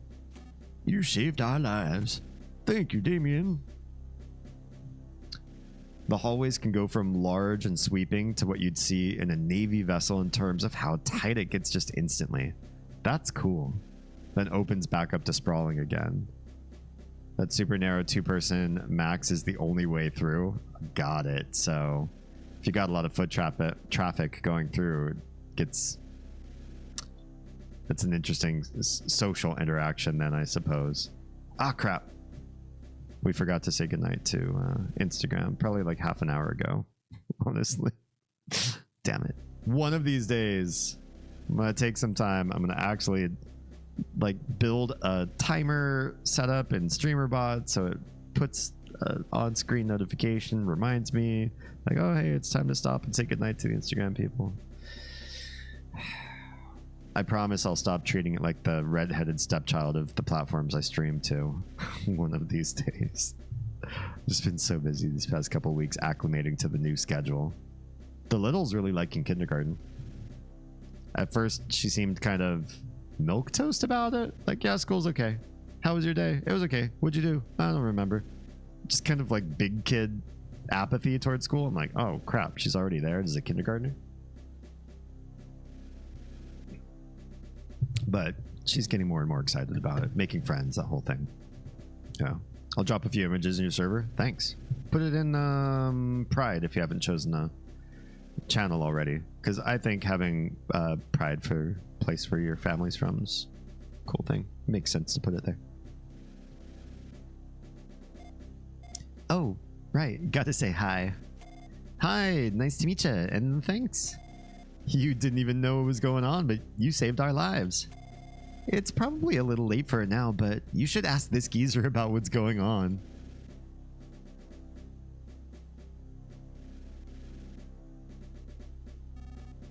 Sure, I can fill you in on everything. Will you listen, Damien? I guess. Oh, I actually get to choose as Damien. Okay. Speaking of new schedule, I have to be up extra early tomorrow. Gross. So I'm going to poof for the night. Have a great stream. Thanks. You too. Thank you for being here. Appreciate your face. Hope your work week is smooth and with little incident. I have to be up at 6 a.m. myself. So once I quit stream, I take a power nap and then we start getting the day ready for the kiddos. All right, let's hear the story. Well, it goes like this. Are we doing a wipe? Yep. Iris wipe. And now D's caught up. And that's everything that's happened. I'll pause for the folks that are caught in ad break right now. I didn't think this much changeover in the story was going to happen. We had just barely started the monkey chapter at the end of last stream. And I thought maybe we'll be in new areas for a while. Maybe a whole stream's worth. We started in a desert somewhere. We had no idea where we were, what we were doing. And in pretty short order, we were already connected with the monkeys act to the main storyline in the main area. And we know how they reach each other right now. We went down basically the subway system that connects the desert to this area. So weird how fast everything moves, how the character you're playing changes so much. There's so many playable characters, which is a little bit dizzying. I just kind of expected another game where you collect up little psychic children and put them together for a party and voila, you're playing a mother game. But this one's been everything's jerking you around. You have no idea what's going to happen next. No, Damien, you stay here in Tazmily. I'm certain Waz will come back sooner or later. I'd like you and Nico and the others to work together to protect our village. Oh, I intend to help too, of course. What little I can, at least. Princess, I leave the monkey in your hands. Sure. Oh, and the search for that moron, too. Wait, you're not gonna help find your own son? He's just piecing out. Damien, don't know why, but I somehow get the feeling I'll be seeing you again. Take care of yourself. Okay, monkey. Let's go. Okay. The camera's following Lil D now. Tazmily Village is now transforming exactly how the newly come peddler had planned. Only a handful of villagers realized that things that were good and right are being tossed away one after the other. Although prosperity is increasing, an eerie darkness seems to be growing heavier over the village at the same time. However, within that darkness, a frail young boy grows ever stronger. Soon, Damien will repaint this tale of sadness with a bright new color. The deeper the darkness, the brighter the sunrise at dawn. The once coddled Damien is now on his way to becoming a brilliant young son. What? Why? This is out of nowhere that we're talking about this boy all of a sudden. I mean, yes, he's the first character you name in the game, so you have this hunch he's going to become important. But this feels like a really weird injection of him out of nowhere. You have no idea why, what. Just, it seems so completely baffling that this happened the way it did. I guess that's the chapter end. All right. Well, what's next? A dream sequence?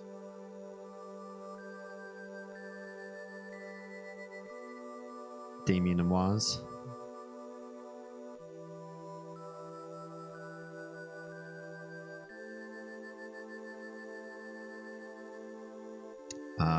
Remembering back to their mom's passing.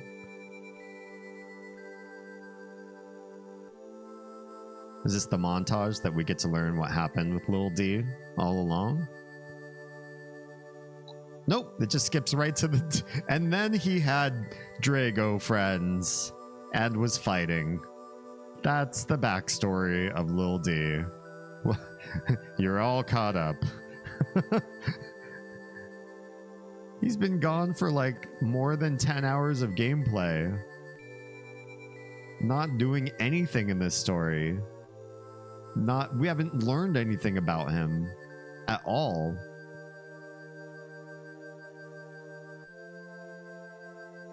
The context of who he is missing entirely. Wait, is he older now?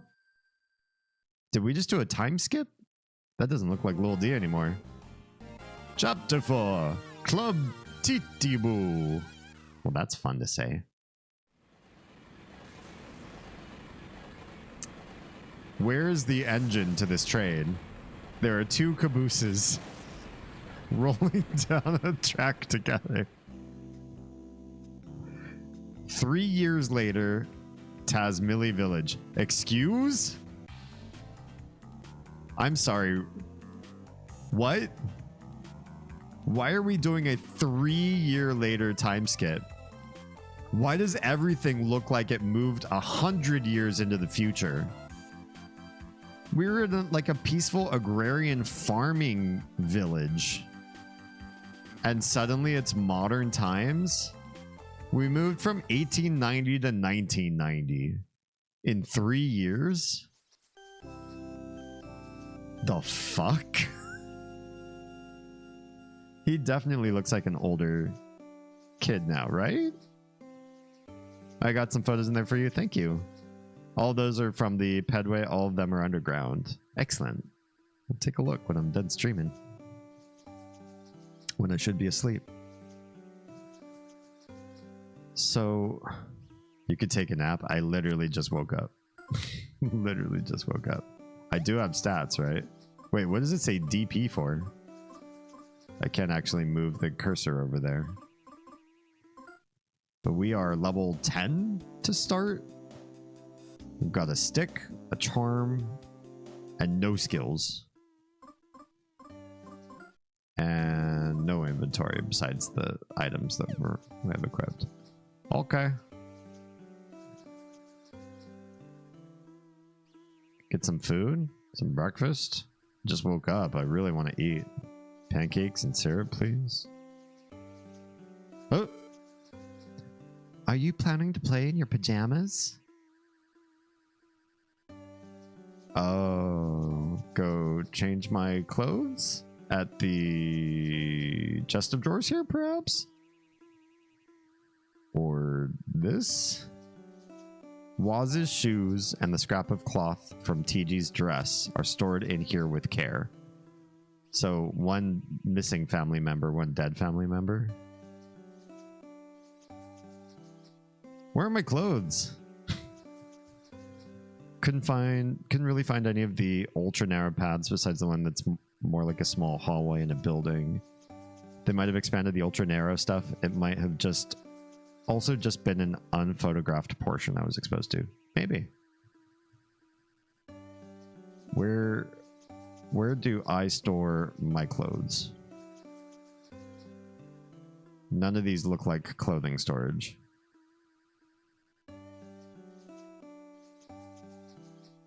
Can I? Even now, there are two pillows side by side.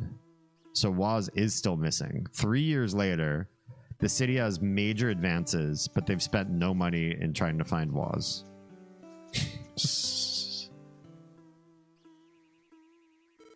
Playing in your pajamas. Yeah, what's going on? Okay, where do I go to get my clothes on then? Oh, do I have to sleep? Take a quick rest. Then do I change outfits and the wake up? Trying to understand. You're fully revitalized, but still in PJs. Which one of these is my clothes?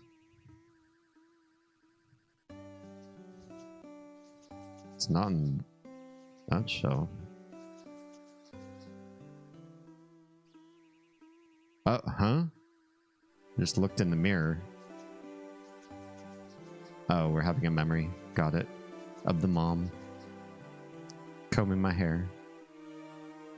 Interesting how this game is much more named Mother because it involves a mother. Whereas the previous ones are very much about Mother Earth.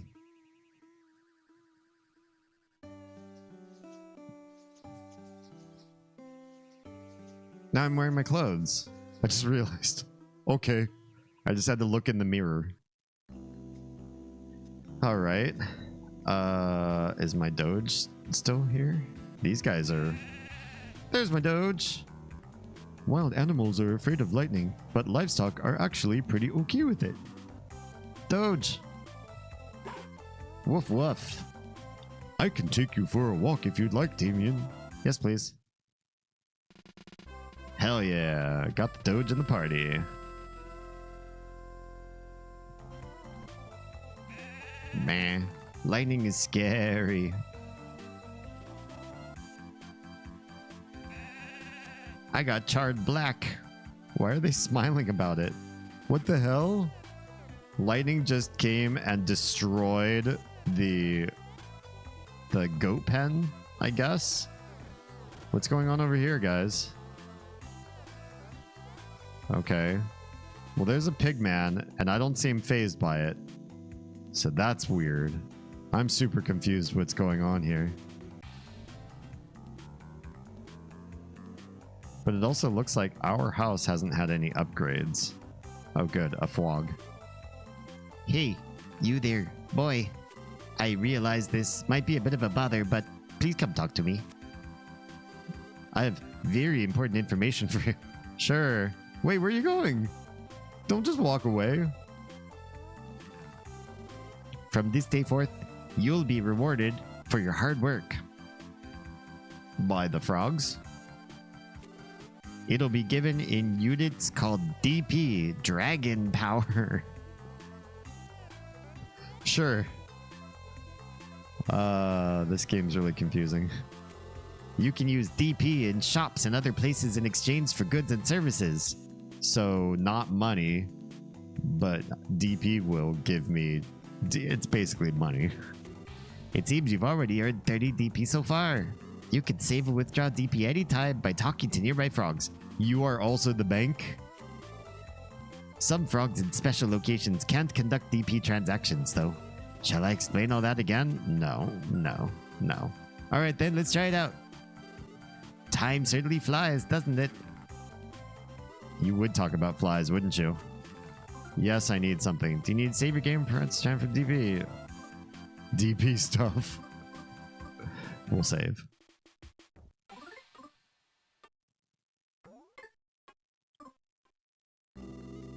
You're holding out on saving, but I hope you're not holding out on using the bathroom too. Cute. Very cute. Okay, why is a pigman staring at my charred remains of a goat stable? So this is the Tazmali's famous lightning house? It really is incredible. It was definitely worth coming all the way here to see. How long has this been lightninged up? If it's famous, the hell do you want? You must really love being unhappy if you still refuse to get a happy box after all this. I see. They're just part of community now. Now they're giving everybody happy boxes all over the place. I just realized Dyson's only 20 bucks. Ooh. I have to pick that up after this next stream goal is fulfilled. I've gotten way too much fun out of the game for just $20. Alright. Good to know. Yeah, next on our docket is filling the last bit of audio tech I think we need for the stream, and then we might look at investing into games. Add me on Steam. You don't have to pick it up for me. I'll add you on Steam though. Do I have Steam open right now?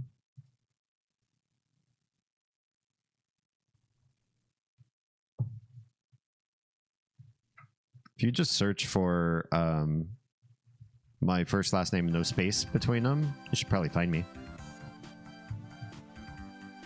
Bots are out in force tonight. Hello and welcome.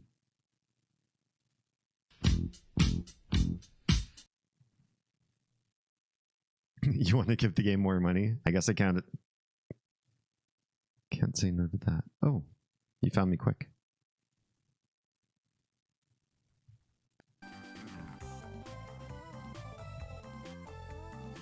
What are all these people doing in my backyard? I don't remember ever having folks back here. This simple atmosphere, this smell of livestock and sea breezes. This is the only part of Tasmania that hasn't changed a bit in the past 3 years. Why is everything changing? How much you want to bet it's the happy boxes. They're investing in the change of everything. I wonder if this is like anti-change porn though. This game. Oh, there's like a paved walkway and it ends basically leading up to our house, essentially saying we're not going to develop anything up for you and your family. I say anti-change porn because so I watched this. You received a gift. Thank you so much. I'll definitely scope this out. Especially because if it could be something I can do kind of in the background, like especially on Wednesdays when we do the discourse nights. I've been playing a lot of Final Fantasy, catching up with my friends, but also, you know, at some point doing something that started kind of productive, building, factory sort of work, and being able to chat at the same time where I don't feel compelled to stop talking so I can start doing narrating of the game can be kind of handy to have as a thing to be streaming. I appreciate that. Game's hella satisfying to do as well. A lot of the building is kind of mindless. That's perfect for what we're basically how this brand is growing, right? I normally play it while doing other stuff like right now. Oh, there you go. It's like it was made for folks like us. Chatting here while making stuff. Love it. What I was going to say is I sometimes get nosy about the place that we live and like looking up what people are up to as far as like local news, local forums. I don't know if you know about Nextdoor. Nextdoor is this really cringy Facebook-esque platform, but you can only connect with people around your neighborhoods. But you can connect up with a lot of strangers that you would otherwise have to do like a friend request on Facebook. And Facebook doesn't really want you to know where everybody is. It's not a locative connector, but Nextdoor is. And it's full of old people that want to complain about stuff changing. Where we are, it's kind of like a high growth area. There's a lot of production of new buildings, widening of streets, changing traffic patterns to accommodate for more cars, contracts with new companies to bring in more different types of work or prospects for things, different industries, and new people coming in, like different types of people and ethnicities and backgrounds. It's cool to see all the progress to me, but when you go into these platforms like Nextdoor, man, everybody is so pissed off that nothing's staying the same. They're like, that copse of trees is, I used to go there and hunt bunnies with my wife when we were first dating, courting times, and we'd court and shoot bunnies, and now they're talking about building another gas station. Well, this street already has 2 gas stations. It don't need 3. It's like, well, you know, nobody's going to build a gas station in an area that doesn't need it. No one will just pump money into a place without prospecting that place for business worthiness. But To me, it's kind of funny and quaint to see the old people all complaining. Why are they putting another lane here? It's gonna ruin the property value. Or why are they expanding electric here? Don't they know about high tension power lines? It's like, do you want your neighborhood to stagnate and die? Build, build, build, I say. There's always more places you can go if you just want to have some place to move to that doesn't change over time. You have 645.2 hours in Dyson right now. Nice. It is goofy. My only suggestion for you is to either set it on at least 4 times resources, or else you'll be running low on resources a little too fast. I appreciate that. Because yeah, I'm in an age of my life where the amount of time I spend gaming is so little. There's so much productivity demands on my time right now that I can't be about a game that has too much like long form farming, unless I'm just playing the game to also be working, like I'm streaming, live streaming, having deep chats, and there's also something in the background. Then it's not too big of a deal if it happens to be a little farm grindy, but for the most part I'm not trying to spend hours on the same one game for years just to get the resources to play that game. 1x requires you to kind of know what you're doing to an extent to plan efficient use of resources. Gotcha. Probably bad for a newbie. You might enjoy it on infinite.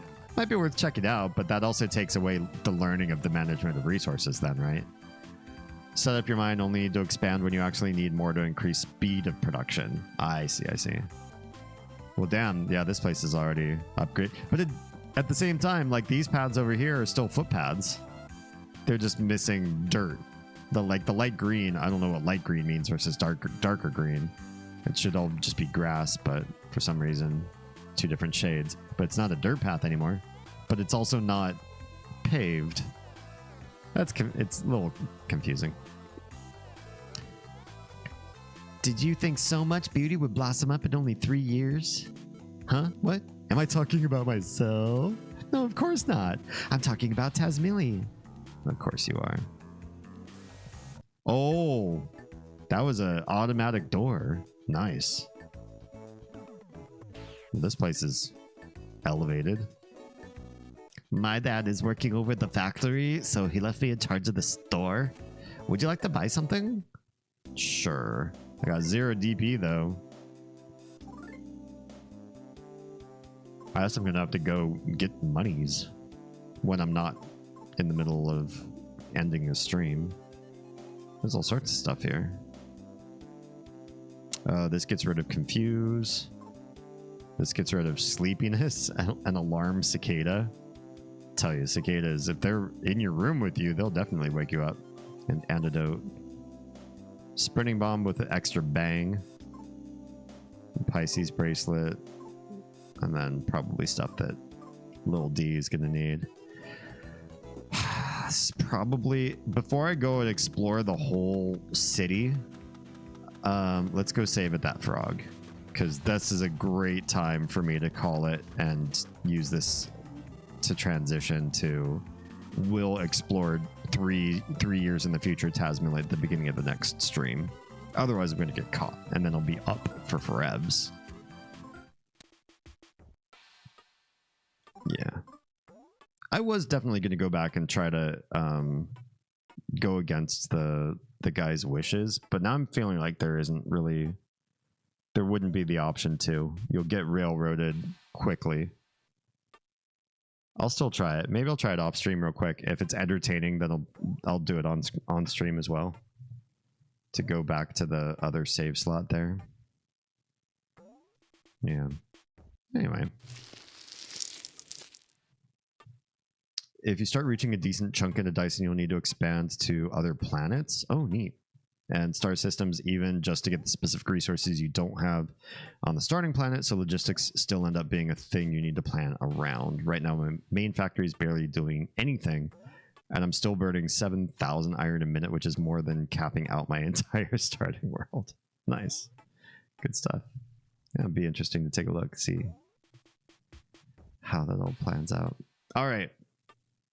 If you have been watching on Kick or Twitch, please consider always opening up in future streams another tab to also support on YouTube, as the watch hours criteria is vastly approaching milestones to partnership. We're not far off. I think we can accomplish it in this year if trends keep going the way that they are. So all support is definitely appreciated. I've also only just learned today that somebody was claiming in a previous stream, and I did some research to sort of back it up, that yes, indeed, there are other ways to support me which will help additionally, but they're more complex. So it's easier to just say, watch my VODs. It's harder to say, do searches that find me in the algorithm, or if you see me on recommendeds, always click that video. And then when you open up the video, always leave a comment, and especially a thumbs up, because thumbs